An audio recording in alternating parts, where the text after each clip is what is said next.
points at the closing bell. It could have been worse today, though, as the U.S. and China prepare to resume trade talks in Washington. The Dow had been down over 400 points during the session before some hopeful comments from President Trump. I did get last night a very beautiful letter from President Xi. Let's work together. Let's see if we can get something done. But they renegotiated the deal. He criticizes China's team for trying to renegotiate on concessions they had already made. That prompted a new round of U.S. tariffs set to kick in just after midnight tonight. Yes. Now, what it means is that stuff you buy from China will be more expensive starting Friday on $200 billion worth of items. That includes everything from strawberries to inflatable rafts to parking meters. It's 6,000 items that are under that.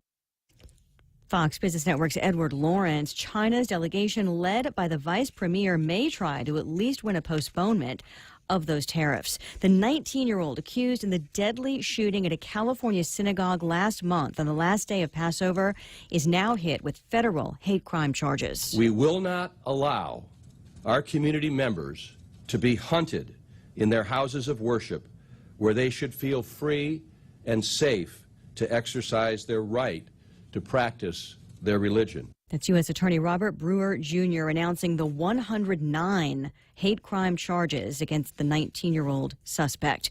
The woman who posed as an heiress, swindling banks, hotels, and even close friends out of hundreds of thousands of dollars in New York, is sentenced to at least 4 years in prison. Anna Sorokin could serve as much as 12 years. She is expected to be deported back to her native Germany for overstaying a visa once her sentence is finished. This is Fox News. KFC has finally answered the world's most important question. What came first, the chicken or the egg? And the answer is both. Introducing KFC's KFC AM, their new Southern and local-inspired breakfast. AM-loaded platter with chicken fried rice, waffles, and Colonel's chicken congee. KFC also has your all-time favorites: AM chicken and egg wraps, Southern biscuit and sausage sandwich, and hash browns. So for finger-licking good mornings, AM will never be the same at KFC. KFC, it's finger-licking good. Legends aren't born, they are made. And during our Jeep Celebration event at Cars Plus and Mighty, you'll receive up to $6,000 in accessories for the purchase of a new Jeep Wrangler, Motor Trend SUV of the Year. Customize your new Jeep to the way you want it. Or how about a new Jeep Grand Cherokee? Save up to $5,000. Or save up to $7,500 on a new Jeep Compass Sport. It's our Jeep Celebration event going on now at Cars Plus and Mighty. Cars Plus, driven by you. Accessory special cannot be combined with other offers. See dealer for details. Tennessee facing a lawsuit over a new law that could send voter registration workers to jail. The ACLU and a handful of voting rights advocates are taking Tennessee to court over a new state law that would impose fines on hired elections workers who submit too many incomplete voter registration forms or for paying form collectors on a quota basis. While the state will conduct training for these workers, anyone found willfully violating the law could be charged with misdemeanors, which could mean jail time. The ACLU says this violates constitutional rights of free speech and due process. Eben Brown, Fox News. Charges dropped against a grandmother arrested at Walt Disney World after CBD oil was found in her purse at a security checkpoint. CBD is extracted from the flowers of marijuana plants. Hester Berghalter had said she has a doctor's note prescribing the oil for her arthritis, but she had been charged with possession of hashish originally. Now prosecutors say the case is not suitable for prosecution. A Massachusetts man is charged with illegally flying a helicopter. Antonio Santanastazzo, 59 years old, in East Brookfield, Massachusetts, is accused of taking off and landing from his backyard more than 50 times last year without a helicopter license. Federal Aviation Administration agents say he had a license but lost it in 2000 after participating in the theft of a helicopter from an airport. They say when questioned about the backyard flights, he repeatedly lied about not being allowed to fly, also that the path he was using was extremely dangerous. His helicopter's a Robinson R-22. He could get up to 5 years in prison if convicted of serving as an airman without a certificate and making false statements to federal agents. Chris Foster, Fox News. The White House spokeswoman just confirming that President Trump does plan to nominate the acting defense chief, Patrick Shanahan, to be the U.S. defense chief, essentially to keep the job. I'm Lisa Brady. This is Fox News. You came to celebrate something for Mom, and it turns into a family reunion. Mom deserves a night off from cooking, and what you found is a moment worth savoring. Create more moments to savor with Mom for Mother's Day at Chili's. Mom can choose from the ancho salmon or the classic sirloin and complete it with a beverage and the paradise pie. Chocolate chip, walnut, and coconut layered bar topped with vanilla ice cream and drizzled with hot fudge and caramel. There are a million reasons to Chili's. Make this one be about Mom. Chili's, savor the moment. If you're driving, chances are you'll need gas soon. And by the growl in your tummy, a trip to the grocery store too. But don't just buy gas and groceries without getting double miles. Instead, apply for the new United credit card from First Hawaiian Bank and start earning double miles towards your next trip. Gas, groceries, getaway. With the new United credit card, apply at FHB.com. First Hawaiian Bank, member FDIC. Equal housing lender. Additional terms, conditions, and restrictions apply. Get a half-gallon of Minute Maid orange juice for only $1.99 when you fuel up on $35 or more of premium high-performance fuel. Conditions apply. See stores for details. Circle K. Take it easy. Get a half-gallon of Dairy Gold milk for only $1.99 when you fuel up on $35 or more of premium high-performance fuel. Conditions apply. See stores for details. Circle K. Take it easy. Get a $7 meal for only $1.99 when you fuel up on $35 or more of premium high-performance fuel. Conditions apply. See stores for details. Circle K. Take it easy.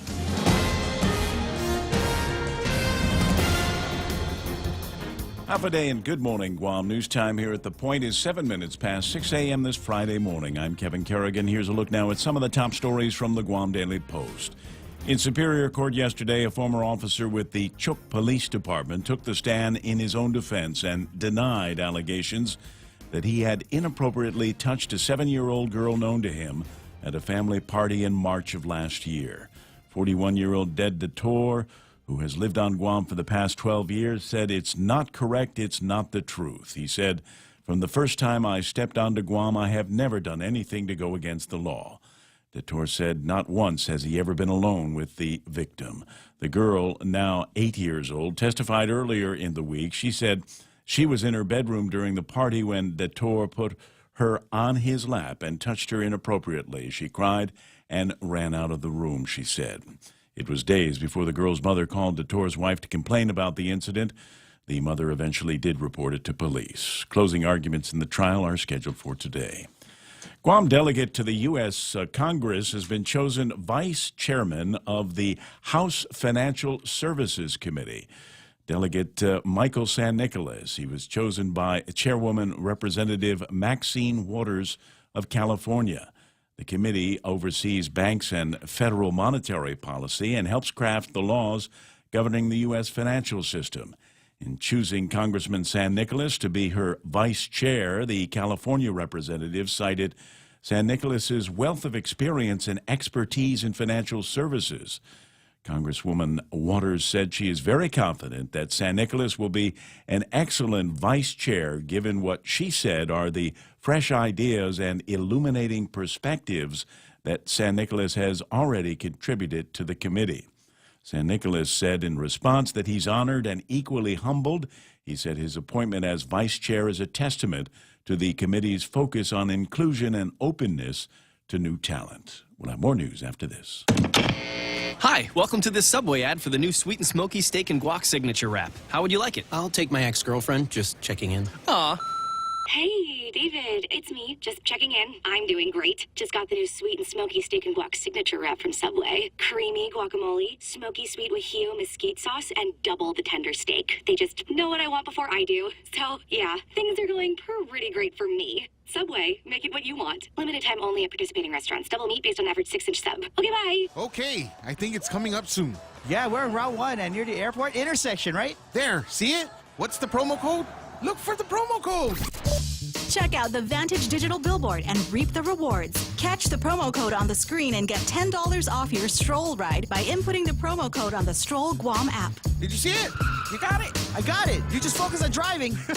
Take advantage today and take a look at Vantage Advertising's digital billboard located on Route 1 at the airport intersection. 10 minutes past 6 a.m. here at The Point. A threatening phone call and a potential threat from a video circulating online led public education officials yesterday to tighten security at 3 different DOE facilities.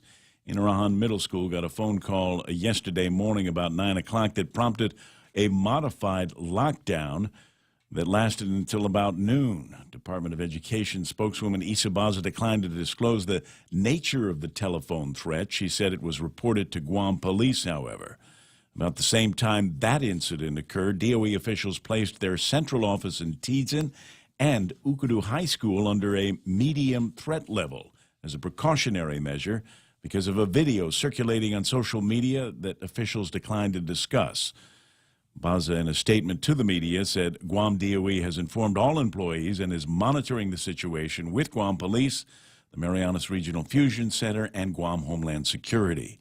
Under medium threat level, doors remain locked and school resource officers or staff monitor all entrances and exits. It's not clear whether the threat level at Tidzin or Ukudu High has been lifted today. It was the third day in a row that a lockdown has been declared at one of the island's public schools. On Wednesday, a brief lockdown was declared at Jose Rios Middle School in Pidi after a bullet was found there. On Tuesday, Wettengale Elementary School was placed on lockdown for the same reason when a student discovered a bullet there as well. Last week, Southern High School was on lockdown as officials searched for a loaded weapon that had been stolen from an employee's vehicle parked on campus. The Ordot Chalan Pago Neighborhood Watch Group helped provide assistance to a home invasion victim on Naki Street yesterday morning. About 9 a.m., a woman who was home alone came out from her bathroom to find a man she did not know in her living room. According to the police report, she asked the man who he was and why he was in her home. Guam Police spokesman Sergeant Paul Tapau says the woman was able to text a message to her Neighborhood Watch chat group while she was speaking to the man. The neighbor on the chat group was first to arrive, and the woman ran out of her home. Mayor Jesse Gogui and others arrived soon after, and they were able to detain the man until police arrived. Police arrested 29-year-old John Salas. He is now facing allegations of home invasion and felonious restraint. He was booked and confined. For these stories and more, log on to postguam.com or pick up a copy of today's Guam Daily Post. Ray and Mike now with some weather. It says here partly cloudy and hot with a slight chance of light showers, becoming mostly cloudy with isolated showers on Sunday. Winds east 10 to 15 miles an hour. Highs around 89 degrees with a max afternoon heat index around 103. What? On Friday, 103 degrees today and Saturday? Oh, overnight lows maybe near 79 degrees. Not much of a heat index for there. We'll talk about that in a second. Sunset at 6:38 tonight. Sunrise tomorrow morning at 5:56. Sunrise tomorrow morning on May the 11th on my birthday is going to be at 5:56. I should be awake for that, don't you think? Actually, probably 5:55. That was this morning's sunrise. Oh, so, I see. Yep, All it's right. going down a little bit earlier. So we'll take a look at the weather radar here today and find out if there's anything that we can see that gives us a sense that we've got these rains coming in. In fact, there was a little bit of a isolated shower falling on me on the way to work this morning.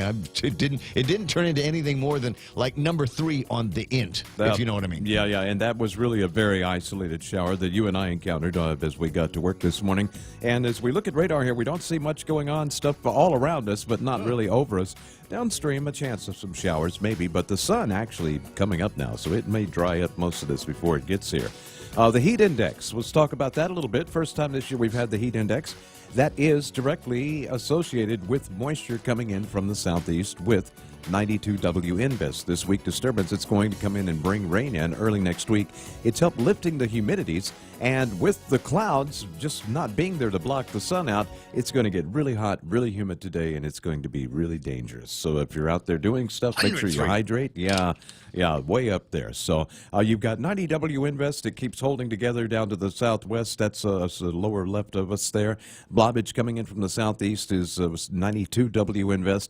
I was checking the upper level winds and things, the conditions as it were. Water temperatures are okay, but only about 82, so there's not a lot of fuel for this thing. Hot. It's not hot. It's just really not, and your upper level winds are not really very conducive for any development, and then not expecting any development of this thing. It's just going to possibly bring us some rain that we really, really need, so no big deal. It's gonna cut. What is that? It looks like about 400 miles of open ocean that this development's got to cover in the next couple of nowadays. Is that That's feasible? Right. Well, absolutely. But it's not going to turn into anything. It won't be it won't even be it's just going to be a blob as it goes on through. So it'll pass on through by this early next week. For those of you with absolutely nothing to do this weekend, just put that on the on the rotator and watch it come up over the weekend. Be very like watching paint dry. 6:15 in the morning. That's news and weather together. Brought to you by Bank Pacific, where others put branches, they place roots. We have some really great home loan programs, but did you know we have great business loans too? Every day we're working with companies to purchase equipment, to buy or build properties, or make tenant improvements. We offer letters of credit, working capital, and term loans, and we make all of our credit decisions here. Commercial loans, commercial banking from Bank Pacific. Bank Pacific, where others put branches, we place roots. Equal housing lender, member FDIC. Viva Bank Pacific. It's 6:15 in the morning. Portions of the Ray Gibson Show brought to you by American President Lines. APL is shipping the future. Guys over at Micronesia Renewable Energy have been telling us on and on. There's never been a better time to go solar. But you know what? It just got better because now you can get solar with battery storage. Call 632-2613 for a free consultation. Also brought to you by King's Restaurant, where they got the crazy 19 menu. Breakfast, lunch, dinner, appetizers, and desserts all reimagined for your renewed taste buds. And who else? That's it for now? Okay. In illness and in wellness, Calvo's Select Care is health care that is there for you. That's why over 80% of the Guam medical community places their trust and insures with us. We offer our members wellness and fitness programs for a healthier lifestyle and provide a comprehensive medical network on and off island to help members from unexpected illnesses. Contact Calvo's Select Care today for more information.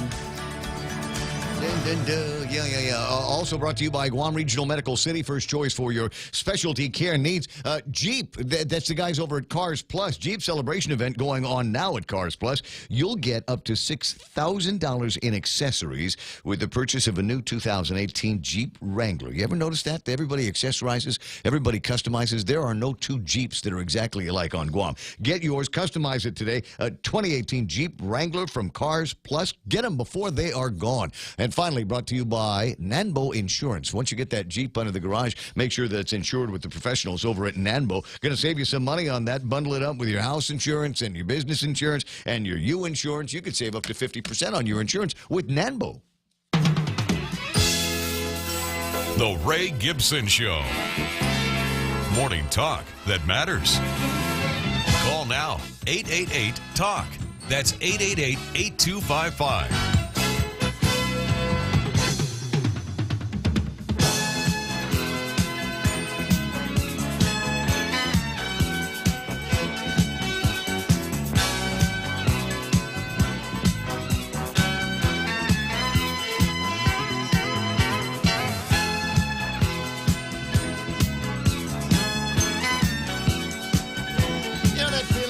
Shower and the hot water's already been running for a second. You just get in there and just let it just wash over you. That feeling of the warmth splashing against your head and flowing all over you. That's the way I feel about this particular Friday morning here. So I'm just going to let the music play up for a second and just let the Friday-ness wash over us like that warm water in the shower. It's nice, isn't it? We're gonna get something now.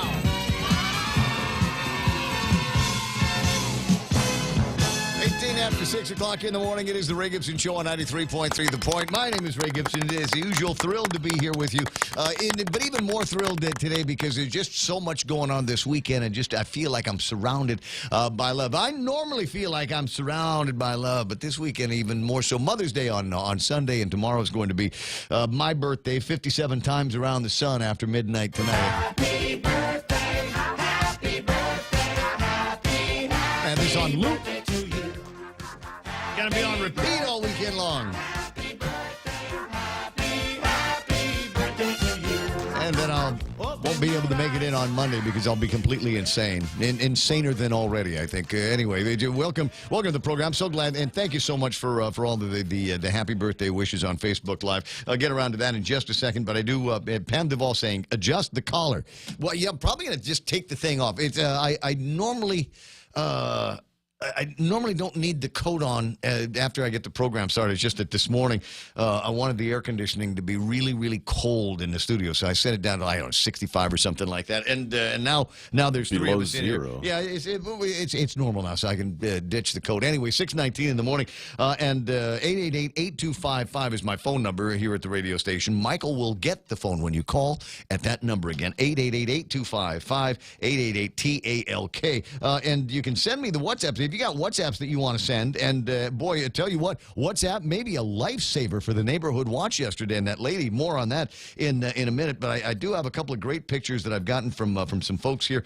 This one here that I'm showing on the Facebook Live, this one is from Pam Duvall's backyard. This is sunrise over in her place. Now, normally when Pam sends a picture, it's got like a utility line across of it, you know, some kind of power line or phone line or cable line or something like that. But what she decided to do today was stand on top of the truck, which, you know what? She's afraid of heights, so that's a big deal for her to get this picture for us. Doing it that way, that was absolutely spectacular. I believe I have a couple of interesting pictures of sunrise. This is from Ken Leon Guerrero's back porch, and if you look at it right, if you can see it, there's still some smoke from the distant fire. I know, it sounded like an old 70s tune, right? Smoke from a distant fire. And I think those are the remnants, the wanting remnants of the big fire that the fire department and others were trying to put out down south. I got a feeling that that's what it is. Fire danger rating these days extremely high. It's going to be even higher now. We've got the heat index up around 103 degrees. It's possible that fires may just spontaneously come up. Yeah, the only saving grace is the heat index does mean that the humidity is going up. So that's actually helpful when dealing with the fire. So you're saying it might be better? It actually will be better, because when the humidity goes up, then it's less likely for these things to start. But the fact is, the ground is very dry. All the things growing in the ground are very dry. So anything that could spark something will get going. I was thinking about this yesterday. I have a cunning plan. We need more mammals. Mammals? Mammals. Yeah. Yeah, mammals go drink, and then they go pee-pee in the water, or pee-pee in the dirt, and it will, you know... That doesn't work that way? You need a lot of mammals. Having an Ocasio-Cortez moment. Anyway, Can you imagine the smell? Certain high schools pop to mind here. Certain bus stops pop to mind. The picture here that Ken also sent is his garden path into the boondocks. Doesn't that look inviting? I mean, maybe there's some hiking in you this weekend, and maybe Ken will show you where that place is if he's not too busy. Looks like you could find a wabbit in there. See, mammals. We need more mammals. So you got to get. Sorry about that. Didn't mean to do that. Let me just zoom out of this and see if there's a. I think he sent another picture. There we go. What do you call it when somebody's afraid of arachnophobia? That's right. There it is. If you've got arachnophobia here, welcome to the program. Here is your morning kiss from Ken Leon Guerrero. It's one of those big spiders that apparently it's either caught something or that's an egg sac. I can't really tell from the picture. What do you think? I'm guessing that's an egg sac. Egg sac. Yeah. Okay, so that means that there will be even more spiders out there. There was an article that came out not that long ago from one of these scientific publications that was expressing concerns now because they were worried that there were probably that's pretty. They were worried that there are not enough birds here to eat the spiders in the boondocks. And that's why if you go into the boondocks a little bit more, you will run into more and more of these spider webs. Now, I don't know if there's anything to that because I'm in the boondocks kind of on a regular basis and anticipate being boondock bound this weekend, and I'm not catching so many of those. Fire ants. You see a bunch of fire ants. Well, actually, you don't see them until they start biting, and that's kind of spooky. Anyway, 6:23 in the morning. That's what's happening over on the WhatsApp side. Let's take a look at what's happening on the Facebook side. Sometimes you wanna go where everybody knows your name, and they're always glad you came. You wanna be where you can see our troubles are all the same. You wanna be where everybody knows your name.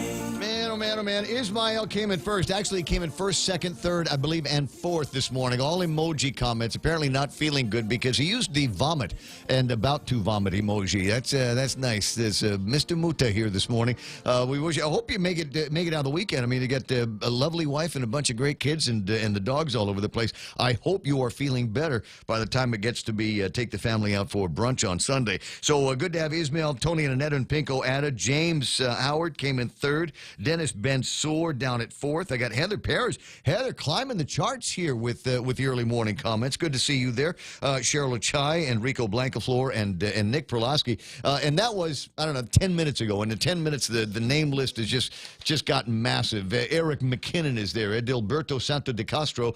Patty Santiago waving and saying happy birthday. That's nice. Jackie Cabrera. Bob Lizama. Sure, Pine Gap. I believe you, he says. That's James Howard replying to Ismael. There's always a healthy back and forth there. Minami Ijima Martin is online this morning. Always nice to see you. And thank you very much for the happy birthday wish. I hope that you and I will see each other sometime this weekend wearing identical tight shorts. It's a thing, and you know it. Yoich Ringil, who's issuing comments this morning after the Ongil Tutao, says, I returned yesterday from Honolulu on the United flight with the former Continental Micronesia flight attendants serving the passengers. It was a long 7-hour flight, but with the excellent services from our very own flight attendants from the island, it truly was flying the friendly skies. I'm sure Sam Sierra and the guys over there are happy to hear that. Sherry Uriarte is wishing me a happy birthday, and I was clicking on your icon. Is that a hamburger on the beach? Is that what I'm looking at? Is it kind of difficult for me to make out what with the resolution of Facebook? But that's sure what it looks like. It looks like it's one of these like beach shots there, and there's the lounge and something that looks like a cheeseburger. As in cheeseburger in paradise, right? Carlos Barreto's online. Hey, Carlos, are you getting my WhatsApps? I haven't seen any response from you yet. Commissioner Roy Gamboa is there. A happy birthday wish from Dennis Bensour. That's nice. Yoich says, I may now go out and celebrate my special day with adult beverages. Actually, you know what? I've actually already started celebrating. I had dinner last night, and the crazy thing is I'm going back to the same place tonight. So I had dinner with some friends last night over at the Samurai over by Fiesta. They have got a seafood broil that's to die for. And I like the price. Love the service. You get this thing, comes with a Heineken. And that's all you need to have a fantastic night. Start with the steamed clams. They get these clams that they've got there, and it's a nice little spicy kind of Cajun juice that goes on it, and about a bazillion cloves of garlic.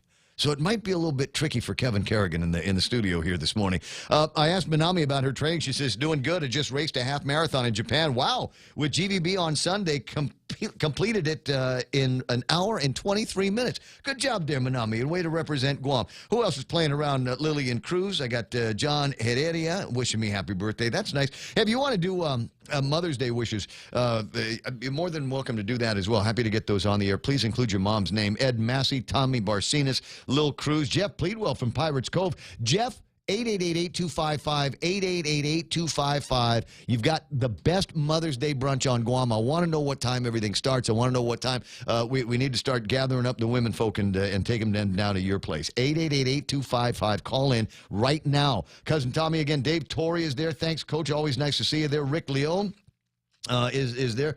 Pam Duvall says, how about a happy birthday beer truck? Could I love you more? Is that all right? No, please don't bring a cooler full of Coronas and Heinekens. No, please don't do that. Oh, gosh. Well, lock the door. Somebody's threatening to bring coolers with beer to the radio station. Oh, no. Better bring pizza, too. What will they say at the Federal Communications Commission? Rai St. Nicholas is there. I got Rosemary Ogo. Ken LG is on. Ken says it was a spider egg sack that he took a picture of. Nice. Rudy Magallanes. Hey, Ken, are you related to my friend Joey LG in Texas? If the last name is LG, chances are pretty good we're probably all related. Michelle Peer is online. Pam Duvall suggesting that Ishmael smoke a joint. It might help his stomach. I don't know that he's legally allowed to do that. Lady D is online, and Renee and Pat Titagui, Rose Greeno, Ken LaGuatnia, and Adita Camarillo. Good morning to Ben Torres. Wow, it's a big list. Ramona Nakamura. Hey, Auntie, nice to get you. And Eric So is on the line. Eric, bring the camera. I got to feel we got big races this weekend. There's a race judicata tomorrow in the downtown Agutnia area at the judiciary. And so that'll be fun to be able to but don't worry, if you lose, one of the judges will gavel you in and say that you were a winner. That's kind of what they've been doing lately with some of these felons that they've got out there. Yeah, I'll go and say that, show my face. And then the Rotary Club has got a race that's coming up on Sunday. This will be at EPOW. It's trying to end polio or rabies or something like that. I forget. I'll find out a little bit later on. Mo, you're welcome to call in and let me know what it is I'm going to be running for on Sunday. Roche O'Merrill says, happy birthday, Ray. Many happy radio returns. Thank you very much. 6:29 and change. Just a second now to be able to talk about what's in the table of contents this morning. I consider this the big news. I got, and I was so happy to get this. I like Mike Sinnicolas. I like Congressman Mike Sinnicolas. I liked him for a long time when he was senator. I liked him when we were riding the elevators together at the Bank of Guam years ago before he was elected anything. And we'd always had some really, really interesting conversations. So Kevin Kerrigan last night sends me a press release that comes from the U.S. House Committee on Financial Services. This is not a small-time committee in the House. They've got some credentials. I'm not nuts about this Maxine Waters lady. I think she's kind of a bomb thrower. But to the degree that she recognizes the talent that we've got with Congressman Mike Sinnicolas, I'll be happy to look the other way on that. Today, Congresswoman Maxine Waters, chairwoman of the House Financial Services Committee, announced Congressman Mike Sinnicolas as vice chair of the committee in the 16th Congress? Yeah. Sinnicolas was elected to serve as vice chair by committee Democrats.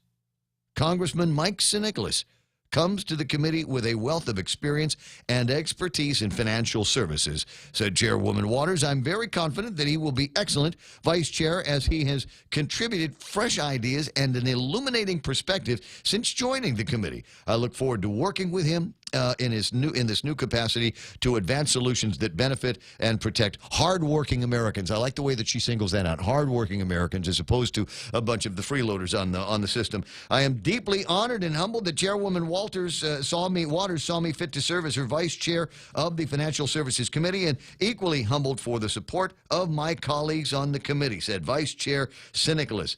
Like I said, I think this is a big deal. I'm really, really happy for Mike. And Congressman Waters says she looks forward to touring our volcanoes when she visits. Is that the plan? All right, groovy. But like I said, I think it's something else. So we've been trying to get a hold of Miguel here this morning, trying to figure out. And Sahara is online. Sahara Defensor is on Facebook Live this morning. And if you would, Sahara, could you give me a pointer on where we might start looking? West Coast, East Coast? Is it possible that he's in the house here on Guam? Yeah, because I don't know, but we'll keep trying. A bunch of other people that we'll see if we can get a hold of this morning and drive some of the other conversation on a bunch of other topics. Take a break? No, take some headlines. Yeah, from the Guam Daily Post, it's time for news with Kevin Kerrigan. Half a day and good morning, Guam. And the headlines from the Guam Daily Post this morning: the Consolidated Commission on Utilities scheduled to meet at 4 o'clock this afternoon to talk about the controversial bonuses and pay raises illegally approved behind closed doors in November of last year for top officials of the Guam Power Authority and the Guam Waterworks Authority. Attorney General Levin Camacho has said that the pay raises were illegal because they were discussed in a closed-door meeting, which is contrary to the Guam government open government law. News of the bonuses and raises prompted criticism from members of the community, activist Ken Leon Guerrero among others. He has posted a petition on change.org which states, "We, the ratepayer citizen owners of the utilities, petition the CCU to stop the practice of awarding pay raises and bonuses to executives for simply doing the jobs they were hired to do." CCU meeting this afternoon is scheduled for 4 o'clock at the Public Service Building in Manilao.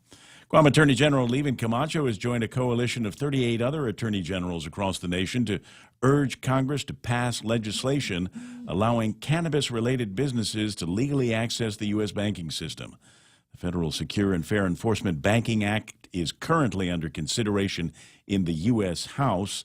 In a release announcing that he has joined the coalition supporting the legislation, Camacho said the law would give properly licensed cannabis-related businesses access to banking services and reduce the likelihood that they will become targets of crime. There was an estimated $52 billion market for marijuana in 2016, but of that, only $6.2 billion came from legal marijuana sales, according to a Reuters report citing statistics from the Cannabis Industry Research Group, ArcView.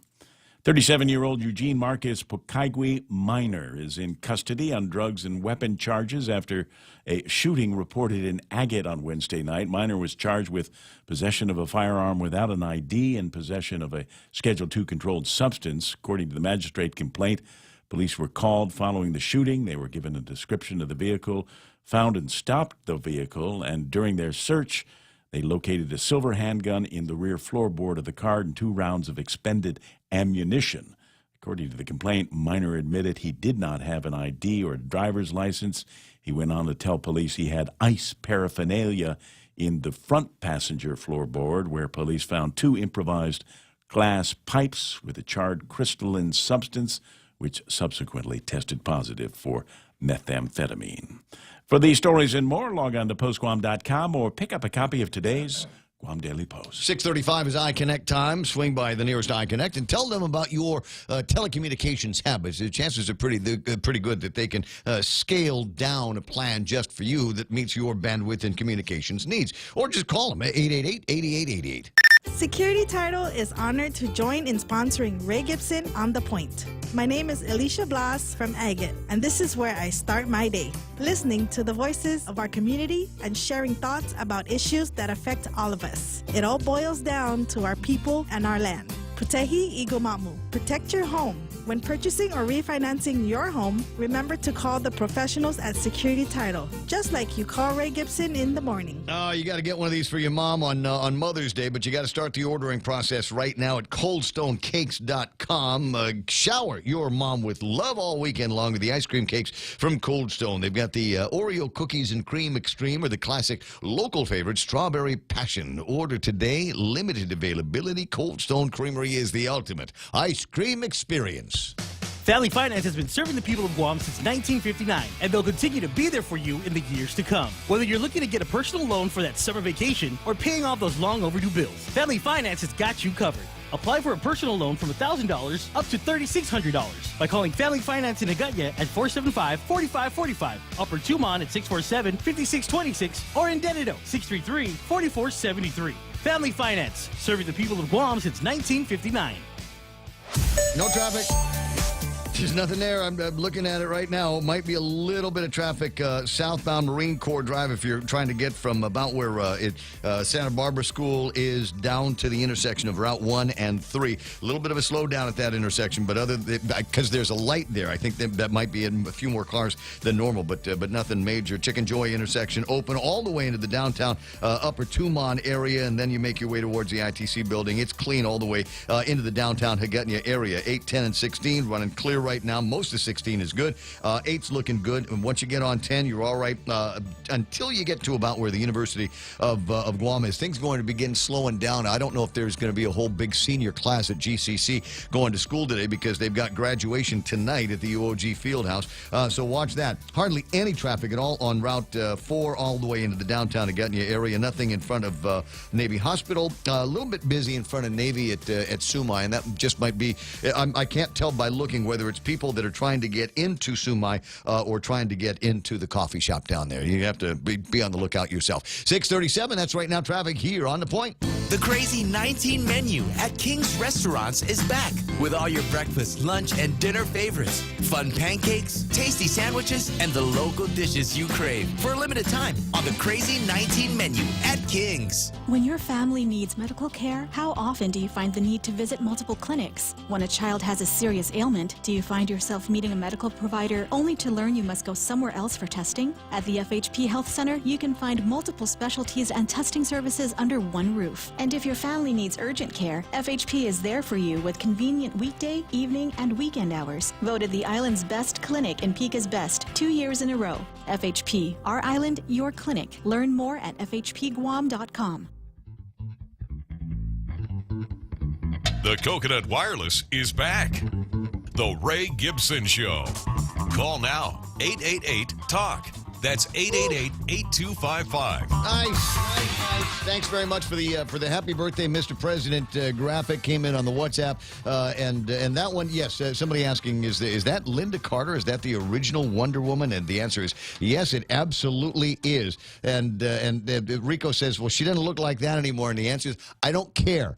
I don't care. It's a picture of a pretty woman, and there's not one of us in 1977 that didn't have a little boy crush on Linda Carter, who was Wonder Woman. I always thought it was interesting the way she wore that outfit on the television show. It just looked like it was like 2 sizes too small for her. They did that on purpose, didn't they? 888-825-888-TALK. Is the telephone number here at the radio station, 988-5874, if you want to send any more like that. Sorry, a little bit, I was trying to make it through the traffic report, and I was getting some WhatsApp messages at the same time talking about where there was going to be another beach get-together on Sunday for Mother's Day, or my observance of Mother's Day on my birthday, or something like that. I don't know. So I was looking at that and trying to sort out. Oh yeah, it could be the last opportunity to get grill marks, at least for a few days, because according to Mike and the guys over at the National Weather Service, going to be a little bit of rain coming in with a disturbance. They're watching it right now. It seems so far away, and it doesn't look, as I'm, my untrained eye, it doesn't look like something like this that's that far off is going to be of some kind of consequence to us. But according to Mike, and it said the guys over at the National Weather Service, it's going to be bringing some rain. I'm not going to complain because we need it. I was driving. Where was I headed to? I was driving southbound on Roy T. DeMillon yesterday, trying to make my way out to the first of many birthday celebrations, and I hit the road, and there was sun. There was sun coming at me on the roadway, and I thought, you know what I got to do here? I got to hit the windshield wipers so I can get some of this goop off the windshield. And it took a second. Like the windshield wipers, I had not used them, it feels like, since, I don't know, March. And it took it a second to get going, and it took a couple of squirts of the fluid to get rid of all of the goop that's been on my windshield. You might want to try doing something like that here this morning, just because. 19 away from the top of the hour, 888-825-5888-TALK. I was looking at the newspaper yesterday, and they were doing a story on Tello's bill about sulfur and low sulfur fuels, and we got to do all this, that, and the other. And most of it inconsequential to me, but it came down to a question, and Cy and I have talked about this before. It came down to a question of how we're going to get rid of waste oil. Right now, we can take it and stick it in one of the burners that make electricity, but that's not going to be the case when we turn those off and turn on the new generation. Simon says at the end of the article, we will have to come up with an alternative when the new generator comes online. GPA is issuing a bid for interested parties willing to deal with it and convert it to energy, Sanchez said. And I thought, well, that's an interesting way of beginning a conversation with a guy from CCU on waste energy. Good morning, Si. Good morning, Ray. How are you? I'm okay. Are you at the gym right now? Are you working out? In between the third set and the fourth set. But no, happy always to give you some time, give our community some time. It gives me a chance to rest. There wouldn't happen to be a doctor near you, are there? Is there? No, we're good. I may be older. I just go a little slower. All right, good man. But I'm doing something. That's the most important thing, guys. Listen, we're not all going to look as good as Linda Carter, Wonder Woman, as we get older. So you're going to have to take steps, and sometimes painful steps, to maintain an adequate level of health. So important. You can't buy it once it's gone. So start working on that today. Anyway, Sai, tell me a little bit about this request for proposal for the interested parties willing to deal with it and convert it to energy. Well, ever since we knew we wanted to shut down all 4 Cabris units because of the old technology, their inability to work with renewables, and replace it with this new generator that can work with renewables, more efficient with fuel, but will not be able to burn waste oil. Since you and I were kids, GPA has been burning waste oil from when you go to take your car in for tune-ups or your oil changes, or companies have fleets. We have to have a company take our waste oil and dispose of it. Yeah. And right now, those companies are able to take it to the Guam Power Authority, and we burn that fuel in Cabris 1 and in the Cabris units. And, we don't pay the same price, the high price for oil that we do for waste oil, so it's actually a benefit for us. We get a little bit of energy from waste oil, but the biggest help it provides the community is if all the car dealers, all the gas stations, all the companies that have fleets, if we had to pay a company to ship all our waste oil to California for disposal, imagine what car tune-ups, the cost of just maintaining your car is going to go through the roof. It's a huge amount. And so we've all known, all of us in the private sector, GPA, aware of this issue, have known that come 2021 or 22, when this new generator is online, what are we going to do with all this waste oil that the people of Guam create? So we have taken the initiative of seeing if there's private companies out there that would be willing to take this, you know, it's not high quality fuel, but you can refine it and do some things with it, and then burn it into energy, and we'll buy the energy from it. And it'll be at a reduced price, but it also will give an alternative to our community for dealing with the waste oil. Well, we've absolutely got to do something about it, Si. We've got to stay on top of this because we've seen what happens with tires out in the boondocks. We've seen the people are not going to be paying for it. They'll start doing their oil changes at home and just throw the stuff on the ground. Yep, and that's what we want to avoid. Yeah. And those that are handling it properly, both the providers and the customers, we're saying, God, what are we going to do with this waste oil? And if we can convert it to energy at a lower cost than what we're paying for the oil we buy from Singapore, then that's a real bonus. So those two problems currently are being solved because we have the 4 Cabras units. But those units, 2 of them have gone away already, and we got a nice check for those 2. And the other 2 will go away when the new generator is built. And how will we, the community, deal with it? So we're going to take the initiative to do that. Senator Tiedegui's original bill created some initial concern because her press release talked about eliminating, you know, the burning of any fuel that wasn't low sulfur fuel. Even though her bill didn't say that, her press release said that. That's why we all ran down to the hearings. Said, Senator, are you sure? Yeah, time out. She clarified, we clarified that no, this is about just ensuring that ultra low sulfur diesel fuel, which we converted to 10, 11 years ago. All the gas stations have converted, not ultra low, but just low sulfur fuel diesel. All the gas stations converted to it years ago, and she had passed a law years ago to, you know, support that effort, and she's amended that same law now to continue that effort, some clarifying language. But the issue of waste oil, she now understands, we now understand, and now I think she wants to put a task force together, and we'll participate. But we all understand that the waste oil is a different issue than this issue of making sure that we comply with EPA requirements to only use low sulfur fuel. Right. Hey, listen, this has already been happening. Si, I'm going to need to get back to you here, maybe a little bit later on after the gym. We'll finish the conversation and take it towards a little bit more of waste to energy and what more GPA and CCU and might be able to do down in the road. I've got Congressman Mike Sinicolas, and I don't know if you've heard, Maxine Waters just made him the vice chair, so I want to give him an opportunity to tell me how that happened. Good news for Guam. Very good. That is good news for Guam. So I'll talk to you a little bit later on, and go shower up and get clean because it's going to be a long kind of Friday going on here. Congressman Mike Sinicolas online, and may I be one of the first to congratulate you, sir, on your ascension to Vice Chairman of the House Financial Services Committee. Thank you, Ray. Dude, I'm excited for you.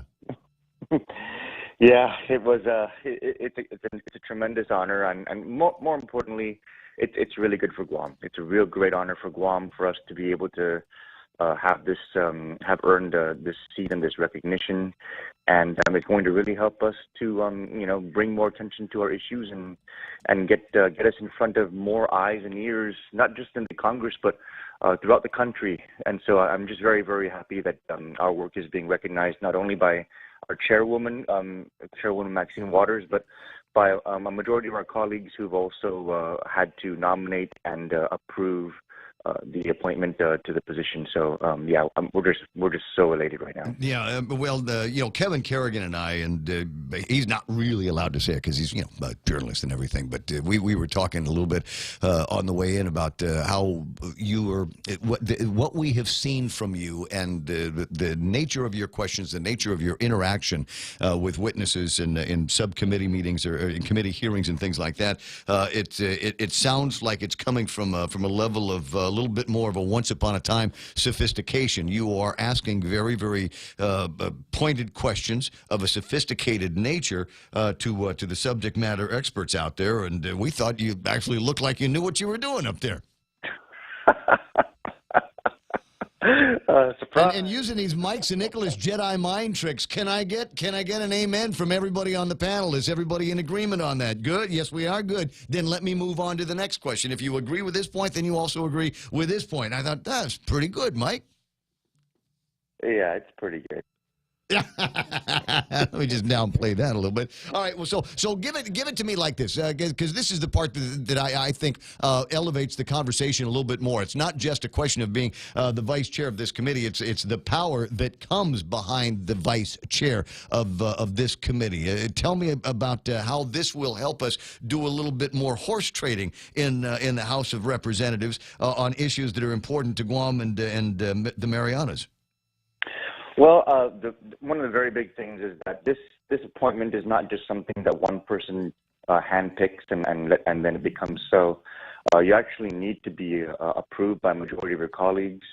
And because the Democrats, of course, are in the majority throughout the Congress, and the Democrats have to hold a majority in every committee, this basically signals to the entire Democratic caucus that in this particular committee, in this exclusive financial services committee, a majority of Democrats are very pleased with the work that we're doing, and they have the faith and confidence in our office and in our abilities to be meaningful contributors to the agenda of the majority. And so, what that will do at this point, and we just got the appointment just yesterday. But what that does at this point is it resonates throughout the Democratic leadership, and it resonates throughout the Democratic caucus that Guam is on the map with the rest of the body, and because all of our members and all of our committees have a tendency to work together to try and advance each other's agendas. We don't just move bills based on the committees of our own membership. We move bills based on how the body wants to progress. This really opens the door for us to be able to facilitate the work of other members, and in return, they can help to facilitate our work as well. So now what we do is we go back and we open up our old book, and we knock on the same doors we've been knocking on. And but we do so in this new capacity and say, hey, by the way, as Vice Chair of Financial Services, is there anything I can do to help you and help what you're working on? And in the nature of that conversation, by the way, could I also follow up on these things that I've exactly what I'm thinking of, and subtle, not so subtle, but that's the way Washington D.C. works, and I'm glad that there is a strong title behind Congressman Mike Nicholas. Not crazy about all the people that you work with on that committee. I think some of them are kind of nut jobs, but we've had that conversation before. but I'm glad to see that you have been recognized by the panels and have been elevated to that level. And there is power behind the vice chair position in the Financial Services Committee. Fun stuff in Washington, D.C., but you're here on Guam, right? Yes, my daughter's first Holy Communion is this weekend, and my son's 5th grade promotion is today. So I told the chair, I said, Madam Chair, I'm deeply grateful for this opportunity, but I really do need to get home for my kids and be there for them for this. And of course, they're like, oh, go, this is a once in a lifetime thing. So absolutely. Mother's Day. Mother's Day. Yes, of course. Mother's Day on Sunday. Okay, yeah, and that too, right? And needed to be in town for all of that because it's the mom, the real power behind the power in Washington D.C. Are you going to be driving around with the outreach program? I noticed on Facebook that you were promoting some vehicles and they've got little stickers on them, Congressman stickers. You're going to be hitting the streets looking for issues. When I'm back in district, absolutely, I'll be making the rounds of them when I can. But what they're really doing at this point is we have a House-approved contact brochure they're passing around, so if anybody has any questions, they can receive our contact information. And they're also, making themselves available door to door. So if anyone has any issues, we absolutely will take your name and your number, and we'll have our casework team get in touch with you. So, we're reaching out just to make sure that people aren't, if you can't find the office, if you don't know what the phone number is, we're trying to do our best to remedy that on a face-to-face basis. Right. So be on the lookout. The vehicles all have a decal on the side of them, and now because GPA went through this a couple of weeks ago, where they had some guy, some jughead running around claiming to be a GPA employee and needing to get inside and take a look at your meter, take a look at your power panel, stuff like that. Are your people, they've got the logo on the car, but do they have any other kind of congressional ID, something that somebody can look at before they open the door? Yeah, they all have buttons, and it's dual custody, so they're all working in pairs. And they should be bringing along their badges as well. Those should be on them as well. So yes, there should be identification in all of our people. All right, good news. Now, we got any Codells lined up anytime soon? I mean, you're here apparently on your own this time, just coming out for friends and family and a visit. When are you going to bring some high-powered friends of yours from Washington, D.C. out for a ride? We're definitely having those conversations. As a matter of fact, our neighbors, the North Congressman Sablan, just contacted my office, so we'll be setting up a meeting to find out when we're going to be coordinating a Codell out here, not just to Guam, but to Northern Mariana Islands as well. Yeah, so we're working on bringing some members out here shortly. All right, gotcha. Now, a couple of other topics that I just wanted would pass by you anyway, just because you're from Congress. North Korea's been playing around with their missiles again. What do we know? What do we need to know about that? What are your briefings telling you? I wouldn't be alarmed. Those are just standard missile tests they're running, and I know that we've had those missile threats from them in the past, but these are not particularly directed towards Guam. So I wouldn't be alarmed in particular with respect to our security here on the island. Okay. And H-2Bs, interesting wrinkle on that conversation. A lady named Veronica Birkenstock has come out, and she's got connections on both sides of Washington, D.C., the Republican side and the crazy side. And so she's talking about maybe the opportunities of working with Mexican H-2 labor on Guam. Any thoughts on that? Do you think it might be a little bit premature, given some of what you might think are inroads in conversations to get Guam exempted from some of the restrictions? I think that there may be a misunderstanding in the thought process that the H-2B problem is strictly limited to the fact that they are of perhaps Filipino descent.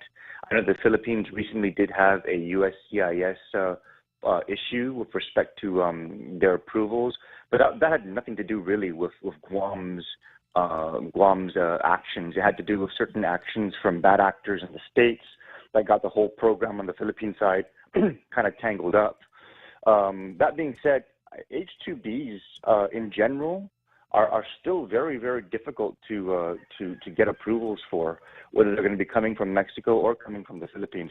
I fully support any kind of avenue that's going to provide some kind of relief to the program. But I think we need to be realistic in that I still don't see USCIS approving H-2Bs in general for Guam, regardless of where they're coming from, until we've remedied the issues that have brought us to this point. And so, while it's always good to look for more options, I think that we also just need to stay grounded in the fact that it's an H-2B issue. It's not a locality issue. And until we resolve our issues on the federal side and the local side with respect to H-2Bs in general, we're going to be getting our hopes up on I think the wrong side of the fence. And we need to just be mindful of the fact that we have to remedy our H-2B issues in general. It's not a locality problem. Congressman Representative Schatz from Hawaii got into a conversation with General, I'll get his name here in a second, Robert Nellers the other day, and was asking him what his thoughts were on the military buildup and the nature of the plan that they have. And the general said, well, maybe it would be time for some kind of a review on that. I'm sure you've heard those comments. Do you have any thoughts on it on your own? Well, it's kind of consistent with the red flags we were raising all the way back in early February, when it was even mentioned that the military build-up project funding would be tapped for any kind of wall projects. Yeah. Territories are always one of the first things on the chopping block, and the military buildup is always going to constantly be a moving target. But one of the things to bear in mind as well is the fact that the Japanese have made a commitment, a financial commitment. They've already funded $2 billion. It's sitting in Treasury. They made a financial commitment to facilitate the Marine relocation. So if the Marines are saying that we need to reconsider the relocation, they may be talking about Guam as the final destination, but clearly moving them out of Okinawa is still going to be on the table. Of course. And so anything that I think would require an entire redrawing of the map at this point, and the delays that would include, I don't think the Japanese government and the Okinawan people would be would receive that too favorably because everything has been delayed dramatically. That's right. And yeah, for several years now, a decade plus since the original conversation. Hey, always fun talking with you. Hope we get a chance to get together while you're here on Guam. Happy Mother's Day. Happy commencement to your boy, and happy First Holy Communion for the girl. Good memory there, Ray. Good job. All right, buddy. I'll talk to you pretty soon. It's 7 o'clock in the morning. Congressman Mike St. Nicholas, the Vice Chair of the House Committee on Financial Services. This is a big swinging bat he's holding these days. Let's see how much more good he can do for Guam while he's carrying that one. 7 a.m. We're KUSG Agotnia, headquarters for Fox News. That's next. Kevin Kerrigan with a look at all the big stories coming up. More movers, shakers, headline makers, and yak on the Ray Gibson Show ahead. Don't move.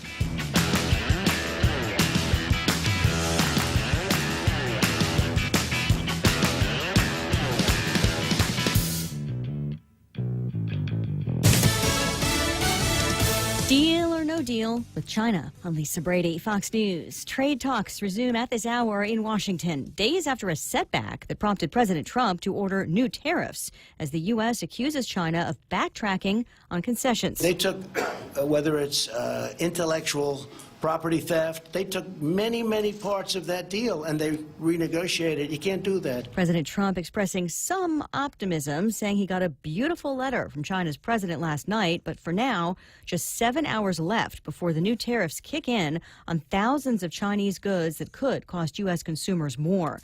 That's keeping Wall Street nervous. This is shaping up to be the worst week of the year so far for stocks. So many stocks rely on China for a large proportion of their sales. Caterpillar, Boeing, Apple, all down pretty significantly today. They rely on that country for 10 to 20% of their sales every year. Fox Business Network's Jerry Willis, the Dow down 139 today. The acting U.S. defense chief will get a chance to keep the job. Fox's John Decker live at the White House. The White House in a statement saying President Trump plans to nominate acting Defense Secretary Pat Shanahan to be his second Secretary of Defense. The former Boeing executive has been leading the Pentagon since January 1st, since the abrupt resignation of James Mattis. The announcement came 2 weeks after the Pentagon's Inspector General cleared Shanahan of allegations he had given preferential treatment to his former employer, one of the military's biggest contractors. Shanahan must now be confirmed by the full Senate. Lisa? Thanks, John. Meantime, the U.S. Navy confirming the test of a long-range ballistic missile today from a submarine off the Florida coast.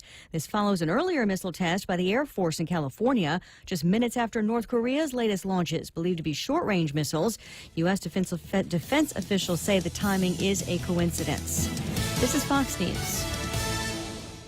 Legends aren't born, they are made. And during our Jeep Celebration event at Cars Plus and Mighty, you'll receive up to $6,000 in accessories with the purchase of a new Jeep Wrangler, Motor Trend SUV of the Year. Customize your new Jeep to the way you want it. Or how about a new Jeep Grand Cherokee? Save up to $5,000. Or save up to $7,500 on a new Jeep Compass Sport. It's our Jeep Celebration event going on now at Cars Plus and Mighty. Cars Plus, driven by you. Accessory special cannot be combined with other offers. See dealer for details. GRMC's Neuroscience and Neurology Department treats a wide spectrum of disorders associated with the nervous system, spine, and brain. Some of the more common disorders include seizures, epilepsy, dementia, sleep disorders, migraine, and stroke, which is one of the leading causes of death on Guam. GRMC's neuroscience team is equipped with the latest technology and the finest neurological doctors. To make an appointment, contact GRMC Specialty Clinics at 645-5500. A Democratic presidential hopeful teaming up with a freshman member of Congress who has a big social media following to target what they call greed. Senator Bernie Sanders and Congresswoman Alexandria Ocasio-Cortez rolling out this proposal on Facebook and Twitter today. The idea being capping credit card interest rates at 15%, arguing the credit card companies are making a fortune off consumers. Now, how much do the banks borrow money at? They borrow money from the Fed at 2.5%. And then they charge people 18, 20, 25% interest. This is not the first time Sanders and Ocasio-Cortez have teamed up, and there's no doubt Sanders is hoping this will help energize support for his presidential campaign, with Ocasio-Cortez a celebrity on the left. Fox's Mike Emanuel on Capitol Hill. House Republican leader Kevin McCarthy. I always believe in the free market. I look personally will compete, especially when you look within the internet, compete for my business at who's going to offer me the lowest rate and the best rate. So he says he's not in favor of getting the government involved. Republicans also arguing the proposed cap could have unintended effects. Another private innovator in the U.S. makes plans for a moonshot. Space transit company Blue Origin announces its plans to devise a rocket capable of reaching the moon to be able to work alongside the U.S. government's push to involve the private sector once again to travel there. But Blue Origin is owned by billionaire Jeff Bezos, owner of both Amazon and the Washington Post, and often a critic of President Trump's. Yet Blue Origin is in the midst of readying a spacecraft for tourism and is developing a commercial rocket. Fox's Evan Brown. NASA has set a goal of returning U.S. astronauts to the moon by the year 2024. Again, at this hour, U.S.-China trade talks are set to resume in Washington. I'm Lisa Brady. This is Fox News. In illness and in wellness, Calvo's Select Care is health care that is there for you. That's why over 80% of the Guam medical community places their trust and insures with us. We offer our members wellness and fitness programs for a healthier lifestyle and provide a comprehensive medical network on and off island to help members from unexpected illnesses. Contact Calvo's Select Care today for more information. Business travel just got easier. Take your data plan with you for only $10 a day to all 17 Data to Go destinations. Never worry about additional data roaming charges when you go where your business needs you. The US, China, Thailand, and so much more. Have the assurance you need to check emails, surf the web, and stay connected. Call 688-2677 today to make sure your account is Data to Go ready. Docomo Pacific. Better together. Security Title is honored to join in sponsoring Ray Gibson on The Point. Half a day. I'm Rita Tidegui of Manila, and this is where I start my day, listening to the voices of our community and sharing thoughts about issues that affect all of us. It all boils down to our people and our land. Ingatan ang iyong tahanan. Protect your home. When purchasing or refinancing your home, remember to call the professionals at Security Title, just like you call Ray Gibson in the morning.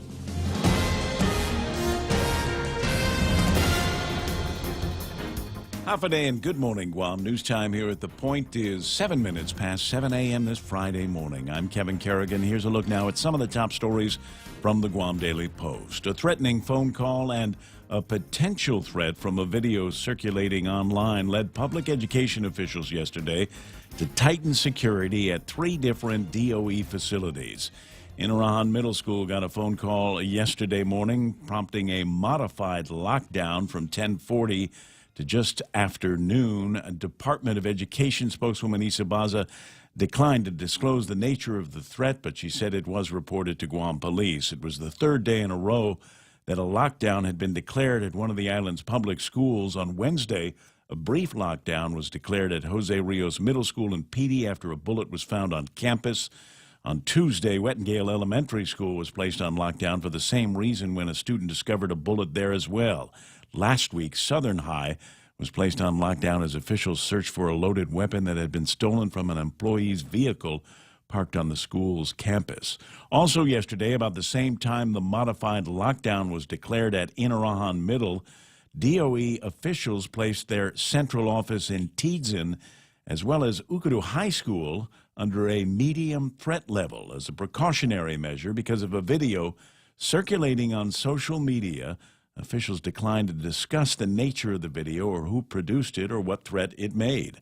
Baza, in a statement to the media, said Guam DOE has informed all employees and they are monitoring the situation with Guam Police, the Marianas Regional Fusion Center, and Guam Homeland Security. Under a medium threat level, doors remain locked and school resource officers or staff monitor all entrances and exits. It's not clear whether the threat level at Tidzin or Ukudu High has been returned to normal or if employees and students can expect heightened security alerts again today.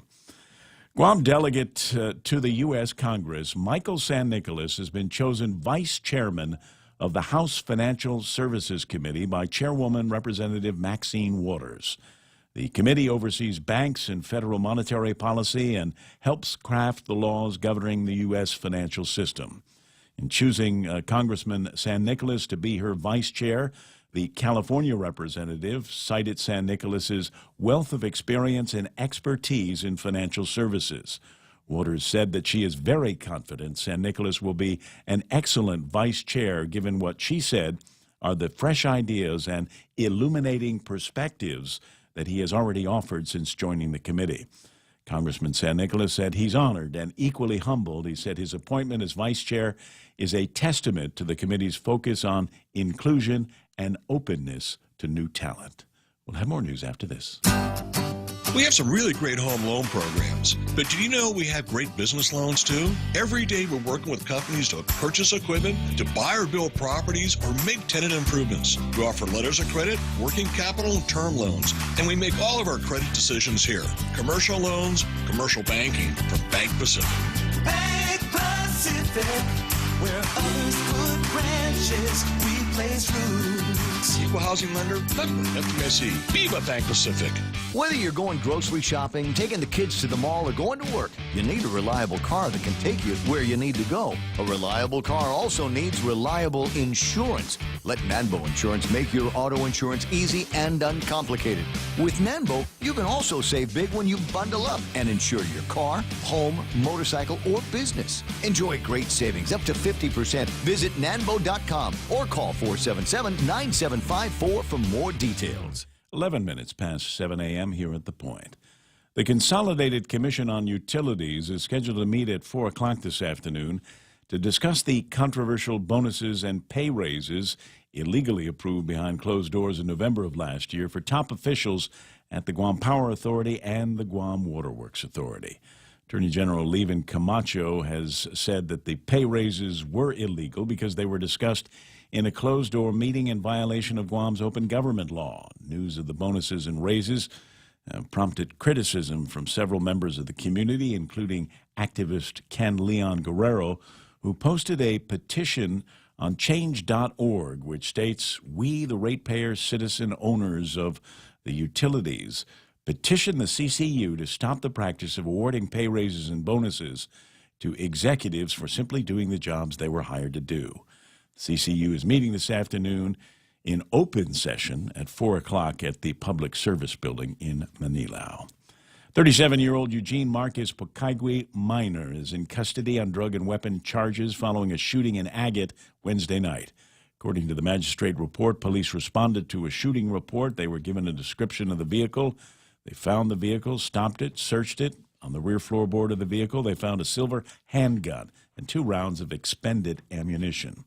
According to the complaint, Minor admitted he didn't have a firearms ID or a driver's license.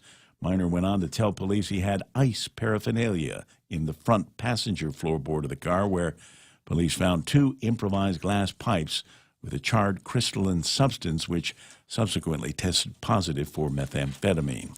Minor was arrested on allegations of possession of a firearm without an ID and possession of a Schedule II controlled substance. For these stories and more, log on to postguam.com or pick up a copy of today's Guam Daily Post. Ray and Mike now with some weather. Gotcha. Partly cloudy skies today, hot with a slight chance of light showers. Mostly cloudy, isolated showers on Sunday. Easterly winds 10 to 15 miles an hour. Highs around 89 degrees. Max afternoon heat index today could be up around 103 degrees. Going to be a hot one today, tomorrow. Might cool off a little bit on Sunday. Expect overnight lows through the weekend about 79 degrees. Sunset tonight at 6:38. Sunrise this morning was at 5:56. A little bit early for you. So if you're one of those people that's going to be in the race judicata, make sure that you get your hydration in before the thing starts at 6 o'clock, because the sun will already be up by the time it's time to race. And expect maybe some longer finishes for some of the racers that are out there. Take a look at the weather radar. Give you an idea of what near-term kind of right now weather is going to be like. Got a few showers out there on the radar, all around us, actually. Looks like we may have some coming in from upstream there, from the east. So we'll see how that works out for us. Sun is kind of drying those out just a bit, though. Switching over to satellite real quick, we'll see there's really not a whole lot around us, but there's some stuff out on the horizon that we're watching. Got a real good shot here of 92W Invest, which is a very weak tropical disturbance that'll kind of make its way towards us over the weekend. It'll get here, start arriving, some of those showers on Sunday, and in mostly a Monday, Tuesday thing. Looking at the GFS model just now, looks like we could actually have some lingering rain right on through most of next week. So that'll be actually pretty good. 90 WNVest off to the southwest. It's going to move on over into Mindanao, give them some rain that they sorely need as well. So right now we're just looking at actually good grill marks for tomorrow, for most of Sunday as well. Maybe a few showers towards the end of Sunday, but I think the real chances for rain are for Monday, Tuesday, and Wednesday of next week. That's what I concur with you, Doctor. Concur. Dwayne Santos on Facebook says, "I a day only 7:10 this morning, but it feels like 2. Esta might be Kalanguafi. Stay hydrated, Guam. 7:14 in the morning." Does that mean we can have beer now? It feels like 2. You know, Tap House is open for lunch now. Just saying. I mean, not now, but they're open for lunch this afternoon. They would open if you asked them. I know those guys. Lead me not into temptation. I can find it myself. 7:14 news and weather together here on The Point. Okay, I think it's coming up soon. Yeah, we're on Route 1 and near the airport intersection, right? There, see it? What's the promo code? Look for the promo code. Check out the Vantage Digital Billboard and reap the rewards. Catch the promo code on the screen and get $10 off your stroll ride by inputting the promo code on the Stroll Guam app. Did you see it? You got it. I got it. You just focus on driving. Take advantage today and take a look at Vantage Advertising's digital billboard located on Route 1 at the airport intersection. 7:15 in the morning, and portions of the Ray Gibson Show brought to you by Micronesia Renewable Energy. Things just got better for you. Solar with battery storage now available to Guam homeowners. The number is 632-2613. Arrange a free consultation. They'll walk around, go up on a roof, and figure out where they're going to put that and where they're going to be hanging your big batteries for the house. Also brought to you by American President Lines. APL is shipping the future, and King's Restaurant, where they've got the Crazy 19 menu. It absolutely is. Reconfigured your breakfast, your lunch, your dinners, your appetizers, and desserts. Find out how with a quick trip to Tamuning or Harmon King's locations. Get a Coke 12-pack for only $3.49 when you fuel up on $35 or more of premium high-performance fuel. Conditions apply. See stores for details. Circle K. Take it easy. Get a dozen extra-large eggs for only 49 cents when you fuel up on $35 or more of premium high-performance fuel. Conditions apply. See stores for details. Circle K. Take it easy. Get a case of Circle K water for only $2.99 when you fuel up on $35 or more of premium high-performance fuel. Conditions apply. See stores for details. Circle K. Take it easy.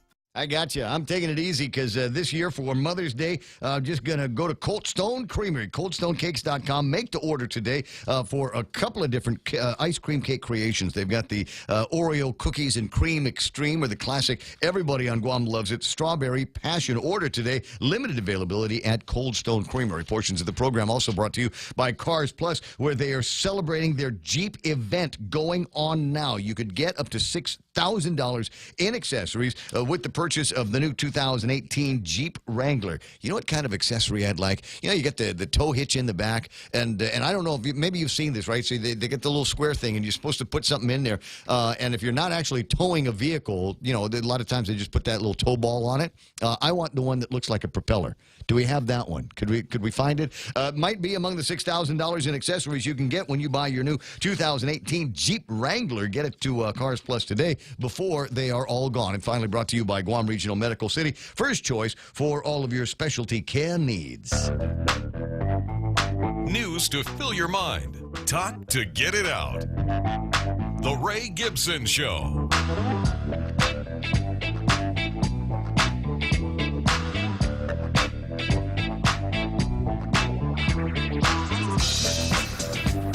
Kelly Harasti Rodriguez online this morning. So is Marcus the Pundit, Gina Kono, James Schmidt. Let me go back up the line. Tommy Bernardo, Mike Nicholas. That's Congressman, Vice Chairman of the House Subcommittee on Financial Services, online with us this morning. Hannah Iriarty is online. Islanders ASC. That's Joe and Gene and Josh Cepeda wishing me a happy birthday. Appreciate that very, very much, old friends. Marvin Hermoso is online. Jose San Nicolas has joined the broadcast this morning. James Schmidt, who says I'm probably mispronouncing the congressman from Hawaii's name. I keep calling him Schatz. He says it's probably pronounced Shots. I like Schatz better. It goes along with the narrative that's in my head. Buddy Mark Cruz online this morning. Renee Logie, who is a sometime sportscaster on the program and always one of my favorite running buddies, is watching the broadcast and wishing me a happy birthday. Happy birthday to you, sweetheart. You know what thank Schatz you. is past tense of. Yes, that's why I said it fits my narrative. Richard Leone, Charlie Hermosa is in there. I got Joe Flores and Erlyn Rivera, Doris Mendiola online, Nate Horns there, and who else? Is that it? Levon Guerrero. I want to make sure I get everybody. Austin Baird, especially the new names of people that are just like tuning in, wondering what happens here. This is it. This is actually one of the highlights of the program where I get to peer into the broadcast and say who's there. Dwayne Santos and Enrico and James and everybody. Great to have you online. I'm here. And I'm really glad you're there, and I will take the opportunity to get mushy on the day before my birthday. I'm getting close on 40 years in this business, 57 times around the planet, and I've never in my life thought about doing anything else. So let me say, I recognize that there are a lot of other entertainment, information, news choices that you've got in front of you every morning, but you're here with me and Jerry and Kevin and Mike, and I want to say thanks. It means a lot to me. Best birthday present I could ever get. What? Too much? You okay? Just got my... Oh, no. I'm just suffering from, Did you get something in your eye? Got the flu and stuff. There you go. There you go. I only blew my nose in that one once. Wake me up when it's yeah, there's actual news topics that I've said that about. Wake me when this crisis ends. 20 after 7 o'clock in the morning. All right, Happy birthday. Looks like I've got the entire team assembled here this morning. It's not actually my birthday's actually tomorrow, but I want to get the love today because I'm not going to be on the air tomorrow. Well, and I don't intend to expend any effort to tell you tomorrow, so I just wanted to do it today while I'm here. Hence the points that we're making here early. All right, well, let's take a look at what's happened on the market so far. Breathlessly, the lady on Fox News said, oh, it's the fourth day in a row. Yeah, and it is for the Dow Jones Industrial Average, 25,828, off by 138 points. But, hey, we're working into the weekend, baby. My guess is that we will see tomorrow. Tomorrow, when it gets to be Friday, trading day, there's going to be a lot of guys walking around saying there's nothing fundamentally wrong with many of these equities. I think I'm going to pick up some bargains. NASDAQ at 79.10, off by 32 points. S&P 500 at 28.70. Now, the only thing that could have a major effect on my own prediction is how many of the equities are facing some pressure from the trade conversations that Trump is having with China these days. Somebody's a big supplier of something that's coming out of China or something like that, and there could actually be some impact on American equities. What do we got here? Oil trading at $61.60 a barrel. Actually, my numbers, that's the CNBC number. My number is closer to 61.70 on that, which is about a 20, almost 30%, 30-cent drop off from where it was yesterday. Tapis crude trading yesterday at $75.07, trading today at $74.11. So about 90 cents worth of a break on Tapis crude as well. A lot of up and down in those two markets for sure. Before we get started, first job where you got a W-2.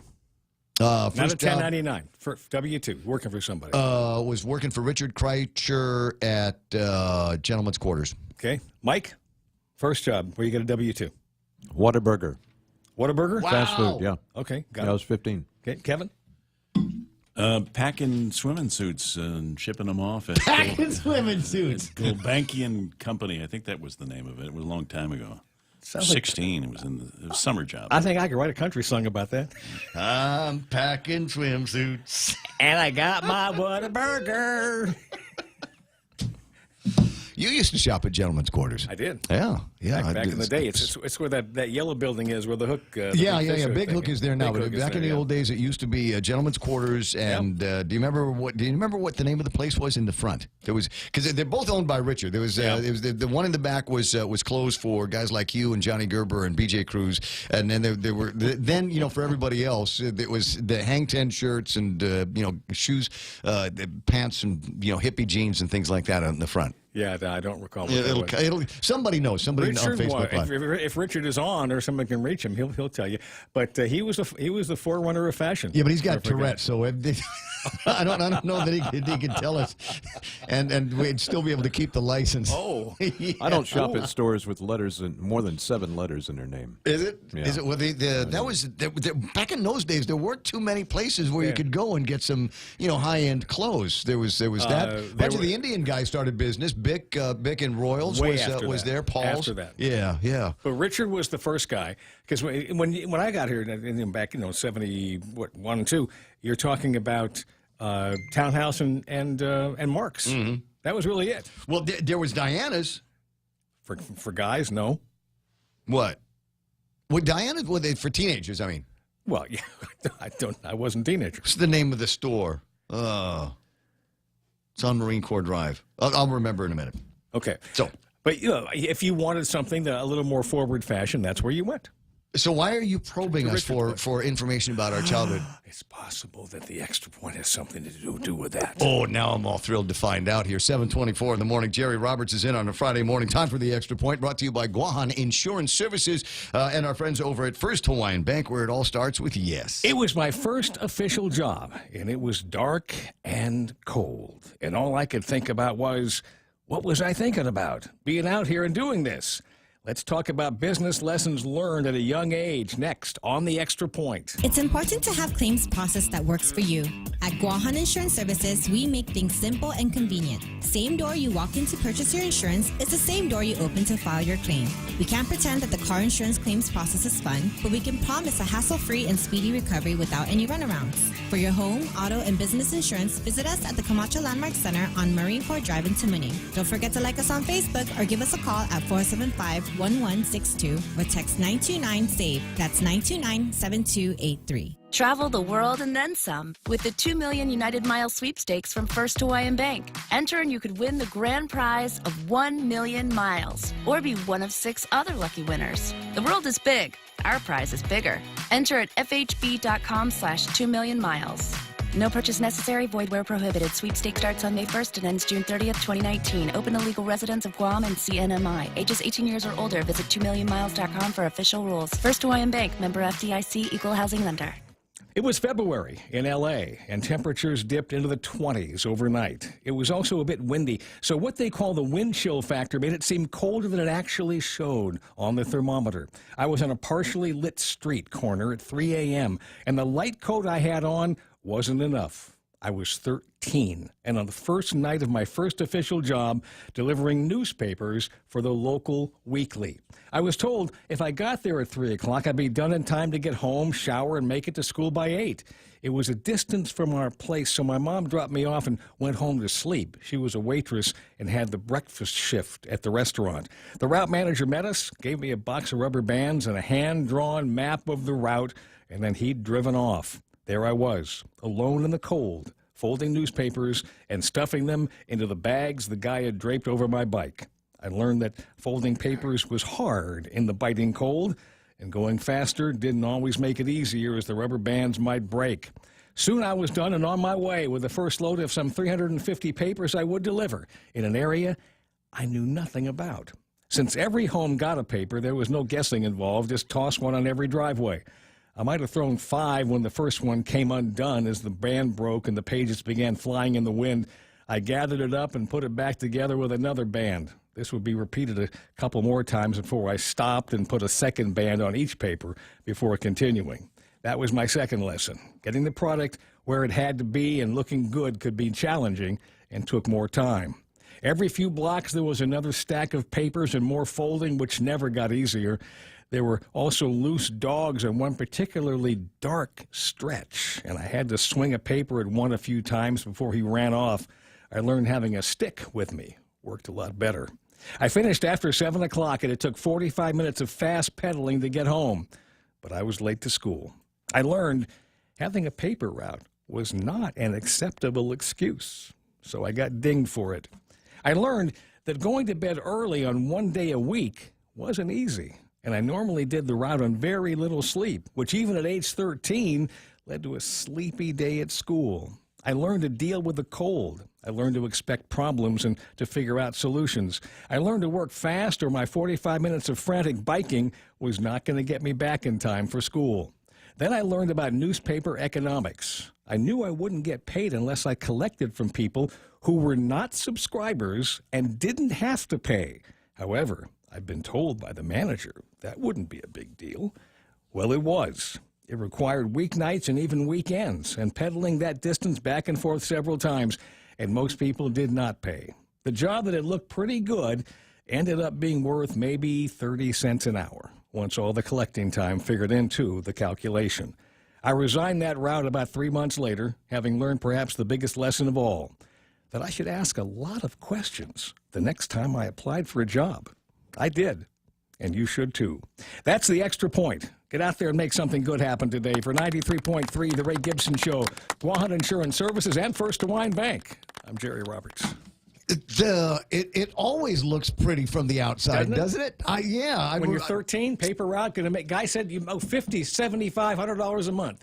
Yep. No. Unlimited income, virtually unlimited income. I remember working for Richard Kreitzer, and I thought it was all going to be about hanging out and talking with the cool guys and selling Angel Flights, pants and rolling shirts and fancy colognes on the floor and things like that. Yeah. Trust me, there was that. But every once in a while we get a big shipment of clothes in, and I didn't know this because I'd never been in the clothing business before. But one of the first things that you do when you get a whole bunch of clothes in, right? You steam them. You steam them to get the wrinkles out from the shipment. They look better on the hangers in the store, And so you would have to go through a couple of hundred shirts or pair of pants, get them on the hangers, and get them into the store so that people could buy them. And there's a steam will burn you. Yeah, I didn't know that steam would burn you like that, but because you got to kind of hold the thing and kind of draw it down. Yeah. Not fun. Not fun at all. Then you got to tag them and everything else. Oh, yeah, a lot of work. Yeah. A lot of work that went into it, and I thought it was all going to be glamour. I thought it was all going to be just like looking at the magazine, and as it turns out, it wasn't. Thankfully, that was just a holiday job. It just took that around Thanksgiving, worked until after New Year's, and then went. Fortunately, within a year that summer, I think Harv Angel found me at Mariana Sales and said maybe I ought to try a career in radio. Really? Around that time, yep. Not that long ago, as the crow flies. 7:30 in the morning. That's Jerry Roberts, and today's Extra Point. Big plan for the weekend. A little bit of church, a little bit of work, a little bit of celebrating my son's birthday, which was during this week, and we're going to do a little more on the weekend. And, Good. And Mother's Day is coming. Maybe going to make a big deal about Mother's Day. It could be some brunching going on here. Might be a little food around. I don't know. All right. It's a topic that will come up this afternoon at a meeting of the Consolidated Commission on Utilities. They are going to be talking about pay raises and bonuses. And there's a couple of different ways that we look at people that are getting pay raises, bonuses for a job well done, or bonuses so that you take a second look at a headhunting pass.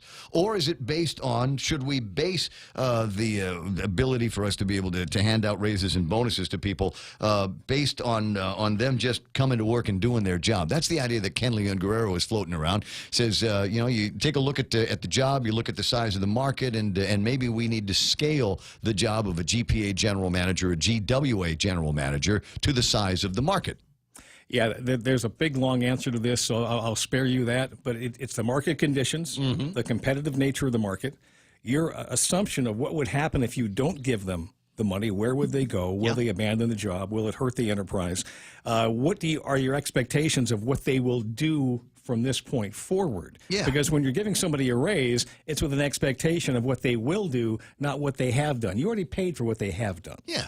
Okay. So now it's what will they do in the future if you give them a raise, a bump in pay? What are the expectations there? A lot of things go into that, but those are just some of them. Well, JB needs to build everybody a new power plant, and Miguel over at GWA needs to make it so that we can bill for better than, 49% of the water that they send out.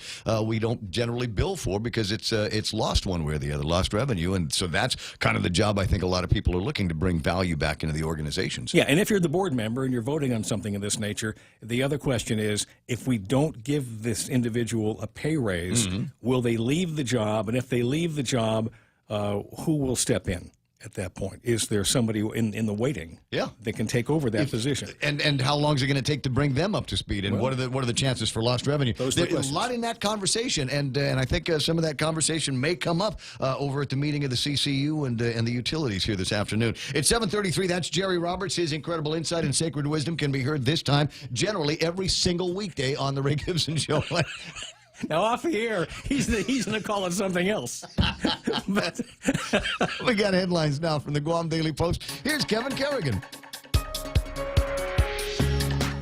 Half a day and good morning, Guam. And the headlines from the Guam Daily Post this morning. In Superior Court yesterday, a former officer with the Chuk Police Department took the stand in his own defense and denied allegations that he had inappropriately touched a 7-year-old girl known to him at a family party in March of last year. 41-year-old Ded Dator, who has lived on Guam for the past 12 years, said, "It's not correct, it's not the truth." He said, "From the first time I stepped onto Guam, I have never done anything to go against the law." Dator did not said has he ever been alone with the victim. He said he'd never been alone with the victim. The girl, who is now 8 years old, testified earlier in the week. She said she was in her bedroom during the party when Dator put her on his lap and touched her inappropriately. It was days before the girl's mother called Dator's wife to complain about the incident. She eventually reported it to police. Closing arguments in the trial are scheduled for today. Guam Attorney General Levin Camacho has joined a coalition of 38 other attorney generals across the nation to urge Congress to pass legislation allowing cannabis-related businesses to legally access the U.S. banking system. The Federal Secure and Fair Enforcement Banking Act is currently under consideration in the U.S. House.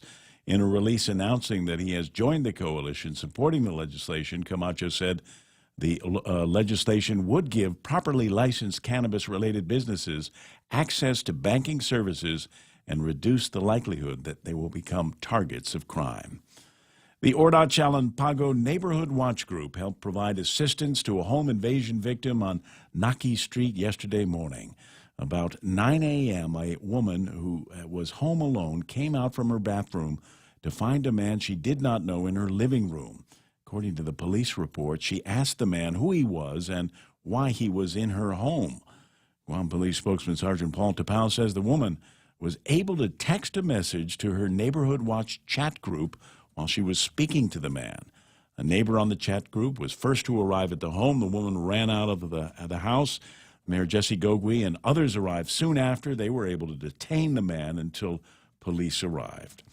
Police detained 29-year-old John Salas. He's now facing allegations of home invasion and felonious restraint. He was booked and confined. For these stories and more, log on to postguam.com or pick up a copy of today's Guam Daily Post. Of course, it's 7:35, and that's iConnect time. Swing by an iConnect and tell them about your telecommunications needs, and they'll say, hey, you're probably paying too much. They'll figure it out. They'll write it for you at iConnect. The Crazy 19 menu at King's Restaurants is back with all your breakfast, lunch, and dinner favorites. Fun pancakes, tasty sandwiches, and the local dishes you crave for a limited time on the Crazy 19 menu at King's. Experience the Take Care difference. Take Care members can count on accessing a high-quality, credentialed network of on-island providers, including the convenient one-stop FHP Health Center and Urgent Care, access to an extensive off-island network of providers, and the island's largest offering of free fitness classes and health education programs. You can count on Take Care to deliver comprehensive, accredited insurance coverage and quality health care when and where you need it. Take Care. Our island, your health plan. Learn more at takecareasia.com. 7:36 in the morning. I didn't have much traffic to speak of the last time I looked at the traffic gizmo. Let's see if any of that has changed in the last hour or so. Let me see. The usual spots. I'm going to start over at over by Sumai here. Yeah, and see traffic building up from about just after the Sumai Pub and Grill as you make your way into the intersection that takes you into Big Navy. A little bit busy on the intersection coming out of Agate and trying to make your way northbound on Marine Corps Drive. But once you're north, should be straight shot right up until you get to the intersection at the Veterans Cemetery. Cemetery and the Petey area, and then it's clean all the way up into the downtown Gutnia area. Once you are there, the intersection should be about the only thing slowing you down. Now, let me look at northern and central traffic here. Marine Corps Drive running fairly smooth out of Anderson Air Force Base, clear on down to where we are here by Kmart. You might see some backups over by Sangsong Road. Definitely some backups coming off of Route 3 onto Marine Corps Drive. 8, 10, and 16. Busy on the 10 side, busy on the Happy Mart side, but it'll clear up once you get through the intersection. And generally, once you get past that Teadsden Gate, you should be all right. 10 and 15, a little bit busy at that intersection.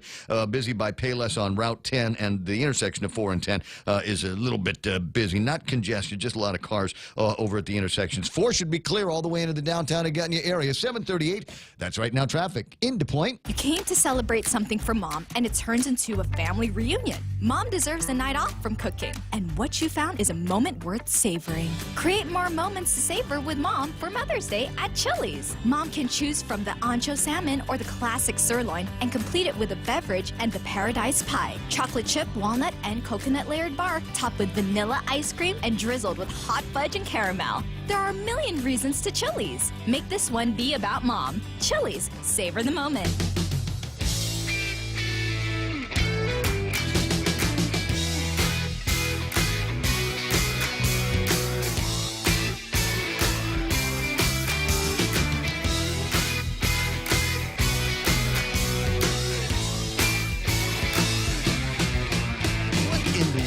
Is going on around here. North Korea has fired 2 short-range missiles. We got word from Jenna at Homeland Security yesterday that wasn't going to be a problem, and within 10 minutes of that, the United States tested a couple of missile shots out, where's that, East Coast somewhere, right? Yeah, send a message out in that direction. And then there's this story here. A ship, a North Korean ship, a coal ship, a coalier as they used to call them, has been grabbed by U.S. forces. North Korean ship used to illicitly transport coal seized over sanctions violations. That recently announced by the United States just hours after the Hermit Kingdom fired 2 suspected short-range missiles. 17-ton vessel called the Wise Honest is one of North Korea's largest bulk carriers used to illicitly ship coal from North Korea and deliver heavy machinery said officials. Jeffrey Berman of the U.S. Attorney's Office, the first time a North Korean cargo ship was seized for violating international sanctions. The sanctions-busting ship is now out of service. Didn't it just feel like one of those things like 100 years ago that would be the start of a war? Somebody is taking somebody else's ship that they're using to import, export, whatever, probably martial goods. And then we've got the tests of these nukes. Kind of scary. Say a prayer, why don't you? My pal Becky North on the line. Good morning, Beck. Good morning. How are you today? It's day before my birthday. I'm the happiest guy you know. Woohoo! Well, yeah, I'm the happiest. I'm generally the happiest guy you know anyway. Yes. But even more so, it's one of those things. You know, you just as another year goes by. I'm 57 years old tomorrow, almost out of my heart attack years, thankfully. So I got I think a lot to look forward to. What are you doing this weekend? Hey, where'd you go? Hey, Becky, gonna call me back. I don't know what happened. I lost you. Hopefully, it wasn't one of those things where in putting the process of putting one person on hold didn't disconnect her. I think it's her. Just go ahead and put the thing down. I'll go ahead and grab it. What are you doing this weekend?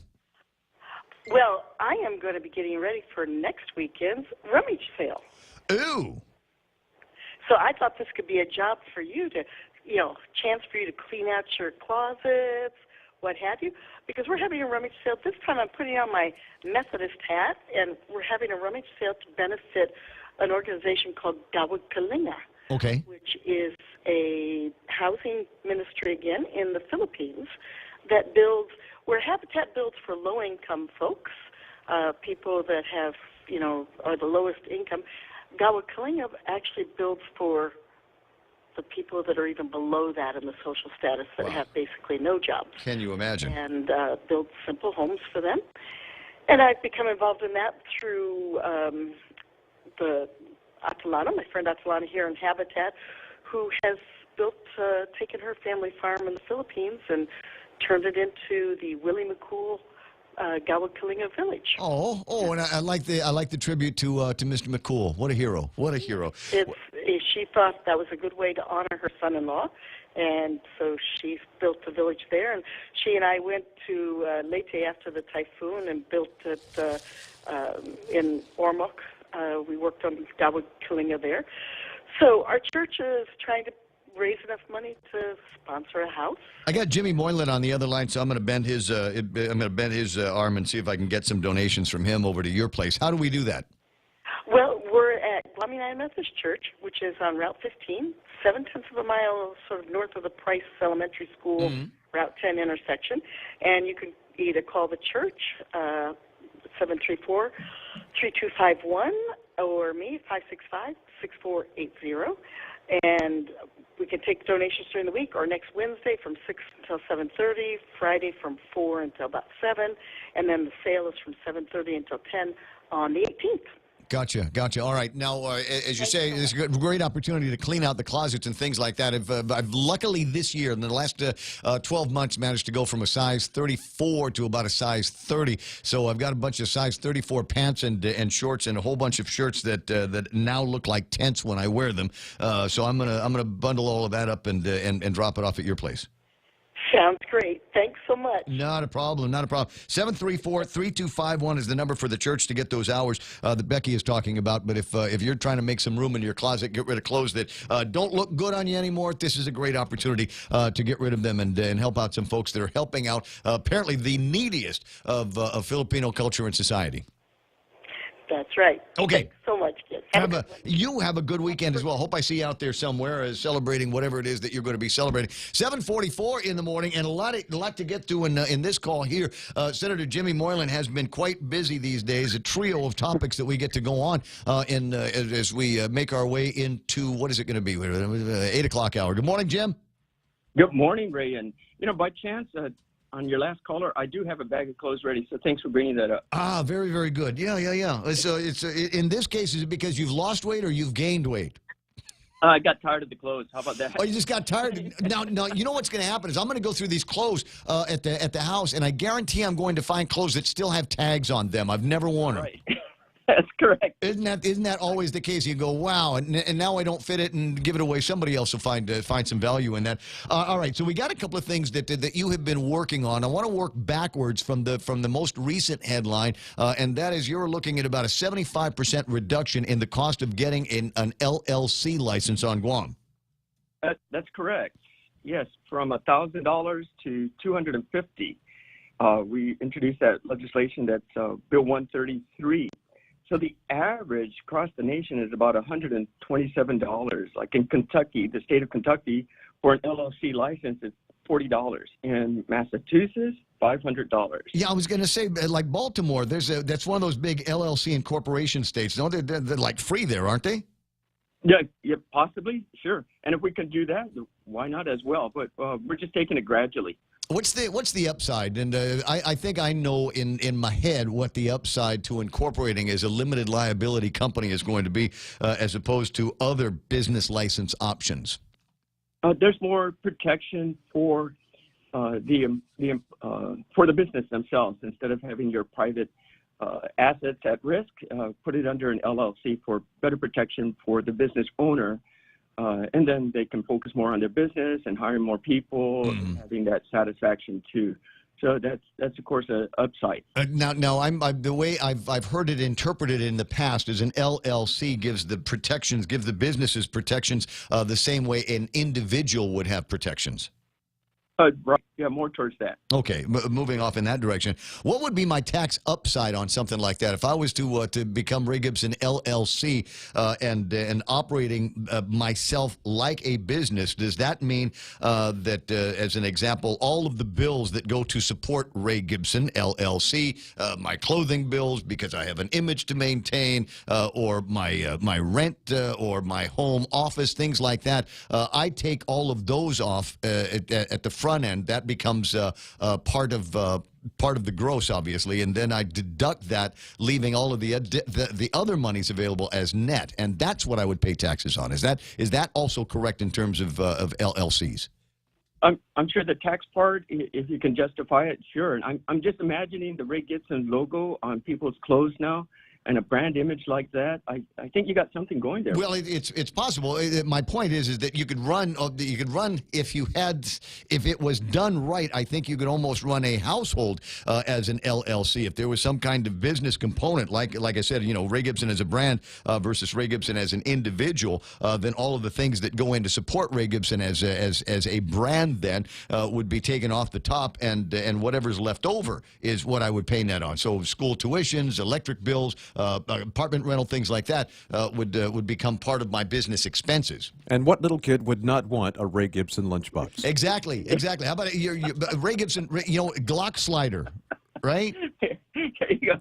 And that's why there is a lot of interest, especially solo entrepreneurs, hoping to change to an LLC, but have hesitated because of the high price. The sole proprietorship, some of those business licenses are just $50. And then if you want to increase your business and go up to an LLC to pay $1,000, there's hesitation.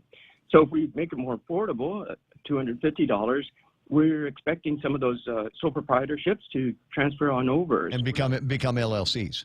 Right. So this would generate actually more people excited about changing their licenses from $50 to $250. So actually, it could increase revenue, too, for the government of Guam. There's going to be some that say that there will be a negative downside tax-wise in terms of revenue for the government of Guam, but I will disagree with that point because as has been, I think, adequately addressed in Regine Bisco-Lee's 35-1, that particular bill that is now law, signed into law last week, there are going to be a lot of businesses that I think will be able to take advantage of those changes to the Dave Santos Act, and that money is not going to sit around. That money is going to be put into employees. That money is going to be put into upgrades for their businesses and other purchases at all kinds of places on Guam. So it's not going to be missed.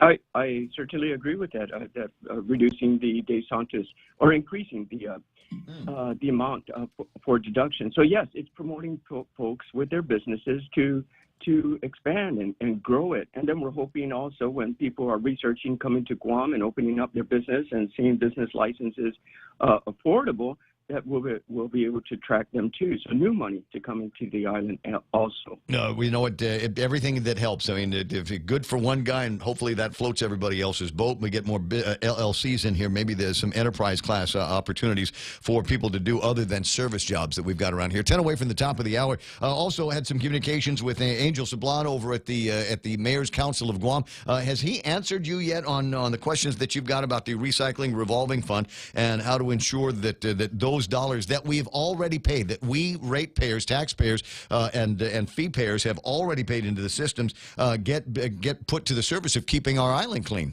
Because it looks like crap right now. Right. Yeah. We visited some mayor's office down south too, and a whole bunch of stuff is just piling up with green waste and white goods also. Well, I mean, did you make your way on was it Route 2 over by Seti Bay, the overlook there? We had these grass fires, and so the grass has burned out all kinds of the foliage on the side of the road, and now you can see into it. And obviously, people have been dumping along there for a long, long time, and now that the foliage is gone, we can see it. It looks like a dump on the way to one of our most famous outlooks. Yes, that's been going on for years. With the Mayor's Council, we're still working on looking at those contracts for those businesses that do pick up these types of waste. But the littering problem is it's so sad for our beautiful island, and especially at our outlooks. It's terrible. We need to, and we're looking at a couple of laws to make adjustments too on that. No, can we just make it so that there ought to be a quota system. You get the mayors and any of the other justice of the peaces that we have around here, and give them a book and say, don't come back until you've written 100 citations. You want your paycheck? Here's your book. Yeah, correct. Because there's just not enough. We don't have, we had this conversation yesterday with somebody. I think our issue here is enforcement, Jim. I don't know that we need any more laws. I think we just take a look at the laws that exist on the book and find out who is not enforcing them, who's just sitting behind a desk waiting for the work to come to them. You got to go out there and find it. You got to hustle to find these litter bugs. There you go, Ray. That's absolutely correct. Yeah, we end up writing more laws, right? But it's really the ones we can enforce those that are in existence, and then we end up, at least for us, we're trying to enforce those laws and give it more muscle too. So, but it's a matter of attitude and people just doing their jobs and getting things done. Amen. And fortunate for us, we got these. A lot of the neighborhood watches now are really getting involved, and we want to empower them more too, with the CAP program as well, and getting more of the private citizens out there to really point things out. It's great on social media now that we can. Really helpful. You've seen Eddie Cruz's posts in the last 24 hours, right? Yes. There are a lot of things out there that are really helping out. Correct. Yeah, and I think maybe that's one of the things that we ought to do is somebody needs to create a Facebook page and shame certain people. I mean, if you've got a house in a neighborhood and it looks like the old ORDOT dump, I think that there ought to be pictures in social media, and I think there needs to be some shame brought into these homeowners, these landowners that have let their property turn to crap. It brings down the value of the neighborhood, brings down, and I think it changes people's attitude if they see somebody who's got this piece of property that they aren't taking care of. I think there's less inspiration, less drive for them to take care of their own property, and certainly people see that and go, well, I mean, if these people are going to junk the place up, I guess I can junk the place up too. Yeah, it's so unfortunate, but that's not how our island was before, and it shouldn't be that way today too. So we need to clean it up. Absolutely. All right. So I'm also behind your effort to work with the Department of Corrections to get more of these guys that might be eligible to spend a little bit of time out of doors doing some zabao work, some bush cutting work, and some trash picking up work in the villages. I like that idea.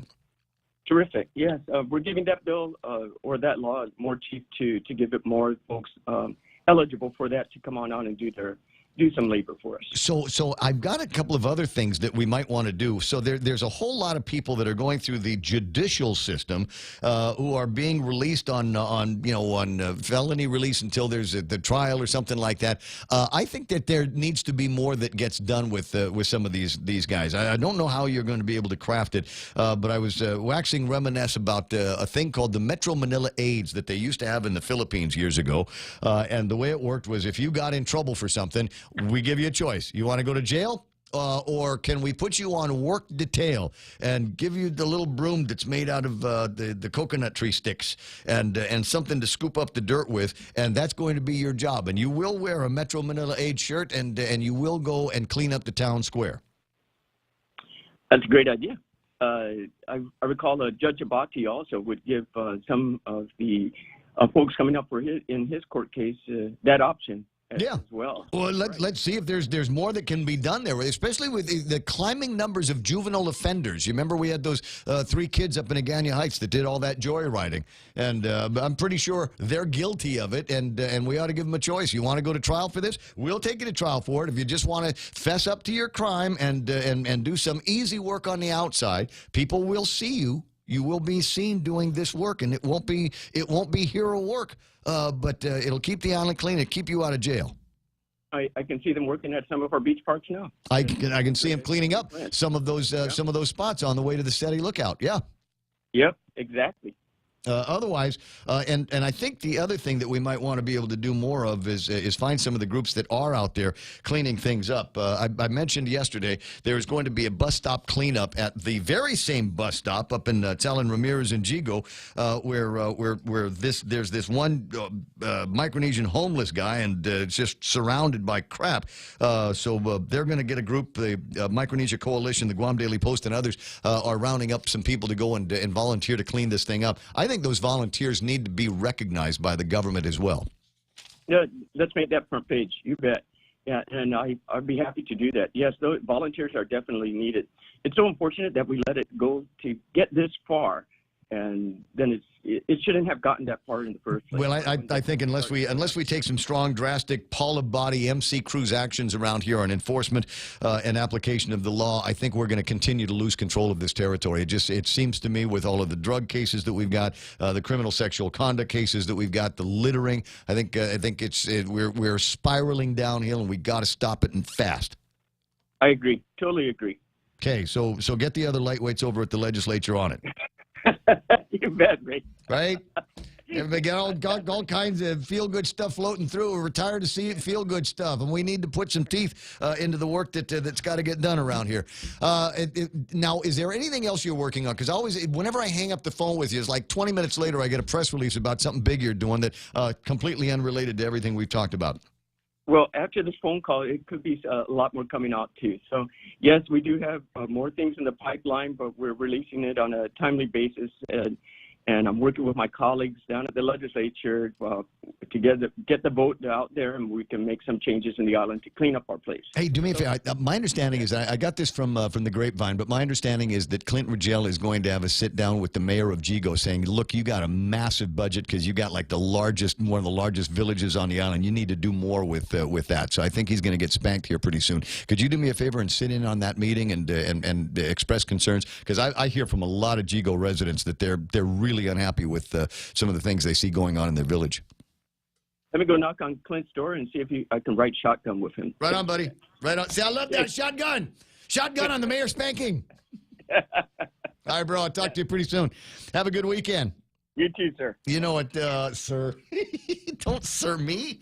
I don't senator you because we're old buddies. 888-825-5888-TALK. Miss a morning, miss a lot, miss an hour, miss a lot. This time last hour on the phone with Congressman Mike Sinicolas and just bending over backwards with me, patting him on the back on the great job that he's doing in Congress these days. Recognized by his committee chairwoman, Maxine Waters. Mike Sinicolas is now the vice chair of the House Committee on Financial Services. This is not, in my estimation, a lightweight committee, and he's got some power behind that chair. So I'm looking forward to seeing how well he's able to use that to advance Guam's issues in Washington, D.C. I did write on a personal note to him, really excited for you. It's such a milestone for Guam, and I hope all of your critics choke on this news. Because you'll recall, up and early, there was all these people, oh, Mike's this, he's new, wet behind the ears, green, he doesn't know what he's doing.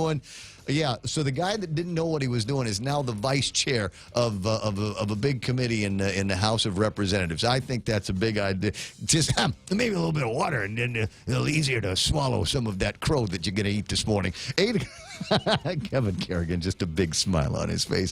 888-825-5888-TALK is my phone number. Hit me up on the Facebook Live. You got comments you want to make, your comments you want me to make. I'll be happy to take those for you from the social media and put them into the radio media. Stand by now for Fox News Live. On the other side of that, Kevin Kerrigan with the big stories. Blake Watson and I are going to pretend to talk about sports and more ahead here on The Ray Gibson Show.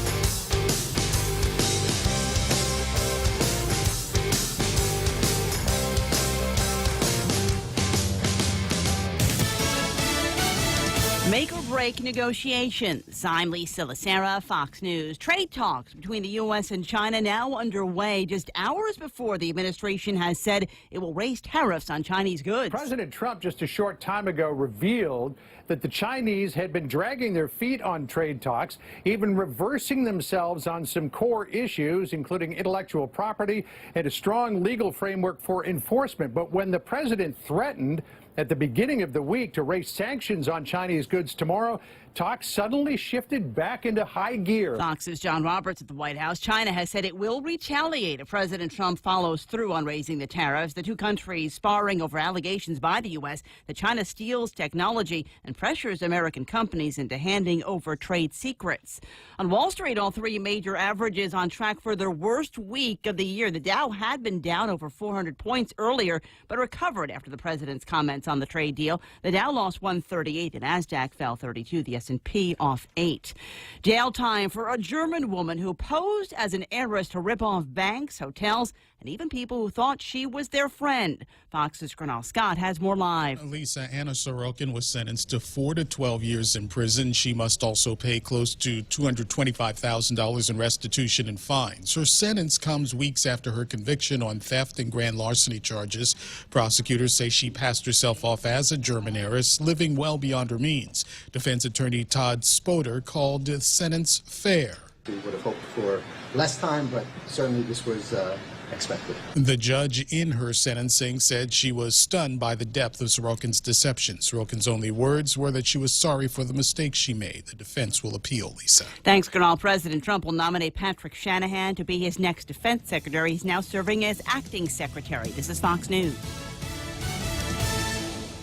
Legends aren't born, they are made. And during our Jeep Celebration event at Cars Plus and Mighty, you'll receive up to $6,000 in accessories for the purchase of a new Jeep Wrangler, Motor Trend SUV of the Year. Customize your new Jeep to the way you want it. Or how about a new Jeep Grand Cherokee? Save up to $5,000. Or save up to $7,500 on a new Jeep Compass Sport. It's our Jeep Celebration event going on now at Cars Plus and Mighty. Cars Plus, driven by you. Accessory special cannot be combined with other offers. See dealer for details. Let's go for a drive. Let's take a stroll. Let's gallivant. Let's go cruising. We all have different ways to describe how we get up and go in our cars. But whatever you may call it, you can do more of it when you save 6% off your fuel purchases at any Shell station when you use your eligible Bank of Guam Visa and MasterCard credit cards. So stop by any Guam or CNMI Shell station and start saving today. Visit bankofguam.com for more information. Terms and conditions apply. Bank of Guam, the People's Bank. Member FDIC.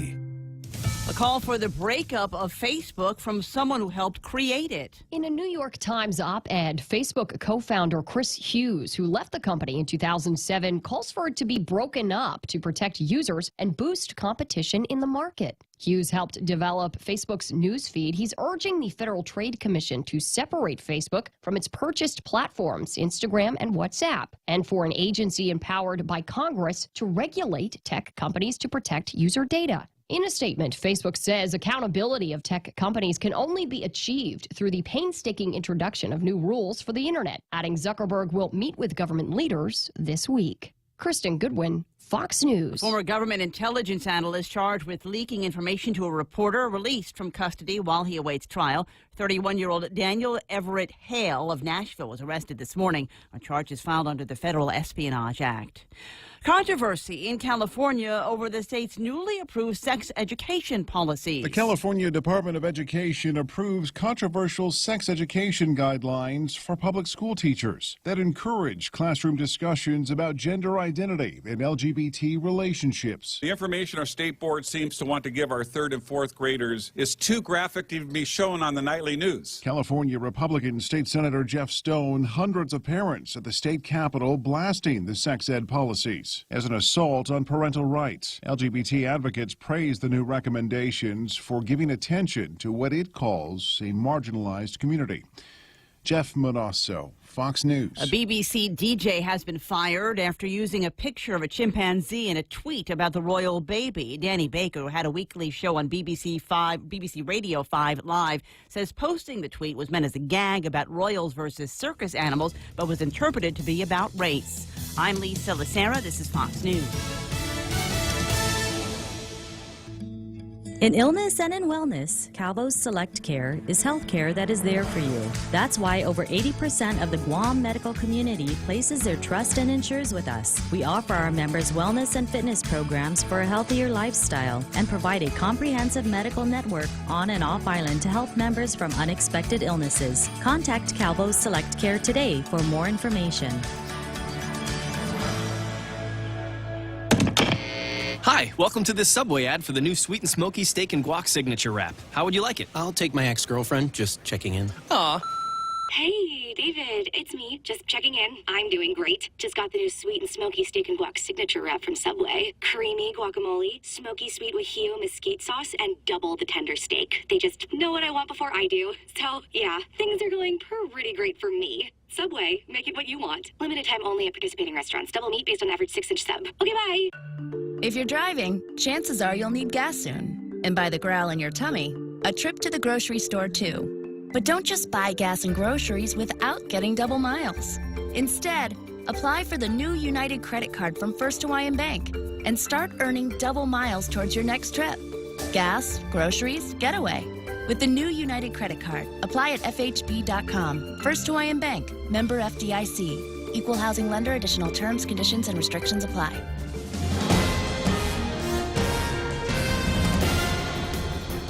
Half a day and good morning, Guam. News time here at The Point is 7 minutes past 8 a.m. this Friday morning. I'm Kevin Kerrigan. Here's a look now at some of the top stories from the Guam Daily Post.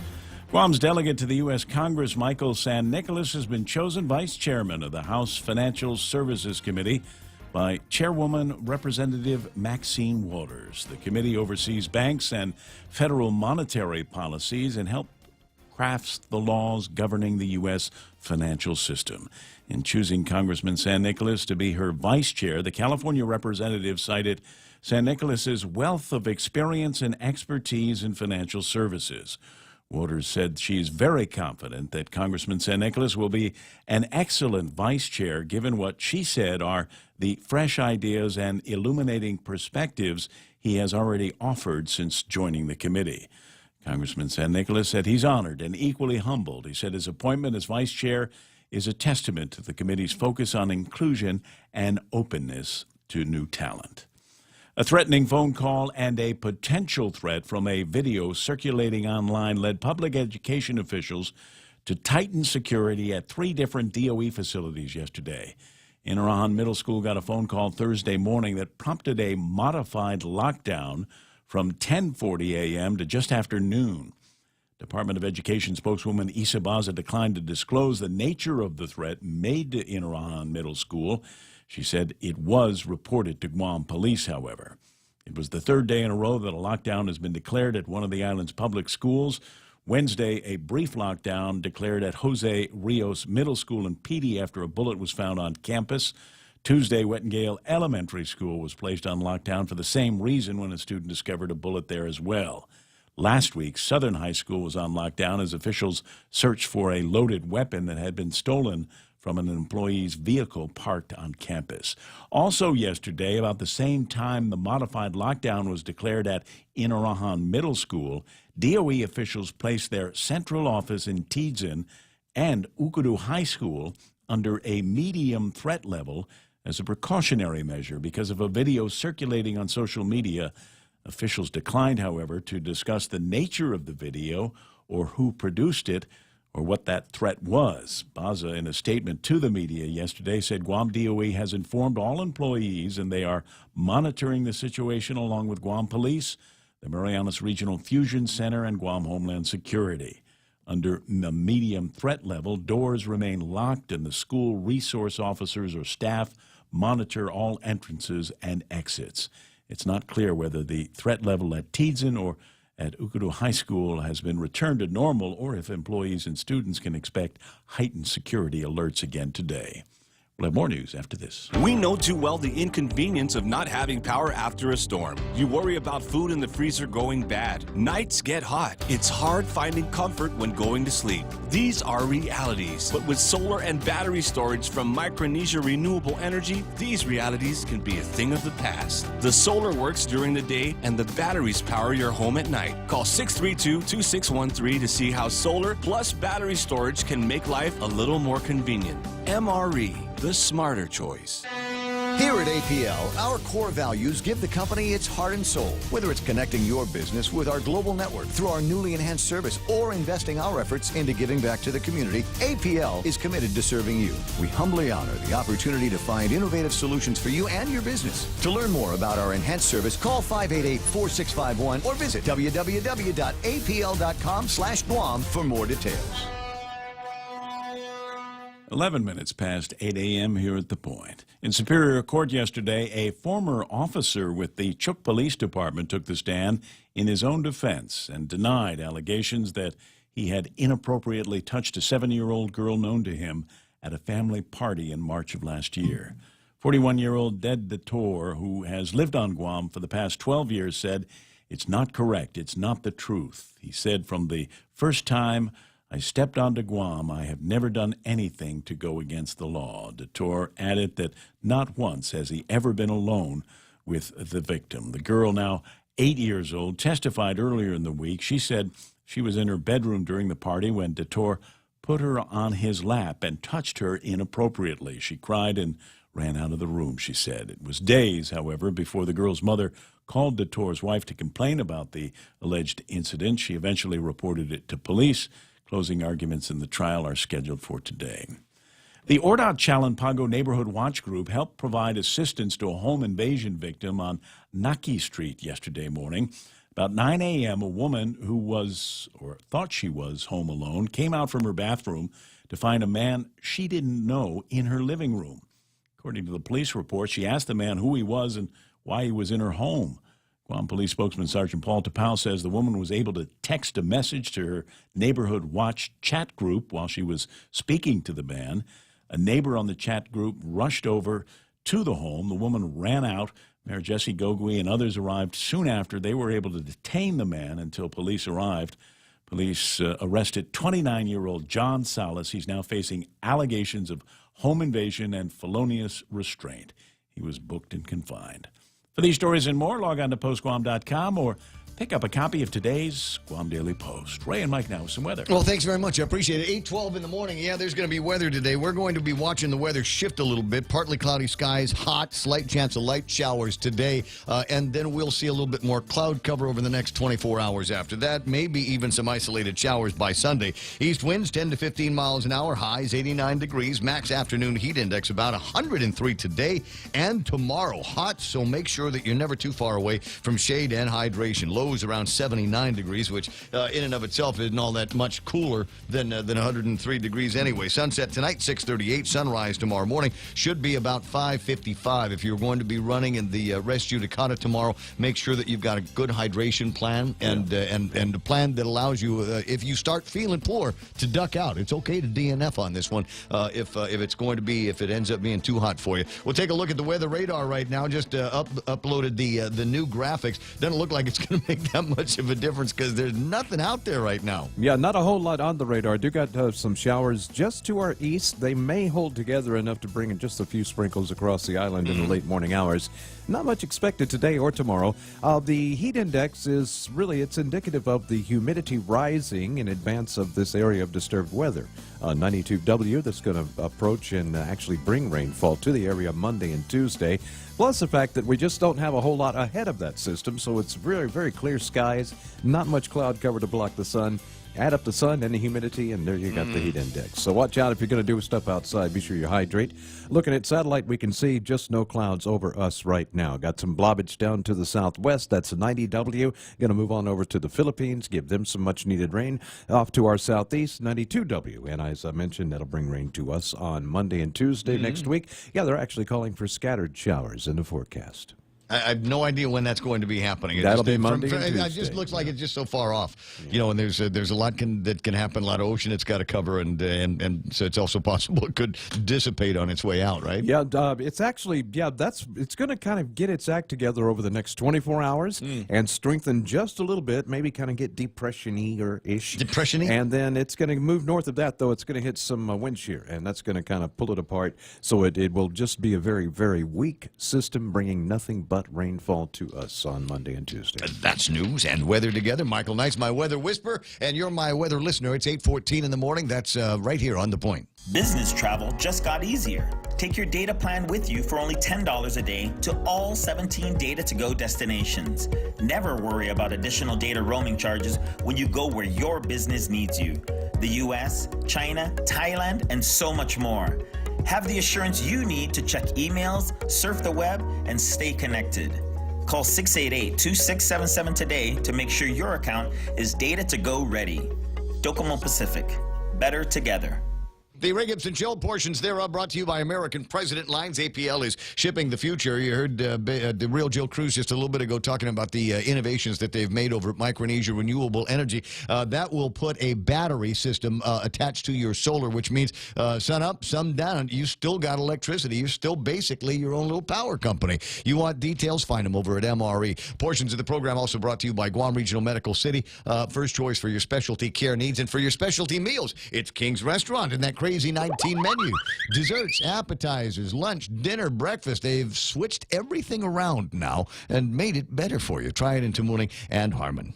Whether you're going grocery shopping, taking the kids to the mall, or going to work, you need a reliable car that can take you where you need to go. A reliable car also needs reliable insurance. Let Nanbo Insurance make your auto insurance easy and uncomplicated.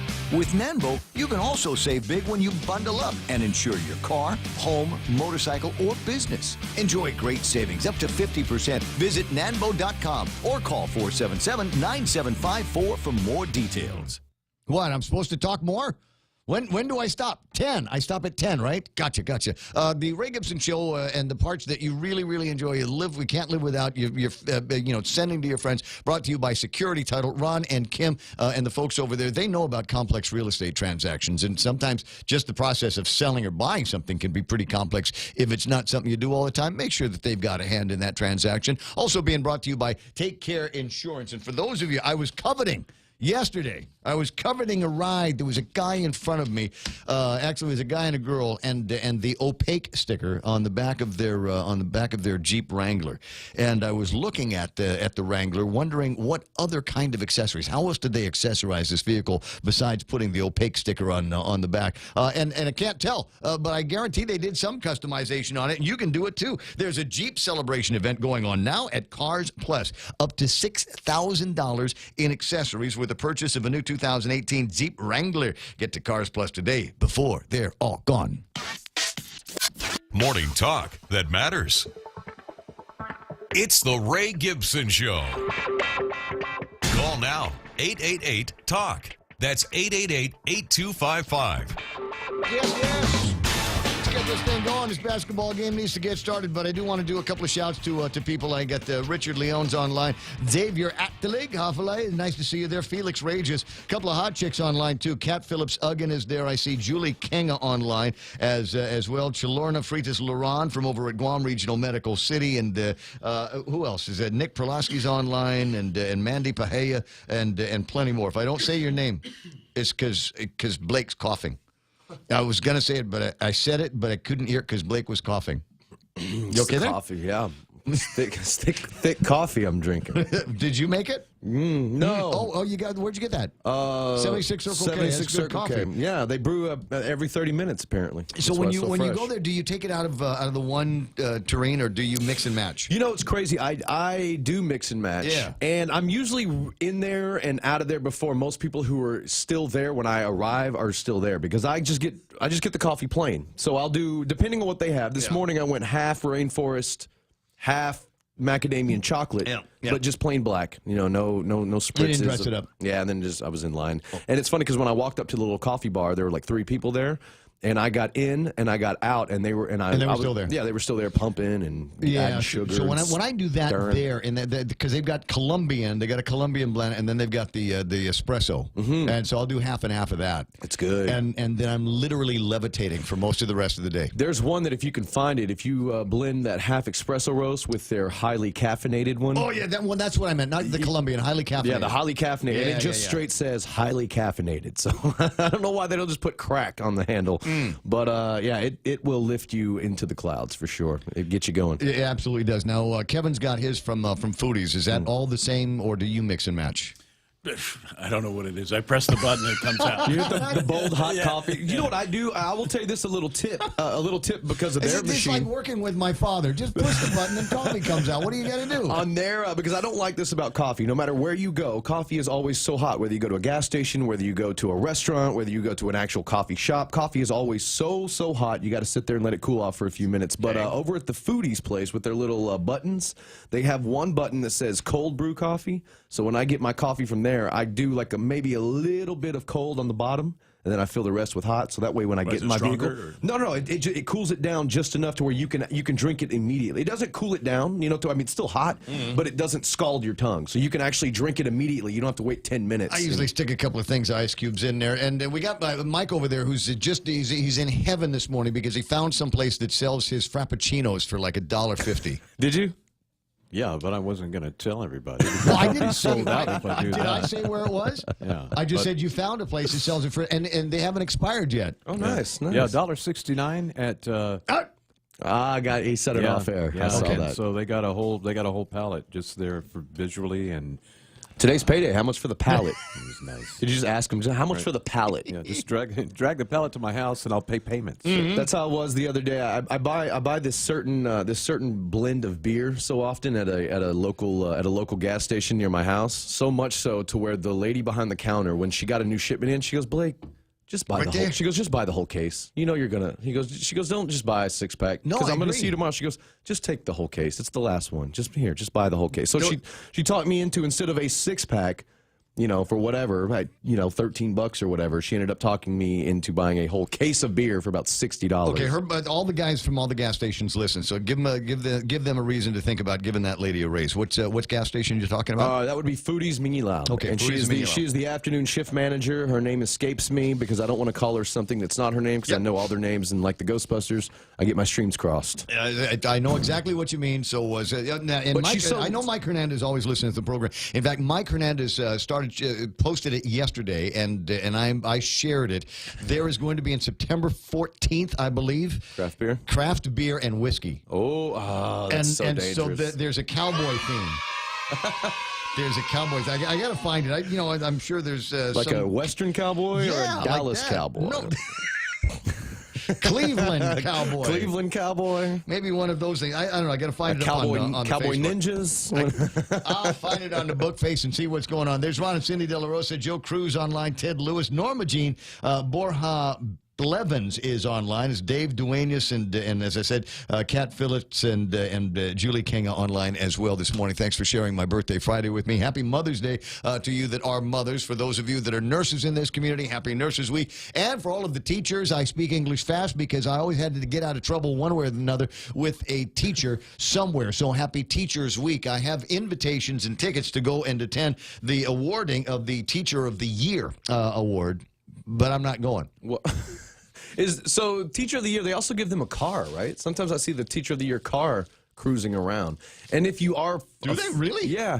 I think, there's a Teacher of the Year Is that SUV. what's up for I don't know grabs? if it's a Hyundai or a Kia. It's one of those... Does it come with a driver and security? I don't like think the a governor? driver. But it's obvious. They wrap it so it says, like, Teacher of the Year. So everybody knows you're Teacher of the Year. But I was going to ask, like, do you get to keep the vehicle? And also, when they award a new Teacher of the Year, do you have to take your Teacher of the Year decals off your vehicle? I wonder, because I do see the Teacher of the Year sometimes on Route 4 right around Ordot. I don't know if she stays there. I don't know if she teaches at Agata or what, or maybe Chalampago Elementary. But either way, I see her a lot. I heard the name of the Teacher of the Year from the existing one, but they're supposed to have a big ceremony where they're going to unveil this weekend the Teacher of the Year. From one of which you and I know is DJ Ronnie's wife.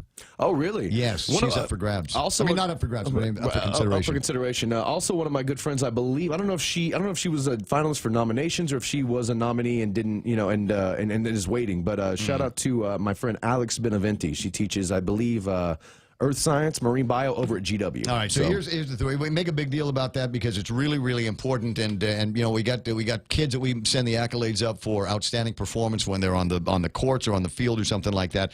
No less important than the teachers that are coaches of our kids in the classroom. So congratulations to and love for all of the teachers out there. I'm just giving you a hard time when I say the teachers always gave me a hard time. They did, but I'm not holding it against I will tell you this now. about those teachers, though. Do you have a favorite teacher? Ever?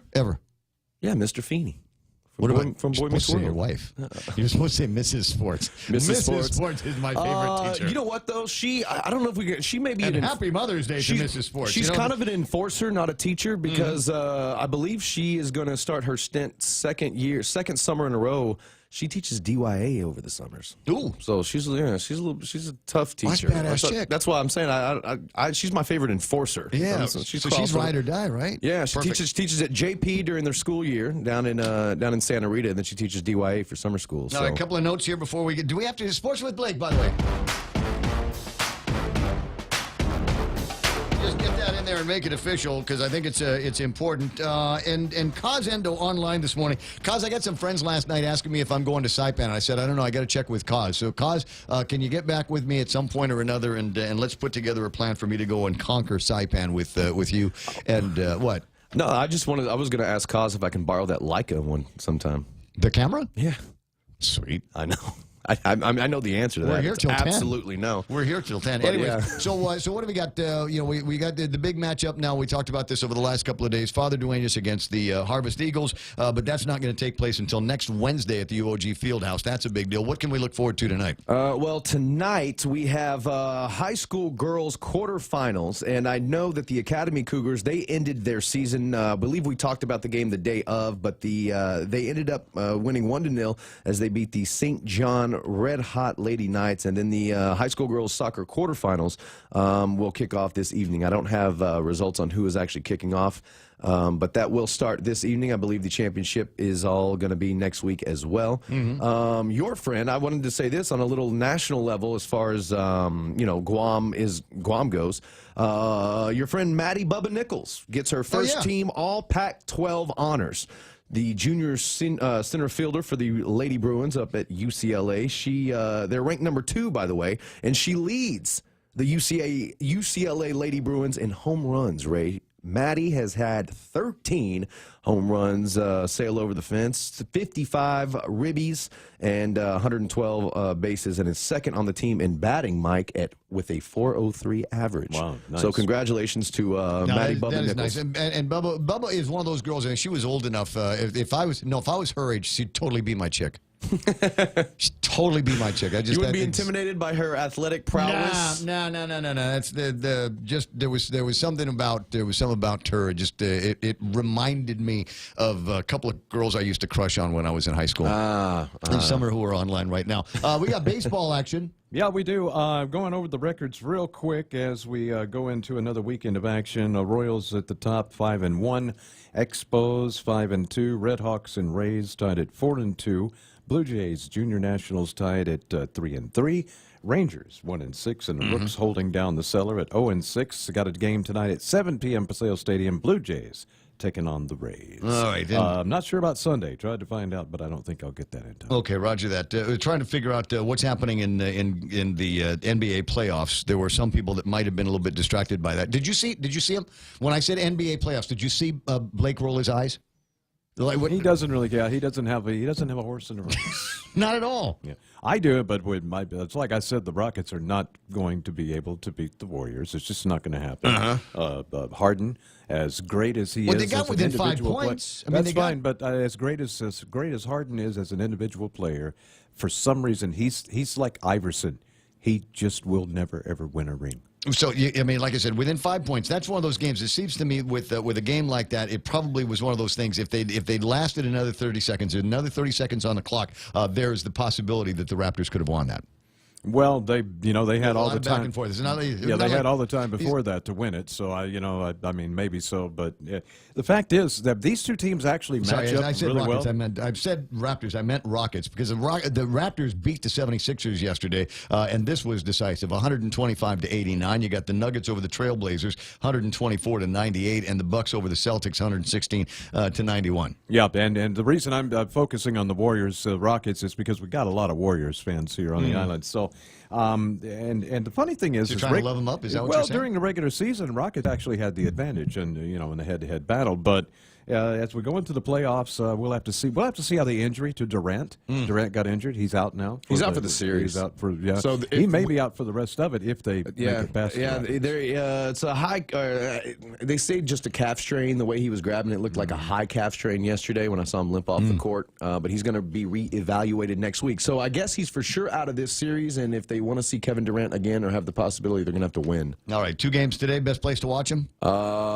Anywhere that's open. Because I think the first one's tip off. Yeah, the first one's at 10. Like now, like an hour and a half. So Raptors and 76ers, that one starts off at 10 o'clock this morning. And then at a more reasonable time, for those of you that want to have a daytime drink, 12:30 for the Nuggets and Trailblazers. Tap House open for lunch. And do you guys got TVs there? You know what? Not only do we have TVs there, I don't know if I should say this. I'll just go ahead and say I brought it up. We are a... it's Jay Merrill's birthday the other day, so I'm giving him free plugs. They are... Shout out to Jay Merrill. They are a Portland Trailblazers bar. And the reason I'm saying that is because Really? Yes, and I'll tell you the direct connection. It's actually kind of a big deal that most people don't know about. And if you don't have a team in the race, might I suggest rooting for the Trailblazers for one reason. Terry Stotts is the head coach. Terry Stotts has a lengthy history here on Guam, and his brother may or may not be the GM down at said restaurant. No way. Yeah. So every time the Trailblazers are on, it is on down at the Tap House because the GM down at the Tap House, his last name, funny enough, is also Stotts. So, wonder why. So, yeah, that's little brother supporting big brother every time the Blazers play. That's actually also why one time I went in there and I wanted to watch the Stars playoff game, and he said, Blake, any other day I'd say yes, but the Blazers are playing. I said, okay, well, I guess I'll watch the Stars on my phone. 8:31 in the morning, and is that all we got for sports? That's all I got for sports. All right, quick Mother's Day note, because I know that there's a lot of guys out there that may not have heard me talking about prepping for Mother's Day, and you have no idea what to do. You will find in today's newspaper in the classifieds under the adorable section, great Mother's Day gift: Shih Tzu puppies. 3 months, got a female and what is that? 3 males, 1 female. They're 6 weeks old, so a couple of weeks away from being able to take them home. Various colors, so $600 for the boys, $800 for the girls, and then there's a phone number for all of this. And I will say, guys, be careful if you get her a Shih Tzu dog. I know this from painful experience. The dog will take over your place in the household. It will become, and in many cases, take over from the children as well. It will be mom, dog, and then the rest of the family. See, I did it right. I had my dogs first before I had anything else. Yeah. So by the time, Mrs. Sports came in and the kids came in, I was already tired of the dogs, so they took the place of the dogs. Oh, I see. Yeah. Okay, all right. So the dogs got regulated to the back. All right, but I'm just saying, it's like that. Yeah. It's like that with the women in this town and their dogs. Their Shih Tzus in particular. And quit carrying them around in purses. You leave them at home. I don't need to see them out in public everywhere. Yeah, stop putting shoes on them, for crying out loud. And sweaters. It's Guam. We don't need sweaters. But we do allow if you do have a Shih Tzu, if you have one of those Star Wars character outfits. Well, that's cool. Costumes are cool. Yeah, but real clothes not so cool. And quit giving your dogs real people names. Like I don't need to meet a dog named Jonathan, Mason, Patrick. I don't need to meet animals with real people names. All right, so we got that. If you like 727-2930, again, $600 for the male, $800 for the female, $800 because they breed, and as you can tell, you can sell them for $600 to $800 a piece after you've popped out a couple of litters. So the great news there. Just a reminder: be careful if your budget is not up in the $600 to $800 range. Also in the classifieds under announcements, catch snakes and rodent pests. With what? Harris supersized snake glue traps available at Home Depot and hardware stores all over Guam. So it's, honey, I couldn't afford to buy you the Shih Tzu, but I got a thing. Maybe we can catch a brown tree snake. Happy so you Mother's can use Day. the snake to catch the rodents. Well, little known, biologically, I think there's room for discussion. I don't think it's settled science, but many people out there own Chihuahuas, and the fact of the matter is a Chihuahua is it's a rat. It's a rat. It's a rodent. It comes from the rodent family, and it is evolved to look like a dog, but it's not really a dog. It's not. No. Maybe it's the elusive chupacabra just evolved. 8:34 in the morning. That's all the time we got to pretend to talk about sports. Happy Mother's Day to you wherever you happen to be shopping for your goods. Headlines with Kevin Kerrigan next. Get a free Polar Pop any size when you fuel up on $35 or more of premium high-performance fuel. Conditions apply. See stores for details. Circle K. Take it easy. Get a free coffee any size when you fuel up on $35 or more of premium high-performance fuel. Conditions apply. See stores for details. Circle K. Take it easy. Get $5 off any Circle K car wash package when you purchase $35 or more of premium high-performance fuel. Conditions apply. See stores for details. Circle K. Take it easy.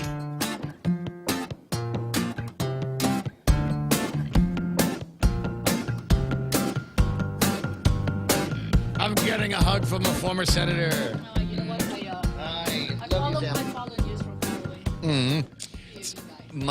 I'll see you pretty soon. Have a great weekend. Kevin didn't get a hug either. It's all right. It's perfect. 8:35 in the morning. Sam Beanie in the studio, and I got some love for my birthday. 888-825-5888-TALK. And lots going on here this morning. And if you're wondering just exactly where to jump into when it comes to news, if you haven't heard it all, then we've got it all lined up for you. Kevin Kerrigan with his last newscast for the week from the Guam Daily Post. Good morning. Half a day and good morning, Guam. And the headlines from the Daily Post this morning: the Consolidated Commission on Utilities scheduled to meet at 4 o'clock this afternoon to talk about those controversial bonuses and pay raises illegally approved behind closed doors in November of last year for top officials of the Guam Power Authority and the Guam Waterworks Authority. Attorney General Levin Camacho declaring those pay raises illegal because they were discussed in a closed-door meeting, which is contrary to the government's open government law. He ordered them returned. News of the bonuses and raises prompted criticism from a number of residents, including activist Ken Leon Guerrero, who posted a petition on change.org, which states, "We, the ratepayer, citizen owners of the utilities, petition the CCU to stop the practice of awarding pay raises and bonuses to executives for simply doing the jobs they were hired to do." The CCU meeting this afternoon takes place at 4 o'clock at the Public Service Building in Manila. Guam Attorney General Levin Camacho has joined a coalition of 38 other attorney generals across the nation to urge Congress to pass legislation allowing cannabis-related businesses to legally access the U.S. banking system. The Federal Secure and Fair Enforcement Banking Act is currently under consideration in the U.S. House. In a release announcing that he has joined the coalition supporting the measure, Camacho said the legislation would give properly licensed cannabis-related businesses access to banking services and reduce the likelihood that they will become targets of crime. There was an estimated $52 billion market for marijuana in 2016, but of that, only $6.2 billion came from legal marijuana sales, according to a Reuters report citing statistics from the cannabis industry research group ArcView. The rest of the nearly $46 billion came from sales on the black market. 37-year-old Eugene Marcos Pocagui Minor is in custody on drug and weapons charges after following a shooting in Agate on Wednesday night. Minor was charged with possession of a firearm without an ID and possession of a Schedule II controlled substance. According to the magistrate complaint, police were called following the shooting. They were given a description of the vehicle. They found the vehicle, stopped the car, conducted a search, and they found a silver handgun in the rear floorboard of the car and 2 rounds of expended ammunition. According to the complaint, Minor admitted he did not have a firearms ID or a driver's license. He went on to tell police he had ice paraphernalia in the front passenger floorboard of the car, where police found 2 improvised glass pipes with charred crystalline substance, which subsequently tested positive for meth, according to the court documents. For these stories and more, log on to postguam.com or pick up a copy of today's Guam Daily Post. Oh, thanks very much, Kevin. And just for those of you curious, Sam Beanie came in and gave me a card with a turtle on it, with the old turtle on it. It's all right. Longest lived creature. And hi, my name is Ray, longest lived guy in talk radio. Ray, enjoy your special day. Age is relative. Hug Sam. And down at the bottom of it says Tide Roll, which means that you know that she's official. She's official. Tide Roll. Not me. I'm Roll Tide. I'm that kind of guy. Technically, that's a tortoise, by the way. But my present is tortoise, turtle, tomato. My present is it's a refrigerator magnet, because by now everybody should know that I like refrigerator. I never get to go anywhere. I never leave, right? You know, I'm going to go down to Singapore, Manila in a little bit, but I never get to go to any cool exotic locations like. Happy birthday! Thank you, Kev. Like Toronto, Canada, and I don't know if you can see it. I'm trying to zoom in so that you get a little bit of the view. It's a bunch of mooses, and one of them's passed out, and it says, "Beware moose dropping." Are we sure that's not Toronto, Kenyatta? You know what? You could be right. You could be right, in which case she never goes anywhere either. 888-825-5839 in the morning. That's iConnect time. Swing by an iConnect, because I told you to. They've got, over at the iConnect place, they've got all kinds of great different plans for you that will scale down and scale to you and your needs, what you're doing with telephones and internets and WhatsApps and all of that stuff. Why pay for the service if you're not going to be using all of it? 20 away from 9. Call iConnect at 888-8880. The crazy 9th 19 menu at King's Restaurants is back with all your breakfast, lunch, and dinner favorites. Fun pancakes, tasty sandwiches, and the local dishes you crave for a limited time on the Crazy 19 menu at King's. I'm Edward James Olmos, here to remind you that the second Saturday in May is the annual Letter Carrier Food Drive. The need for food assistance remains high in communities across America, but you can help. Simply leave a bag of non-perishable food near your mailbox on the second Saturday in May, and your letter carriers will do the rest. All food collected stays within your local community. So on the second Saturday in May, please join me and the National Association of Letter Carriers and stamp out hunger. We've got representatives of the National Association of Letter Carriers standing by. Speak with them in just a few minutes about this. It is my goal to make this the biggest food drive for the post office that Guam has ever seen. So we've been happy to run those Edward James Olmos commercials over the last couple of weeks, and we'll spend a little bit of time with him on the phone this morning to remind you about what it is that you need to do and some of the things that they're going to be looking out for. Traffic Gizmo time, ladies and gentlemen. Let me just call this thing up and see if there's anything left over for second string traffic. Did we leave any out there? A little bit of traffic. 1 and 3 still kind of busy if you're coming out of Dededo in that direction. Otherwise, I think the only other thing where you might see things busying up this morning is on the way into Big Navy down in Sumai. We've got all the major intersections represented and working here. 10 and 15, a little bit busy. 8, 10, and 16. Might have a little bit of a delay getting through there. Nothing major. Coming out of the Guam International Airport, we've got some long lights on the northern intersection, but once you get past that, should be cool right up to Home Depot and the 76 Circle K. A little bit of traffic coming into the downtown Hagåtña area and kind of that loop that goes through Cañada, Roy T. Demion Street and Route 8. Not sure why, but there just is. I'm wondering if there's an accident over there on the way into Harvest Academy or just that Toto Cañada Road, because it looks like there's more traffic on Roy T. Demion than I normally see here on a daily. But once you're in the downtown area, it should be just a question of getting through the intersections, be in the office in no time. It's 8:42. Family Finance has been serving the people of Guam since 1959, and they'll continue to be there for you in the years to come. Whether you're looking to get a personal loan for that summer vacation or paying off those long overdue bills, Family Finance has got you covered. Apply for a personal loan from $1,000 up to $3,600 by calling Family Finance in Hagåtña at 475-4545, Upper Tumon at 647-5626, or in Dededo 633-4473. Family Finance, serving the people of Guam since 1959.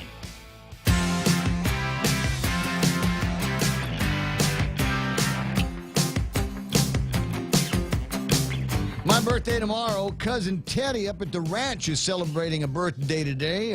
Lots of love to you from me and my family, to you and yours out there. A friend of mine might be listening off island. Cass is celebrating a birthday, and I'm having a hard time trying to remember whether today is Mel Kenga's birthday or is it Frank Calvo's birthday, because they all have the same Facebook address. So I'm not sure who it is, but somebody in the house over there is having a birthday. So way to go, you guys. 8:43 in the morning. 888-825-888-TALK. No, see if you can get a hold of the National Association of Letter Carriers people. I sent you that number on your machine here. Not Tammy, but the other number that I sent you. And see if we can get these guys on the line this morning, talk about the letter carriers and the work that they're going to be doing. While we're scaring that up, let me see if I can drag in a couple of other topics here as we're going through the table of contents. Good to have a neighborhood watch. I don't know if you saw the story, but it's one of those, oh my God, home invasion.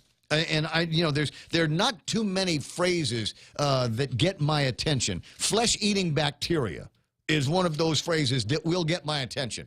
Home invasion is a whole nother one. You're just kind of sitting around the house, watching television, or you go to the restroom, you come out, and there's somebody you don't know in the house. What the hell? And it's not as though when you're in your house, you're carrying around your pistola or have a handy means of protecting yourself. ORDOT Selenpago Neighborhood Watch Group came to the assistance of a lady victim at Naki Street in Selenpago. Around 9, a woman was home alone. When she exited from the restroom, she saw a man in her living room. She immediately asked the man who he was and why he was in her home. The woman was able to message her neighborhood chat group, and you know what? It was like sending a flash to the cavalry. Everybody showed up. And this is a good reason to have the WhatsApp on your phone. And it's a good reason to have access to your neighbors. Now I get it. I'm a part of a couple of watch programs, and sometimes there's just not all that much going on. So there's a whole lot of I don't know. Every once in a while, I get these big long Jesus rants in there. You just kind of look the other way on that. But every once in a while, you hear tell about maybe some thug-looking guys walking around the neighborhood, or so-and-so that had a break-in over at their place the other day. So it's important, maybe vital. And even if it's not a full-blown neighborhood watch program, maybe it's just you and the 2 or 3 neighbors around you. That can be your own neighborhood watch. But get some kind of connection. That way, if something does happen, if something goes south in the house, you've got access to ready means to be able to find somebody and get them to help you out. Brother Rene out there, Tammy GS, that's shorthand for Tammy from the post office. And I said, Tammy, let's talk on the radio. And she said, why don't you find somebody that's actual letter carrier? So I got Tim on the line. Good morning, Tim. Hi, good morning, Ray. What is your last name? Chargaloff. Chargaloff. Okay. Good morning, Tim Chargaloff. Good to have you. You're the now you are a member of the NALC, right? Yes. So I am the National Association of Letter Carriers branch president for Guam.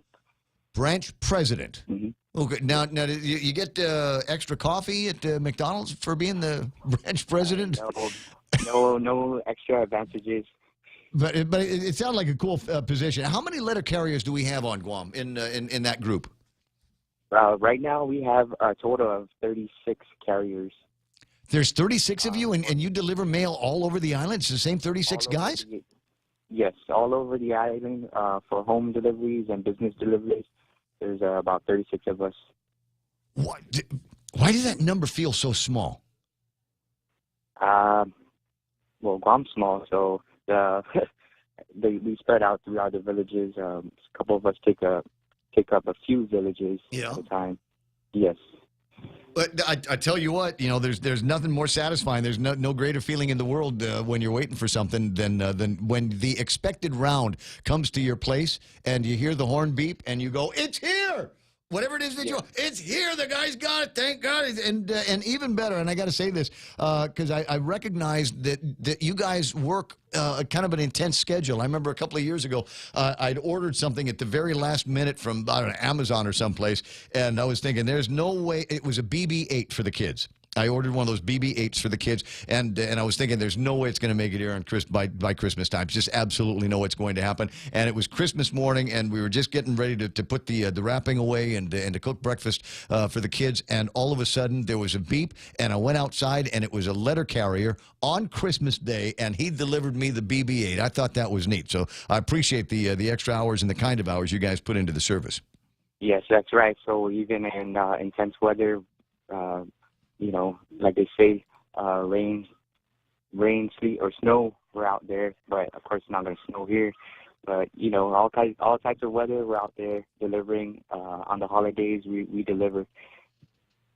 Shelly, my big sister Shelly, saying shout out to Pete, our BH carrier. There will be a blue bag in the mailbox. And let's talk about those blue bags. I don't have one on me now. Mine is in my office, and I'm going to give it to the lady that gets the mail over next door and make sure that you guys aren't empty-handed as you leave the iConnect place with some canned foods. I think I threw in some mayonnaise in there as well. Oh, nice. Yeah. So tell me about this program, about the food drive that you guys are doing this weekend. Okay, so for this weekend, well, with a lot of businesses that close that are closed on Saturday, we're already starting to pick up the deliveries, the blue bags that we handed out to all the customers. Yeah. And the flyers. So what we're doing is we're collecting non-perishable food items, those that are not expired. And what we do is we gather them all, weigh them, and then we distribute them out to our local food banks. So this year we have Salvation Army, the Ministries of the Homeless, and Catholic Social Services. Those are who we're donating the foods to this year. So we hope to replenish their pantries because during Thanksgiving, that's usually the time when most of the time when they get their food. By towards the middle of the year, they start running out of food. So yeah. This is our cause. to replenish those pantries. There's Nick's on the line, and Nick doesn't have home delivery, but he would like to participate. How do folks that don't get mail at the home or aren't going to be anywhere? How do they participate? So our post offices, Tamuning, Ganya, and Barragata, there are hampers there or drop boxes for people who have PO boxes to deliver their canned goods there. Also, we have PLS is helping us out. They have donation boxes in their stores, so if you purchase any canned goods in PLS, you can drop some off there. Cautious and Tamuning is also helping us out this year with a drop box in their Tamuning branch. And a lot of businesses, schools as well, they're helping us out a lot this year. Well, as I was talking with Tammy online before, and she said it's the goal to make this the biggest one ever, and it feels like it's already on track to be the biggest one ever. Are you getting that same sense? Yes, that's right. So already we started distributing out the plastic bags on Tuesday. By Wednesday, we already started picking up bags. I just picked up a couple just a few minutes ago. Mm-hmm. I'm out on the street right now delivering and picking up donations. So a lot of the businesses here in Tizen just came from USDA. They just donated a bunch of canned goods. Perfect. Now, there is picking up that you're doing today, and then, of course, tomorrow on the residential runs, and for the businesses that are open on Saturdays, you'll be picking up as well. What time does it end? It ends by, everyone should be back and everything should be loaded by 2 o'clock. So depending on what time your regular carrier gets to your route, that's what time he'll pick up your canned goods. But if he ends up missing you, we still got a couple of days. We'll pick them up and we'll distribute them out later on throughout the week. Okay, all right. So yeah, because you mentioned something earlier, and I did not give that a thought until you did, but I might need to rethink some of the items that are in the bag because it's possible that a couple of cans in there are expired. Yes. So those the expired goods we won't be able to give to the local food banks that we have. Just for health and safety and health concerns, we don't want anyone getting sick from the expired foods. Right. Okay, all right. So in that case, I probably need to go to Payless, probably need to go to Costuless before the day is over and get some other items to stuff in that bag. So if I don't make the drop off today, I can leave it for the guy, for the Tamuning guy, the Upper Tumon guy, for Monday, right? Yes. Yeah. A few days after, we'll be collecting them throughout that week, and later on, we'll call one of the local food banks to come back and pick up the rest. Start grabbing the stuff. Tim, is there anything in particular you guys are looking for? I mean, in terms of food stuff, are there things that the guys over at the food bank are saying, you know what, this item, cans of pork and beans go fast, or chili no beans go fast. I mean, just thinking about the stuff that's in my cupboard, and Vienna sausages go fast. Are there things that, or are there others that they're looking for to augment the kind of obvious ones? That's right. We have, rice is one of the big ones. Rice? They look, yes, a sack of rice, either 10 pounds, they'll take those. As locals here in Guam, that's one of our everyday, dietary needs. Yeah. So rice would be one of them. And anything, any canned goods will help. Yeah, kind of meals ready to eat is what they're looking for. In many cases, these are homeless people. It's not like you can give them a thing, with tomato sauce and the try vegetables, and they're going to cook up some kind of goulash. They don't have any place to cook it, so it's a question of being able to get a can, heat it up, open it up, and eat it. Yes, yeah, that's right. Understood. Hey, Liz, I appreciate you and everything that you guys do at the post office on a regular basis, on a daily basis. And my favorite is when the line is short, when I have to get a yellow card over at the place. Oh, yeah. And don't tell the boss, but I haven't gone to my mayor's office and done all that stuff, so I'm just going to put up a mailbox in front of my house. Can you just start delivering? Oh, if there's already an established delivery in your area, then in your street, then we will give you home delivery. You're the man. Tammy's freaking out. So, no, you're supposed to come over and you're going to fill out paper and you got to go and visit the mayor and all of that stuff. I'm just going to put the mailbox out there and put the number and see what happens. Dude, I got to run. Hey, All right. Happy Mother's Day to all the moms at the post office as well, all right? All right. All right, man. Yeah, Happy Mother's Day out there to everybody. All right, groovy. I think that's all the information we need here. Again, want to make this the biggest and the best that there's ever been done. You know, there's a lot of crap that goes on in this town, and I'm the first one that will point out where I think that we've got some real problems. But I tell you what, one of the problems that we don't have, and one of the things that we have in an abundance around here is generosity. We've got some really, really generous people, and even people down around the bottom rungs will always be able to say, yeah, I got a couple extra bucks here for a can of beefaroni or a can of chili no beans and maybe some Skyflake crackers. Can I just say how much I love that? Chili no beans with some hot dogs in it. You just thin slice the hot dogs kind of on the diagonal, right? Cut them against the bias, and then you put that in. You just eat that up. Never mind a spoon. You just go in there with the Skyflake and just shovel it into your mouth. No, that's good. No, that's nice. Yeah. I like that. Bachelor gruel. What can I say? 8:56 in the morning. 888-825-5880-TALK. You want information on that? Find me, and I'll be happy to tell you what we need to know, or just listen to the next time that we play the Edward James Almost commercial here on the radio. What have I got here? Christine L.D. Jones wishing me a happy birthday. That's nice. And happy Mother's Day to everybody on Facebook Live. Tammy, the postmaster, says, come and apply, please.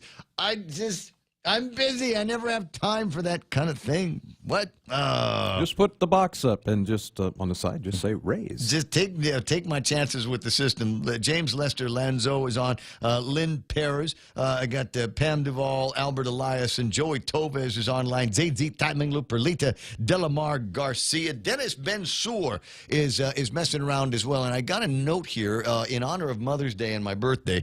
I think Pam is going to be bringing some of that award-winning chicken Kelligwin by a little bit later on. And we're all going to be looking forward to that. We'll have chicken Kelligwin. This has been a great week for people dropping off food at the radio station. So we've got the chicken Kelligwin that's coming by a little bit later on for our afternoon celebration. And then to wash that down, there are still, believe it or not, a couple of good humor bars left in the freezer. I took a look at that there this morning because I wanted to see what the inventory was going to be like. A couple of minutes away from the top of the hour, and enough time to talk about what I think are a couple of very interesting issues that we've got. The Attorney General is taking steps, working with other states that, like Guam, have decided that we are going to, be more tolerant of marijuana and marijuana sales. And there's a concern that he has, and I agree, there's a concern that he has that many of the transactions that take place as a result of this marijuana business might not be able to enjoy the same security as cash that is involved or other financial transactions that take place in other businesses that are legitimate.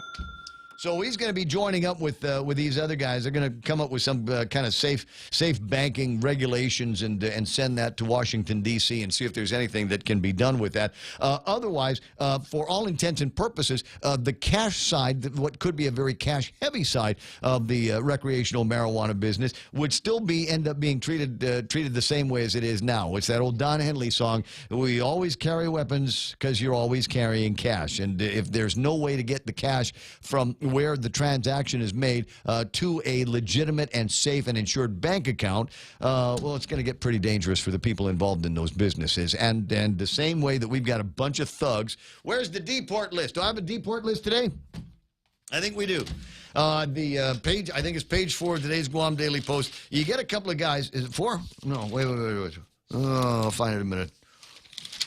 Maybe it's even earlier than that. Where are these guys? Anyway, so I'll look for it in a second. There it is, page 9. Today's Guam Daily Post. Here's the deport list. Shame. Shame. Shame. Oh, I like that. Game of Thrones. Shame. Game of Thrones. Yep. We got the drunken man arrested after police found a stolen credit card. And then this guy here, the suspect told police he was drinking beer and liquor with his friends. And when they ran out of drinks and cash, that's when he allegedly decided to break into vehicles for more money to get more drinks. Deport. That's all there is to it. Anyway, so there's all kinds of problems that we have, and this guy here would probably be first in line when he saw the guy selling marijuana and wanting to get his share and act violently in that way. Time, 9 o'clock in the morning. Ron Brewster from Docomo going to be coming in. What's he talking about? I don't know. Is he bringing me shiny technology? I don't know. Find out with me after Fox News Live right here on 93.3 KUSG, The Point. Storms slamming the South. I'm Lisa Lacera, Fox News. Torrential rains in Mississippi and Alabama and a tornado in Arkansas as officials in Texas warn that same system is headed their way. Fox's Steve Rappaport has more live. Lisa, several people were injured when that tornado tore the roof off of an apartment building in Pine Bluff as storms dump heavy rain across the South. The National Weather Service issuing flash flood watches for portions of Louisiana and Texas. Houston already hit with flooding this week, and Mayor Sylvester Turner says they're not taking any chances. We have more assets on the city level now than we had during Hurricane Harvey. So those assets have been deployed throughout the city. The rain pushing levees on the Mississippi River to the brink. Flooding across the Midwest caused billions of dollars in damage. Some rivers swelling above flood stage for more than 6 weeks now. Lisa? Steve, hours away from additional tariffs on Chinese goods as the U.S. and Chinese officials try to work out a deal. President Trump today saying his threat of tariffs lit a fire under the Chinese who had been dragging their feet. This, once the tariffs went on, they upped the meeting. It was supposed to take place originally on Thursday. Then about 5 weeks ago, they said, how about Friday? How about next week? I said, what's this all about? Over the weekend, China indicated it was reversing course on several core principles it had agreed to, including intellectual property and binding legal language, which for President Trump was unacceptable. Fox's John Roberts at the White House. The tariffs will go into effect just after midnight if no deal is reached. Earlier today, the president held an event at the White House pledging to take action on rising health care costs. No one in America should be bankrupted and unexpectedly by health care costs that are absolutely out of control. The president saying people should never be told after the fact that they have to pay for out-of-network costs. He's calling for a clear bill up front when people have emergency care. This is Fox News.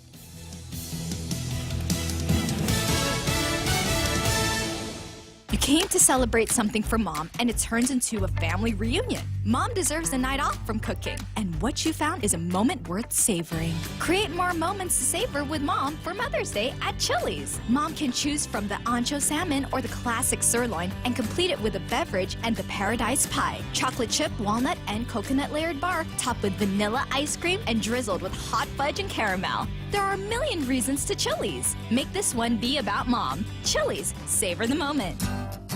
We have some really great home loan programs, but did you know we have great business loans too? Every day we're working with companies to purchase equipment, to buy or build properties, or make tenant improvements. We offer letters of credit, working capital, and term loans, and we make all of our credit decisions here. Commercial loans, commercial banking from Bank Pacific. Bank Pacific, where others put branches, we place roots. Equal housing lender, member FDIC. Viva Bank Pacific. Federal hate crime charges filed against the 19-year-old man accused of shooting people at a California synagogue last month. 109 hate crimes charges are filed against John Earnest. He's accused of killing a woman and wounding an 8-year-old girl, her uncle, and rabbi at the Chabad of Poway Synagogue. Prosecutors say Earnest said on social media that he wanted to harm Jews, though his deadly intent was stopped by a good guy with a gun. The accused killer has pled not guilty to state charges of murder and attempted murder. In a separate case, he's pled not guilty to burning a mosque in nearby Escondido. Jeff Manasso, Fox News. A presidential candidate and a freshman lawmaker teaming up on legislation designed to lower caps on credit card interest rates. Vermont Independent Senator and Democratic presidential candidate Bernie Sanders and New York Democrat Alexandria Ocasio-Cortez have introduced a plan to cut credit card interest rate caps to 15%, ending, Ocasio-Cortez says, a debt trap for working people. We've seen the state of income inequality in America just blow up to the extent that it has. Credit card interest rates can top 20% depending on a consumer's credit score. Ocasio-Cortez is also pushing for expanded access to banks and other financial institutions in rural and low-income areas. On Capitol Hill, Jared Halpern, Fox News. MTV launching a campaign aimed at stemming the rise of maternal mortality in the U.S. The launch of Save Our Moms will feature original content and educational resources across all MTV platforms. The Centers for Disease Control and Prevention finds about 700 women die of pregnancy-related problems in the U.S. each year. However, black women were more than 3 times more likely to die than white women. Researchers have found 60% of all pregnancy-related deaths can be prevented. I'm Lisa Lacera. This is Fox News. Experience the Take Care difference. Take Care members can count on accessing a high-quality, credentialed network of on-island providers, including the convenient one-stop FHP Health Center and Urgent Care, access to an extensive off-island network of providers, and the island's largest offering of free fitness classes and health education programs. You can count on Take Care to deliver comprehensive, accredited insurance coverage and quality health care when and where you need it. Take Care. Our island, your health plan. Learn more at takecareasia.com. I got 5 after 9 o'clock in the morning. Ray Gibson Show on 93.3 The Point, brought to you by Guam Regional Medical City, the first choice for your specialty care needs. American President Lines, they're shipping the future. And if you want to, speaking of the future, all right, this is technology that comes from the future. Solar with battery storage available now. Call Micronesia Renewable Energy for a free consult. Their number is 632-2613. Is it what? The Cars Plus guys? Is it? All right, the Jeep celebration going on at Cars Plus. If you're in the market for an award-winning SUV, visit them during the Jeep celebration event and ask them how you can get up to $6,000 worth of accessories in your automobile, in your new Jeep Wrangler, and then go eat at King's. King's have got that crazy menu. They're not actually buying any advertising. We're just saying that they've got the crazy menu so we can play that sound effect.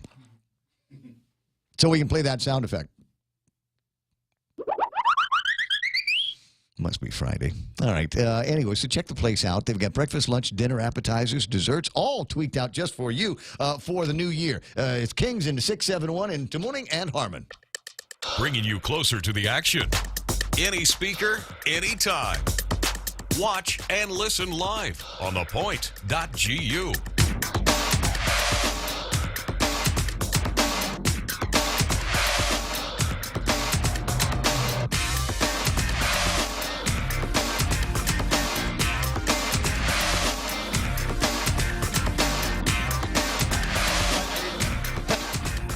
And now you know. There's the thing. 7 after 9 o'clock in the morning. Ray Gibson, I've got just the absolute coolest job in the whole wide world. I got the coolest friends in the whole wide world. I just don't travel. I don't travel a lot because it's a pain to try to get somebody to sub for me here in the morning show. So I generally stay close to home. I know lots of people that do travel. Sam Beanie out there in the world, she went to Toronto and got me a refrigerator magnet from Toronto because I've never actually. I might have been there, and if I did, I've forgotten. I didn't get a magnet, but she got one for me. And so Ron Brewster in the studio from Docomo, and you were talking about places where you had gone on your little trip, your little adventure. Where you been? Yeah, so I just got back Monday. I was in Seattle, Portland, Albuquerque, and Salt Lake. And no refrigerator magnets. Man, if I had only known, Ray. When I you mean, going like, back? how come we haven't talked about this? I haven't seen you in forever. I would have brought you magnets for I haven't seen you in forever. I think the last time I was in your building might have been like in November or something like that, and you were off running around doing something and making a transition from one side of the Docomo family kind of to another. Yeah, so, forever and a day I've been working on the consumer side at Docomo Pacific, and now I'm on the enterprise side. But okay, so how different is one than the other, right? Because, I mean, you still got to sell the bandwidth. You still got to sell some of the technology to the businesses that are looking for some technical solutions, right? So, yeah. What's the big difference? Well, the big difference is on the consumer side, it's all mass market, right? So it's like looking into data, segmentation, getting feedback from customers and our frontliners about like what customers want or don't want.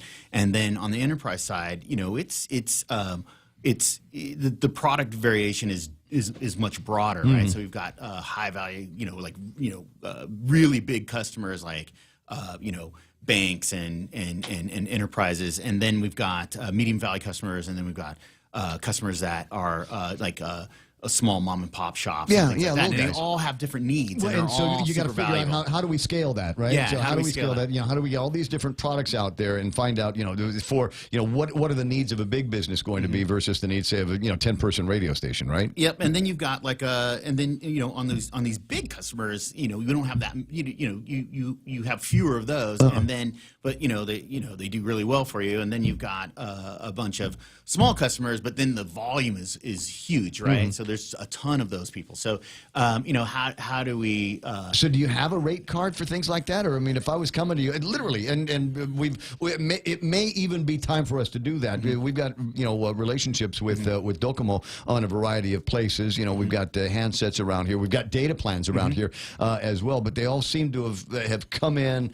And I like to do this with Liz on the cable side. Every once in a while, maybe we ought to get together and true up everything. So if I've got SIP lines coming in from you guys, I've got data plans that I've got coming in from you guys, but they're all separate contracts. Maybe we fold them in under one contract and then true up the prices so it's more advantageous. My scale, your scale. Exactly, and it just depends on what you want and I want pagers. Pagers. And then it's the complicatedness of the solution that you're looking for. So all of our customers are super valuable to us, and big or small. And it's like if you were going to buy put a pool in your house. You want an Olympic sized pool, or you want Kmart. Or do you want like a little plastic thing you want to sit in or whatever. Each one of those things require its own. Its own pricing, and of course bundling always helps. Like the more things you have, the easier it is for us to figure out a solution for you. So who's this guy? Let's get it. Turn his microphone on there, Mike, so we can see. I got a third guy in the studio. Go ahead and on his microphone so I can see. Get him up on the 3-guy screen. Oh, it's on. Am I doing something? Oh, I didn't put it in auto. Sorry about that. Yeah, hi, I'm Ray, a technical genius. As long as I remember to press the button that says auto fire. Anyway, so who's him? Tim? Ed. Ed De La Cruz. Ed De La Cruz. Okay, Ed, good to have you in the studio. I promise I'll only make that mistake a few dozen other times. Generally when you bring me technology, I get the name right. So what job do you have over at Docomo? So I'm working under Ron. My position right now is a propositions butler. owner. So you're the butler, Ron. Oh, come on, man. Come on, Ray. Well, you bring me a new guy. Come on, I get to play, right? Anyway, so tell me, what is it that you do with him? So I'm a proposition owner. My field or my segment is the visitor segment. Wait, a proposition owner? Yeah. You guys have the weirdest titles. Can I just say you got like a guy in charge of employee happiness, right? Yeah. And there's somebody, the secretary of delightful, somewhere around there. So you were what's your title again? Propositions owner. Yeah. Okay, job description. What is that? So my segment is visitor segment. So it includes the hospitality segment, carrier, and yeah. The hospitality segment. Yeah, so like tourism, stuff like that. Yeah. So I can't remember the name of the outfit. It's a Korean company, and they've got these little broadband little things, right? They look like pages. Yeah, MiFis. Yeah, MiFis. You work in that angle with any of these guys? Yeah. Okay, so basically the way it works is that Korean comes to Guam and they rent one of these things, but they're using it might be a Korean company that they're renting it from, but the SIM comes from Docomo. All right, SIMs come from we you. kind of latch onto them upstream before they get there because that segment they're very. Well, they're heavy on their bandwidth. I mean, they're but they're known, FIT, yeah, right? But the Koreans are known for speed. Yeah, their internet systems are like super fast. I mean, so the if moment they're there's coming a in and delay, taking they're your like SIMs, angry.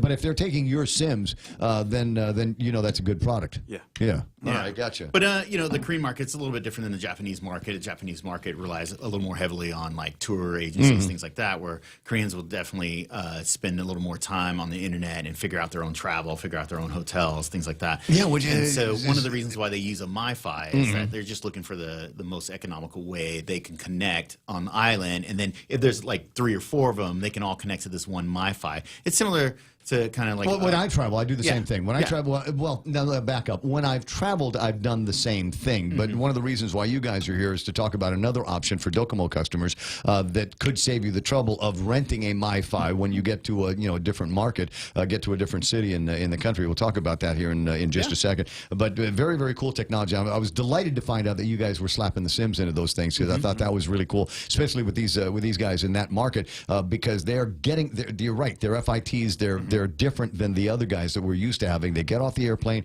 they go to the rent-a-car place, they've got the MiFi in their hands, they get their phone connected up to the MiFi, and all of a sudden they're playing around with the maps. They'll do an Airbnb the first day. They'll go to a hotel They'll the do an next day. Airbnb. They'll hook up an Airbnb at the airport. Yeah, exactly. Very, very. No reservations. They're just flying in. Here we go. We'll find someplace. And they go right off the hip. Crazy. Yep. Unbelievable. Anyways, a fun market and dynamic and changing market that you get to play around with. It's exciting. Well, so the flip side of that is I get to be an FIT every once in a while. I'm telling you right now, so you can put it in the computer. I'm going to Manila, and then I'm going to go down to Singapore. Okay. I don't want to buy a SIM from when I get to Manila. Right on. I don't want to buy a SIM when I get to Singapore. I want to be able to use my own number. That's what you'll be able to do. How do I do that? Well, so it's easy. So our new I think the last time I was here, we launched Data to Go, but it was only like in 2 or 3 places. Yeah, but no, it was in 7 locations. That's what I said. And and now basically the reason why we're here is to say that it's expanded to 17 locations now. How does it work though? I mean, because it's like back in the old days. I mean, if you left your phone running and you were traveling, you come back $1,200, $20,000 phone bill. So look, we're at the mercy of, like, if you go to the Philippines or you go to some other country, you get on their network, they have a price. And that price gets pushed to us, and then of course we pass, that price on. Do you ever call them back and say, "You people are crazy"? What do you doing? Yeah, and so it's their price. It's like when you go to somebody's house, $20 a minute. It's their rules, right? And so, what we've done is we've went out to these different partners and negotiated rates with them, where it's low enough to where we can offer this $10 a day rate. So, when you roll in the Philippines, you get off the plane, you turn on your phone. And you'll get assessed $10, and you've got 24 hours of data, and it utilizes your local data bucket. Yep. So whatever plan you're on with Docomo Pacific, that's your plan when you're over. Oh, I see. Okay, so if I've been using a whole lot of bandwidth, I might need to buy up a little bit more from you, but it's okay. So it's just like you're here. Yeah, yep. Yeah. You know what I mean? So if you're close to the edge, you make sure you put some more in. If you're not close to the edge, then you're going to be fine. So it will count against your data bucket, not necessarily Globe Wireless or whoever in the Philippines. So I was on vacation 3 weeks, and I don't make as much money as you. So I turned it on when I needed it. You know what I mean? But low five figures right here. Yeah. So if you're like let's just say you travel for 5 days, there'll be no bill shock. The most you'll be exposed to is $50. Right, but and now you can do the same thing. You can go if you arrive at LAX. There's a kiosk there, and for $50 you can get a card that will let you roam all around the United States. But it's their number.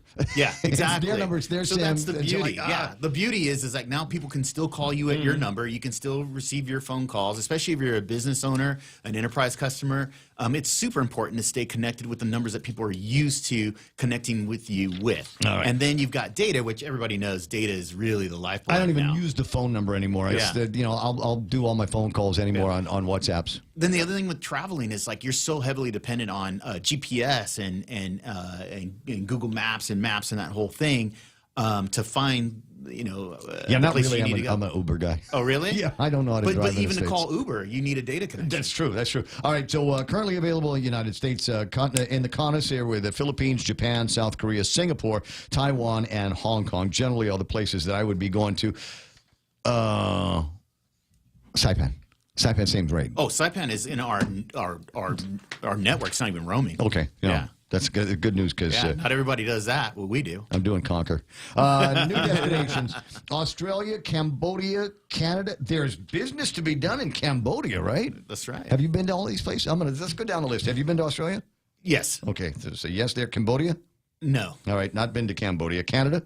Oh, of course. I'm from the Northwest. China? No, I've not. Really? No, I haven't. Not to China. No. Land, city of the future. Go to Shanghai, dude. Shanghai will change your life. Change my life? Oh yeah. You'll walk around Shanghai and just come back with a million ideas of stuff that you want to do. And the crazy thing is, some of it is like right now high tech, in your face stuff, and then some of it is this was a good idea 5,000 years ago. Let's try it on Guam, right? Because you've got that kind of just the swing in the culture there. Indonesia. Yes. You have been there. Macau. No. Really? Yes. It's one of the great things about, okay, man, me and you in Hong Kong. Okay, Me and you let's and do Jim Bigley in Hong Kong will hit Macau. You know, my next trip, though, is I'm really trying to get to Japan this fall for Formula One. That's my thing. I'm going to take my boy. Who do we need to talk to about that? We got to turn that into a thing. Right? Right? They're going to be like, go with Ray and Ron out there. All right. Malaysia? Yes. Yes, you have been there. New Zealand? Yes. No way. Yeah. What'd you do? When I was in the Navy. Yeah. It's such a pretty country. Yeah. There's so many different, like they've got different climates and cultures and stuff there, right? Yep. Did you eat an emu? No, but I Alligator? did not. No, No? that was on the when you get off the ship. That's one of the things they tell you not to do. Don't eat the emu. No, I'm just kidding. Because if they told you that, then we'd be eating emu. There's Thailand. Have you ever been to Thailand? Yes, I have. Cool. United Kingdom. No, I have not been to Europe yet. Really? You know what? Neither have I. Neither have I. So this whole fascination with this new royal baby is just, it's rope-a-dope. My wife and I have always planned to go to Europe. And then we end up having a kid, and then So all right. Here's the slows thing. that So down. Cambodia, China, and Macau, and the United Kingdom on the list now. And if you were to go, then you would be included. What's it called? Data to go. Data to go. Data to go. It's a simple, Yeah, I mean, simple as that. simple, man. You just turn it on. 919, and that's the thing. You just do I have to call somebody at customer service? You should. What If you're gonna there's go, a special title for those people, right? It's not just customer service. What are they called? Come on, cousin. What's the name of the? We used to call them CSRs. What are they? Customer care. Customer care. Oh, that's still not dreamy enough. You got to come up with something. Let's You know, make up one Okay, right we'll now. work on it, Ray. something transaction enhancement experience. But Ray, before you travel, you should probably call customer care and just make sure that your roaming's turned on. Mhm. And then when you land in your destination, you just turn your phone on.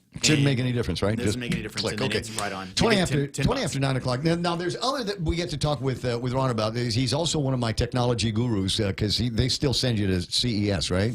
I didn't go last No year. way. I didn't go last year. Yeah. Everything that you guys are doing on 5G, or what he refers to as 5Jizzle. You're still Come on, young enough man. to You use- we weren't gonna you didn't need to do that. You're still young enough to get away with that. I say 5Jizzle. Actually, I'm showing millennials. my age is what I'm doing. Like nobody says that. I say that millennials like Ed roll their eyes. Oh God, he's doing it. He probably doesn't even know where that came from. He's like, we're just old, It's dude. a Snoop Dogg It's- thing. Yeah, it's Okay. like he's probably like, oh, Snoop Dogg's my auntie's favorite rapper. I was like, Man, that's like 2008, maybe 2009. Well, how would Cardi B say it? What do you guys? No, wait a second. She probably did like five. Mr. Hat to the back, snap back, right? Right. So what are people in your generation going to refer to 5G as? Gee, man, I don't know. It's so new still. You asked how Cardi maybe B Cardi would be say like it? Yeah, Cardi B would say it like Right. that. Cardi B would put a swear word in it. Yeah, for sure. Yeah, That's for the way it is. She'll like, So, but 5G, I mean, it's a real thing, but I still, even as much time as I spend around guys like you, telecom geniuses, and all of that stuff, I still don't get 5G. Okay, so let's just start from the foundation, Yeah. right? So the three pillars of 5G is basically higher data speeds,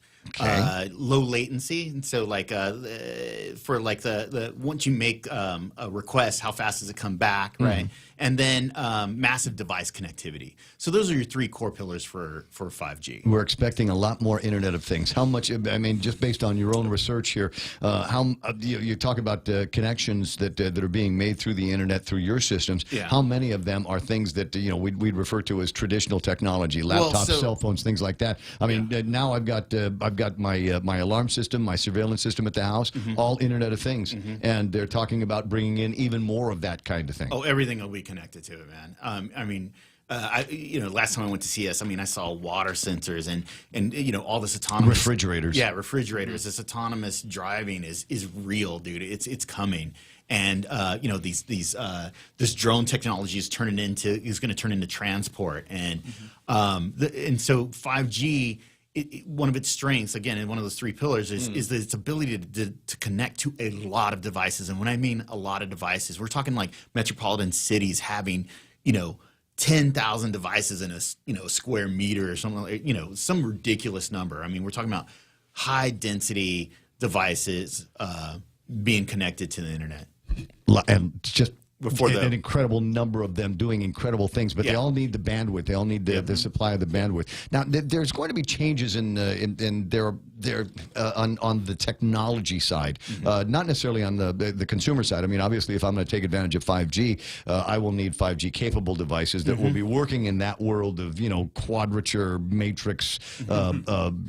Forget all the different ways that we're going to be able to relearn how to modulate signals to take advantage of that extremely higher bandwidth, plus the compression that goes along with it. But the other thing is it will require more relay opportunities, right? So we're going to start seeing more antennas going up in different places, and they're going to be a lot closer together now, right? Yeah, so with a millimeter wave technology. Millimeter wave, it's it's a higher frequency, so So you pack more information in it. Yeah, you pack more information in it, but then it building penetration is going to need to be addressed. So you'll see more antennas and things like that. So for those of you that have a building any taller than about 2 or 3 stories, somebody from Docomo will be knocking on your door pretty soon saying, "I just need to stick a thing up on the roof, and we'll give you free cable." We'll be all right. Oh, you will. We'll be all right. Yeah.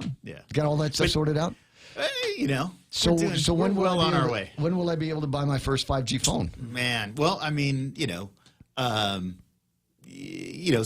got a couple models that they're on the horizon. I don't think Apple's doing anything this year. Yeah, I think they'll skip this one in 2020. So the Apple 11, I mean, they're already talking. I've seen a couple of leaked images and stories of leaks of coming out of Apple. Yeah, and they're talking about Apple 11. You're telling me that's not maybe necessarily going to be 5G ready? I don't think so. Wow. But they always kind of wait on.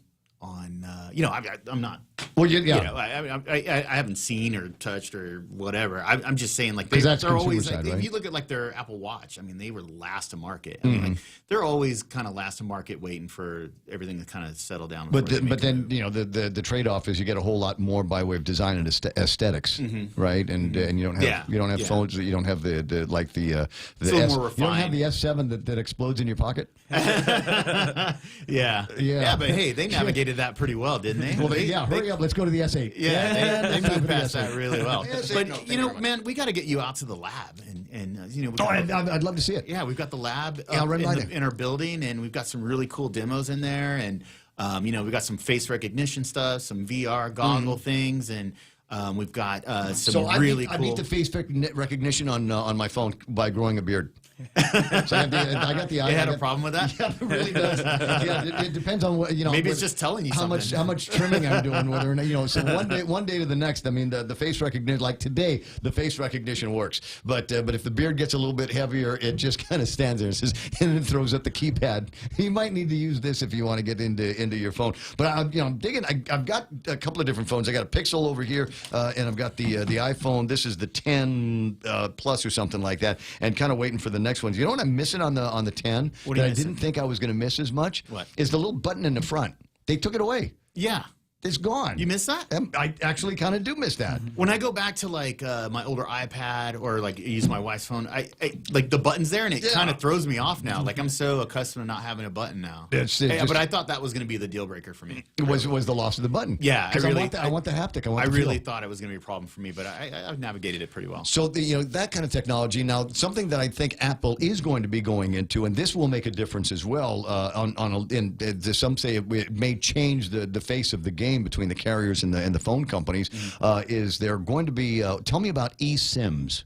Oh, yeah. I mean, I remember a couple of years ago it was theoretical concept, but now I think it's, if the 11 doesn't have it, I'd be surprised. Yeah, I mean, think about like a dual SIM phone without the second SIM. The second SIM is like electronic. It's inside your phone. So in that case, like think about data to go. Like if you did want to use somebody else's SIM, an eSIM would make that super easy or... and so it's a virtual SIM essentially. So if I were to fly into a market, it would give me the opportunity. If I didn't have a data to go program, it'd come up and say, we recognize your SIM here. Would you like the phone's eSIM now to connect with this carrier? Right. Yeah, you would land and it would say like, we know you have a SIM in your phone, but if you would like, these are the other opportunities locally that you could, press 1 for this, press 2 for that. And then but on the consumer side, wouldn't that pay and then? On the consumer side, wouldn't it allow me, if Docomo's got a great deal this week in bandwidth or what text rates or something like that, and so I say, okay, I'm going to be with Docomo, and then somebody else comes out and says, oh yeah, well we're going to be 18 million gigs for 25 cents, and then you go, okay, I want to be with them as well. So I don't need to call anybody. I just tell the eSIM to sign up over there. Yeah, but I mean, who does that help? That helps the consumer. Well, exactly, and whatever helps the consumer is good. And I'm okay with that. I really, It's just the way the technology is. It's consumer-minded. The democratization of all of this stuff, right? I mean, I'm so we've been talking about this stuff for a long time. Not only do I sell this stuff, but I'm a consumer, man. I love all these things. A couple of minutes left with Ron Brewster and Ed De La Cruz from Docomo talking basically about data to go. If you're heading out to some place for Mother's Day on the weekend, we talked about a bunch of different places here and other places maybe you've never heard of, like Australia and New Zealand. You'll be able to use your data to go when you get in there. Hottest app on your phone. What's the new hotness for you? The new hottest app on my phone. Come on. Oh man, hold on. I got to open it up here. I'm doing the same thing to see what hottest. I've been using a I'm whole lot old school, lately. so like when it comes to games right now, I'm really playing a lot of Risk. Remember the old school board game? Yes. Risk? I play that on my phone. It's just like I can, like, if I'm in the middle of something, I can stop playing it. And I can come back. It's not like super intensive, but it's still super fun. And a buddy of mine, we were getting ready for the Stephen Chrysostomo. Maybe you know him, but anyway, we were getting ready for the marathon. We're all trying. It's like the marathon is we got to leave the hotel at 2 to be at the start by 3, and so we're all trying to get to sleep. And so we did, between him and Renee and I, we had a hotel room over at the Fiesta. So everybody else is screwing their eyeballs shut trying to get to sleep, and over there in the corner is Steven under the covers, and he's playing this shoot 'em up game on his phone until the middle of the night. I don't think he ever slept that night. There's some kind of addictive shoot 'em ups that are out there. Are you playing any of those? Yeah, well, I just downloaded Tanks a Lot. I'm going to try that one. The one I was playing before that was War Friends. I was playing that to a point where, like, it was becoming a problem, and then I had. What do you mean the kids but gotta then, eat? There's a lot of behavioral marketing that revolves around people lifestyle changes. Like if you want somebody to change what they're doing, Right. you have to wait for a moment where their lifestyle changes. And so basically, what happens? I went on a long trip, and then I couldn't play War Friends, and then I got far enough away from it where I was like, no, I have no interest in playing it. Well, it's kind of like anymore. It's like Netflix. There's just so much choice out there in the games that you get to play. Jeff Jones on the line right now. I just want to say, Jeff, hope you guys made a whole bunch of money with the Outback drive-through that you did over at Triple J yesterday. They brought out the food from Outback, and then they're slinging it from out in the parking lot. I thought that was pretty cool. I know they've done it a couple of times before. Hope it was very successful. Hope you made a big, significant dent in the dollars that you'd like to contribute to the guys over at Relay for Life. Rochelle Merrill online, and Ed, I'll get to you in a second with your killer app. Ray, Docomo is my internet and email service provider. Google has blacklisted Docomo for over a month now, so emails I send to people with a Gmail address are returned. Would these gentlemen know when is this problem going to be resolved? Are you aware of it? This thing pops up every once in a while.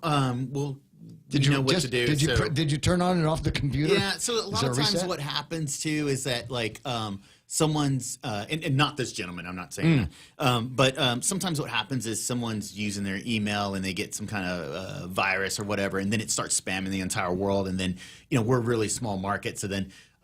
Google will see us and then everything is 671. Yeah, everything's 671 or whatever, and they'll look at our IP addresses and so they'll do their best to make sure that the rest of their customer base is having the best experience possible. And so we just kind of have to call them and say, hey, we're not, worth bringing up, but it happens on other platforms too. I'm sure. You guys have been doing some maintenance recently. I know this. I can always tell when you guys are doing maintenance because I get a note from one of my other providers that says, this service is unavailable right now. And I'll go, okay. And before I start calling my IT guys, I check your website. And, oh, yeah, we're down for maintenance on this sector, that sector. So you guys doing some upgrades on your IT side? You're in-house? Man, we're always hardening the network. And so, this year we're doing a lot of our projects are more inward, network hardenings for the future. Dude, I like your network shop, dude. I kind of want to go hang out there. We've been making a couple of guys and I've been making the argument that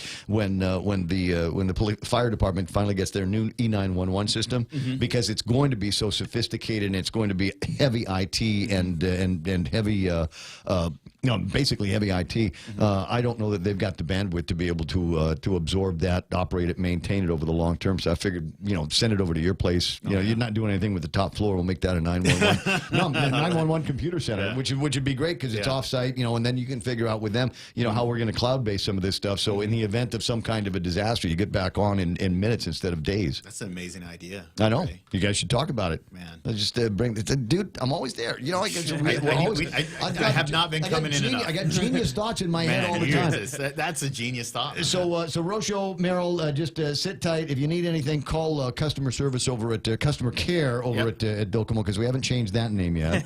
But to give them a call. What's the number?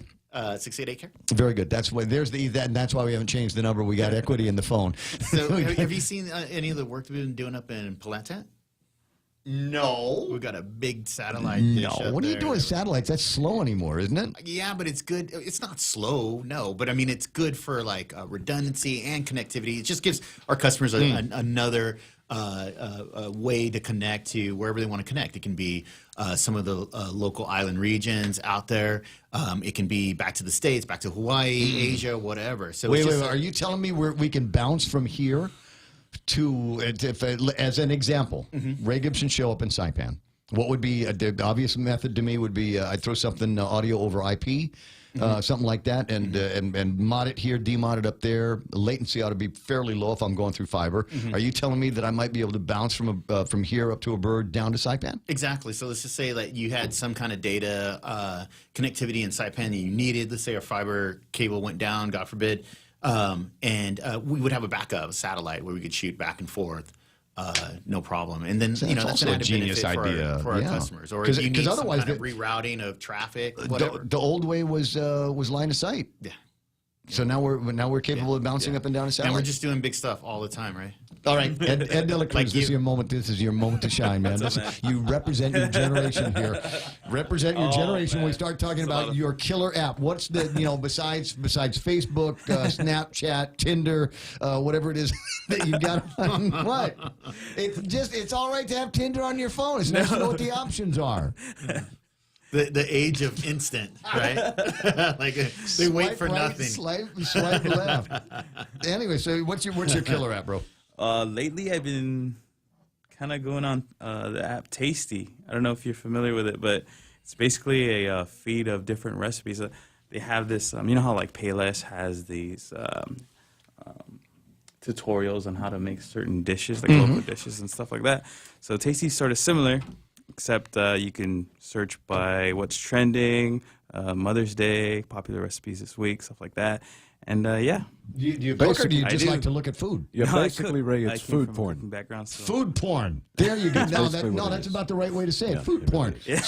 So what recipe have you gotten off that you go that your significant other is going, oh yeah, we're going to have that 5 nights a week man, now. Definitely the maple mustard salmon. Maple mustard salmon. This does actually look good. Yes. All right, so Tasty is the app. Yep. Nice. Good job. So I thought, I was going to get away with something absolutely weird or crazy like that. No, right. let me also ask you this, okay? Because, again, millennial, and so what kind of phone is that? What do you... Oh, this is the iPhone 10. iPhone 10. Yep. All right. But it's a little one. It's smaller than mine, isn't it? Yeah. That, I believe, is the 10. Yeah, it's a Max. 10. Yeah. Yep. It's probably the Max. So, Ray, have you seen this Rally Road? Rally Road. So Rally Road, it's this company that they purchase exotic cars, and then you can buy shares of those cars. What? And then you can trade them back. So they're basically making a commodity out of somebody's cars. like killer car? Yeah. Yeah. So then they take care of them. As they appreciate, then you can. So right here they've got a Testarossa. It's worth about $138K right now, and then on you can start buying shares of it on 5, 10. Cool. So, there's a Diablo. Like if it was somebody like a famous guy's car, right? If it was like Ron Brewster's car, it could be famous, but it's just about the car appreciating over time, and then you could just sell those shares whenever you want to, or whatever. Oh, that's wicked! What a great model. Yeah, it's super cool. We should do that here. And then my other favorite one is Satellite Pointer. It probably it's not really cool for most people, but I'm a nerd. Right. So when you turn on Satellite Pointer. It finds your location, and then it'll show you.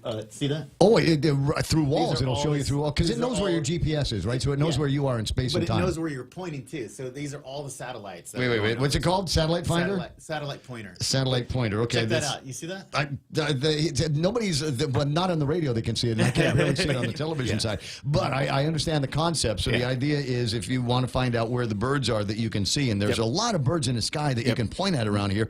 But you might need some complex decoding software, complex entry and password software. But it's good to know that we've got that out there. Once upon a time, everybody had envisioned, for a variety of reasons, a necklace of low Earth orbit satellites. And this is a conversation that goes back to the middle of the 1980s. And we're there to the degree. Not only are we there yet, but our guys over at Virgin want to make Guam a spaceport. So we get a 747, strap a rocket to the FAFA of the 747, launch it from about 35,000 feet. 35,000 feet in space. Yeah, and yes, Space Force. It's the Space Force, ladies and gentlemen. It's Moonraker. It's Moonraker.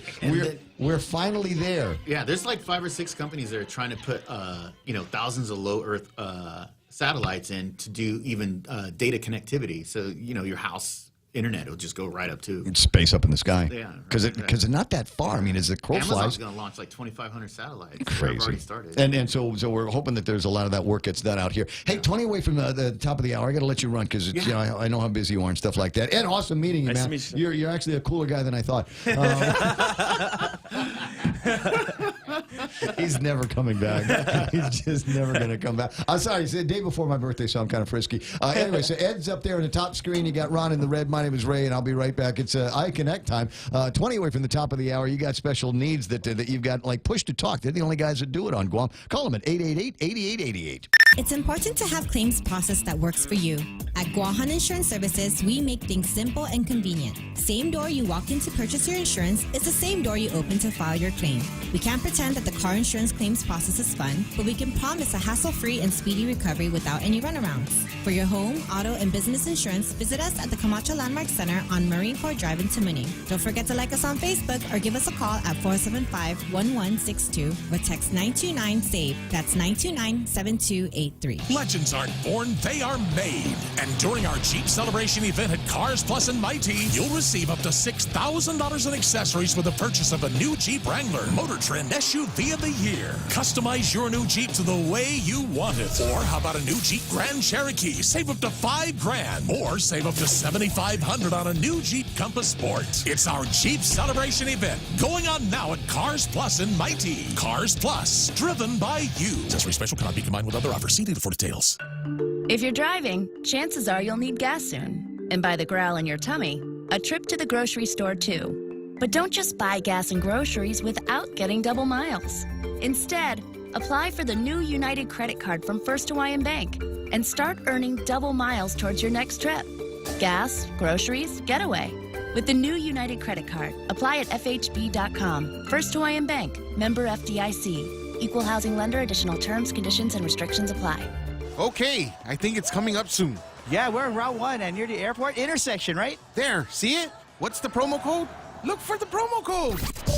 Check out the Vantage Digital Billboard and reap the rewards. Catch the promo code on the screen and get $10 off your stroll ride by inputting the promo code on the Stroll Guam app. Did you see it?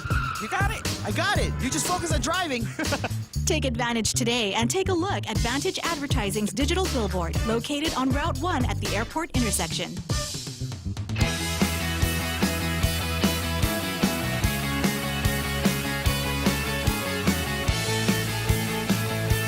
Josephine Leon Guerrero online says we have the same birthday, May 11th. So Biba Taurus babies. You know, Josephine, I don't know if the people in your life realize how lucky they are to have a Taurus in their lives. And you know, I don't put a whole lot into zodiac. I think it's kind of a self-fulfilling thing. You know, you're about 6 or 7 years old and you get caught up on the zodiac, and it starts telling you about what kind of people Tauruses are.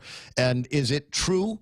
Are we like the way we are because the zodiac say so? Because the stars were in a certain place out in the universe at that time, or is it more because we read what somebody read? Somebody wrote about what Tauruses were supposed to be like, and that kind of drove us into that groove. And I don't know. Is it possible that are there people that are born in May 11th, say in Japan or in China or in Hong Kong, where they don't have the Western zodiac? They've got a whole different set of cast of characters. Is it possible that people born on May 11th in Hong Kong and China could be completely different than us? Or if we go and find them, would we find that there's a lot of similarities in our nature? And among them, and what I think is among my favorite of our Taurus capabilities, if you will, our kind of characteristics, is I like to think I'm pretty much the same person every day. And I like to think that I'm of the most even of keels. Never get too terribly excited about anything. World may go to hell in a handbasket, and I'll be all right with it. And I might be in the happiest place in the world, and I'm better than all right on that. But it's not one of those, I'm not throwing parades or things like that. But if you tick me off long enough, if you keep pushing the button long enough, the curtain of red will fall before our eyes. Is that the way it is with you? And then people will regret knowing you or having been born in the same century as you, because you are so boiling over with anger. It really does take a second to get past that, doesn't it? Anyway, fun stuff about being the people with us. Joe Cruz and a point that he wants to make: people with the most birthdays live the longest. Did you see the story of the guy? Somewhere out in South America, right? Is that where he's from? 146 years old. I don't know if I want to live that long. I mean, there's got to be something to it. But they claim that, it's not like they had birth certificates and records out in the boondocks when this guy was born. But they've been able to do a little bit of research, things that he knows, some paperwork that he does have on him, and say if he's not 146 years old, he's close to it. Wow. And he just recently died. Wow. Yeah. That's possible. I mean, you get out there and you're removed from this what can I say, this chemical world that we live in, this world full of preservatives and these other things. You're out there and you're eating natural stuff and you're living life naturally, and if you don't get sick and things like that, don't get into anything chronic, don't get eaten by a crocodile or a hippo or something. You might could actually live for an awful long time. But what would you do? What would you do? I mean, here we are. You think about where we are in the world and the kind of culture that we live in here, and it presumes a kind of I don't know, at 57 years old, 56, 55, right? We are closer to the end than we were at the beginning. What if that? Well, we would like to think, but if we live to 146, we're not even halfway there yet. Yeah. So I mean, what would you do with the additional time? What if somebody, would you work harder? Would you sock away more for your retirement? What if somebody told you that there was the possibility that you would live past the 2 digits? Wow. Look, I wasn't even supposed to get this far. So, right. And didn't so really make many plans. I'm going to be celebrating 40 years as a broadcaster in a couple of months here, and I'm going, wow, that's an awful long time, but it's not the longest ever in the history of broadcasting.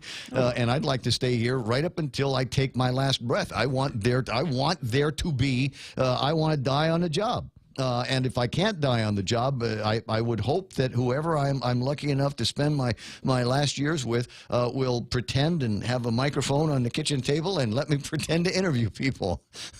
Governor on line 2. Hello? Yes, Mr. Calvo? So one of those things. It's just, you're on the air. Go ahead, Ray. Just be that kind of crazy senile guy. But I want to take my last breath here. But if I can't, and if there was something that happened and I couldn't be on the air, what am I prepared to do next that would keep me going, keep me occupied for another 20 years? And would they let me? Would they let me? They used to 65 mandatory retirement for a lot of different careers. I don't know, something to ponder. I mean, if you're over 65, 70 years old, something like that, and you're still working, in your 80s, and you're still working, how's that coming out for you? Is that something that you had predicted? Is that why you're still working? Because, I thought I was going to die young. Didn't know I was going to live this long. If I did, I would have socked away a little bit more money in the retirement. 9:47 in the morning, 888-825-888-TALK. Bunch of items in the table of contents. So some of it we've talked about. Some of it I've managed to ignore over the course of the morning. A little bit later on, it's always about marijuana with some people. Pam, online. People in South America drink cannabis root tea. Studies show they live longer. people in Okinawa. Their Okinawan diet. I don't think it had any cannabis roots in it, but they live longer as well. It's the reality that local Guam reaps more benefits and willingly say and do nothing now. It's Richard and another one of those connections. I don't know. One of these days I'm going to read all of your things and see what it is that is driving you and some of the conversations that you leave here online. All right. Department of Education and the modified lockdown. And they went into a modified... I told you the kids were going to figure it out. And every time they find a bullet on the campus, they go into some kind of a lockdown. I think the kids are using that for little mini vacations, right? Happened twice this week. Happened twice this week. And the third lockdown that they underwent yesterday as a result of a rant. Now, I have not yet had a chance to play the thing on the radio and the TV this morning, but I've got some time now. It was a rant that was delivered apparently by Jonathan Diaz, once upon a time had run for public office, governor. And he went on some tirade yesterday. I'm going to play the story that I got from Facebook and the Pacific News Center, just because I like the anchor. So let me play this for you now. I think they bleeped everything out, but it tells a little bit of the story of the hows, the whens, and the whys of that modified lockdown yesterday. Yada yada yada. Intro audio any second now. Former 2014 gubernatorial candidate appears to have gone off the wall in a rant about hating Guam. The 12-minute video has prompted the Department of Education to raise its security threat level. Here's more.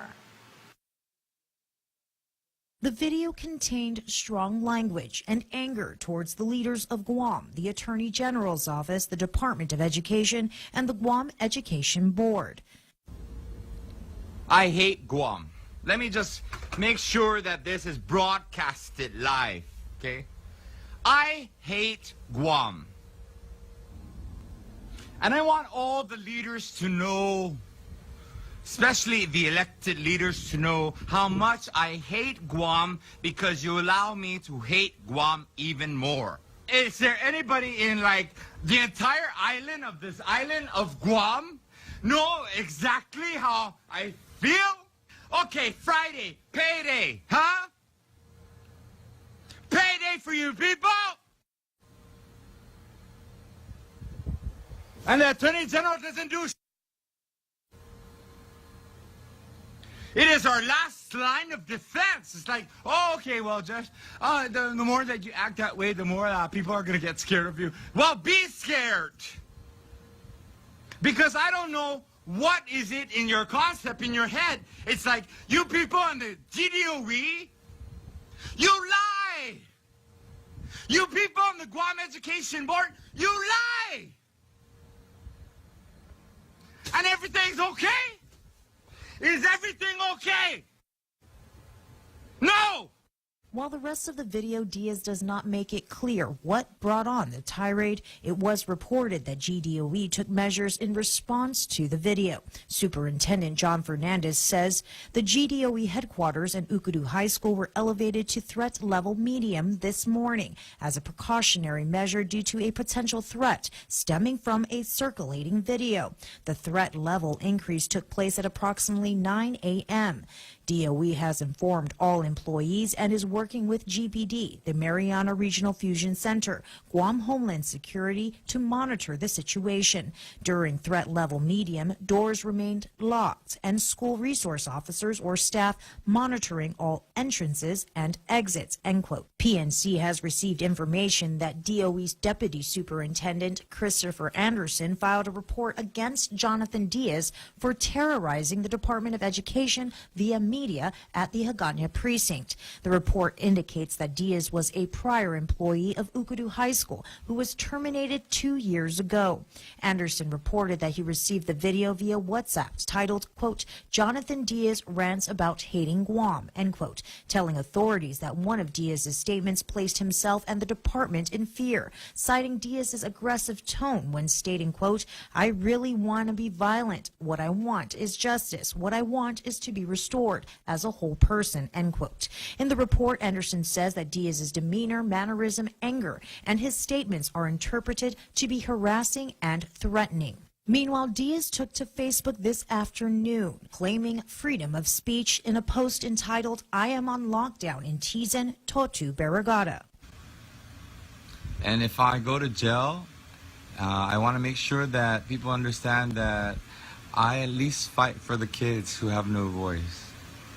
I fight for the education and those makeup days in school years 2015 and 2016 and 2016 and 2017 that need that accountability. Wow. Where'd he go? The report and APB was issued for Diaz. However, an arrest has not been confirmed.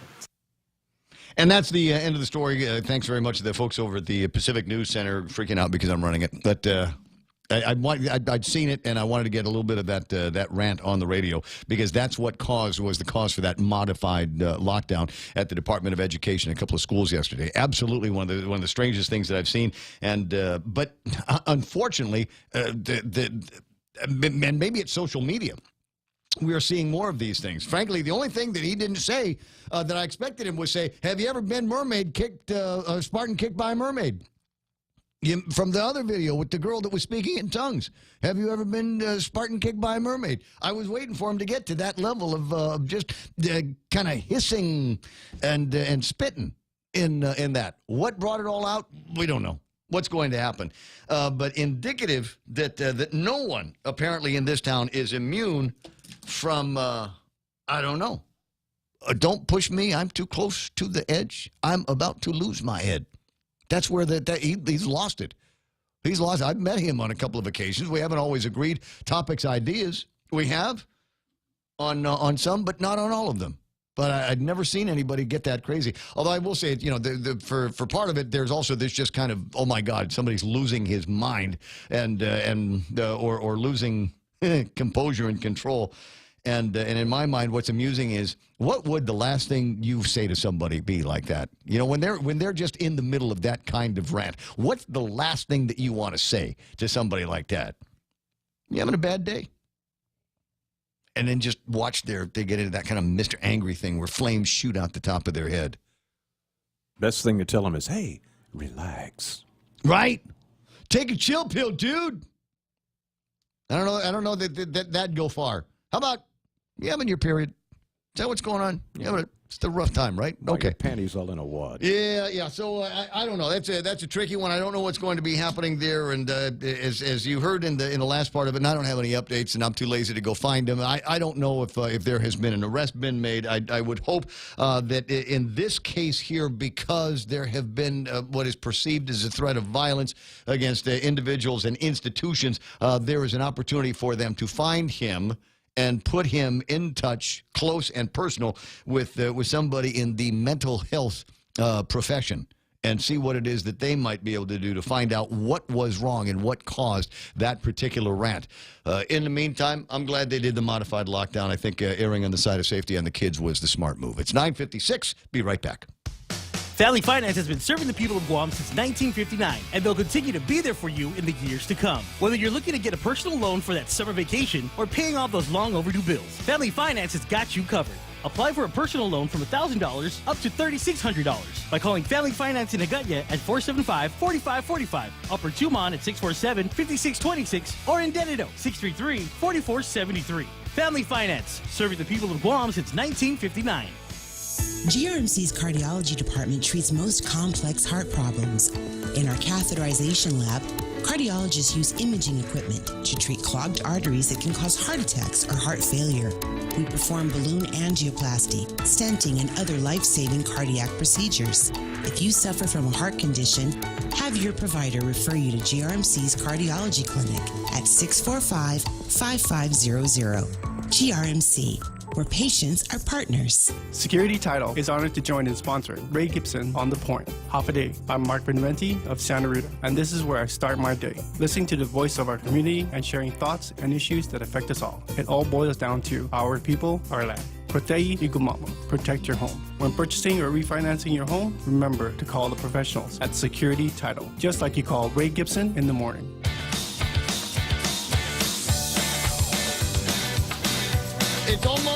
It's almost time for my weekend, and then when I'm done here about noon, Tap House is open at noon.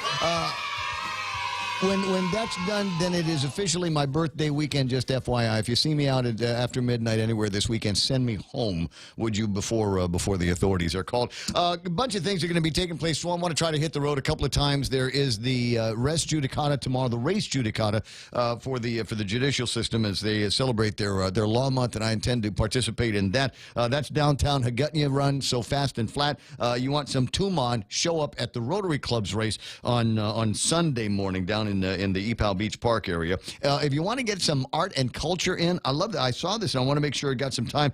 Join Guam artist Judy Flores tomorrow from 1 to 4 for an afternoon of batik in her garden studio. Your ticket price includes materials for 4 projects. Choose from making scarves, sun catchers, or banners. This is an opportunity to work in a small group with one of Guam's most well-known artists in her home studio in beautiful southern Guam. No experience is necessary. The event will be held in the Tongan Garden Studio in Inarajan. Just get down to Inarajan and say, where's Judy's house? And they'll be happy to point you in the direction. Terrific lady, beautiful daughter, and all of that. The radio station is KUSG Hagutnia. One other item I want to make sure that you got this in. Hissy fit. That's the word I was looking for. Hissy fit. I'm going to work on that. Listen, I got the whole weekend ahead of me, but next weekend, this is something I want to, if you're capable, participating in the bus stop cleanup up on Telen Ramirez up in Jigo. It looks like there's a lot of work. Gets done when you got a lot of hands, so if your hands aren't busy, between 7 and noon next Saturday, swing by there, Telen Ramirez in Jigo. Gloves, trash bags, and paint, because they're going to want to spruce the thing up for the kids, will be provided. Bring your own reusable water bottle or cooler, and they'll take care of the rest. For Michael Knight, Kevin Kerrigan, Blake Watson, everybody that came in and made the show that much more fun for me to participate in, my name is Ray Gibson. Happy Mother's Day to you wherever you happen to be. Thanks for watching. Thanks for listening. See you later.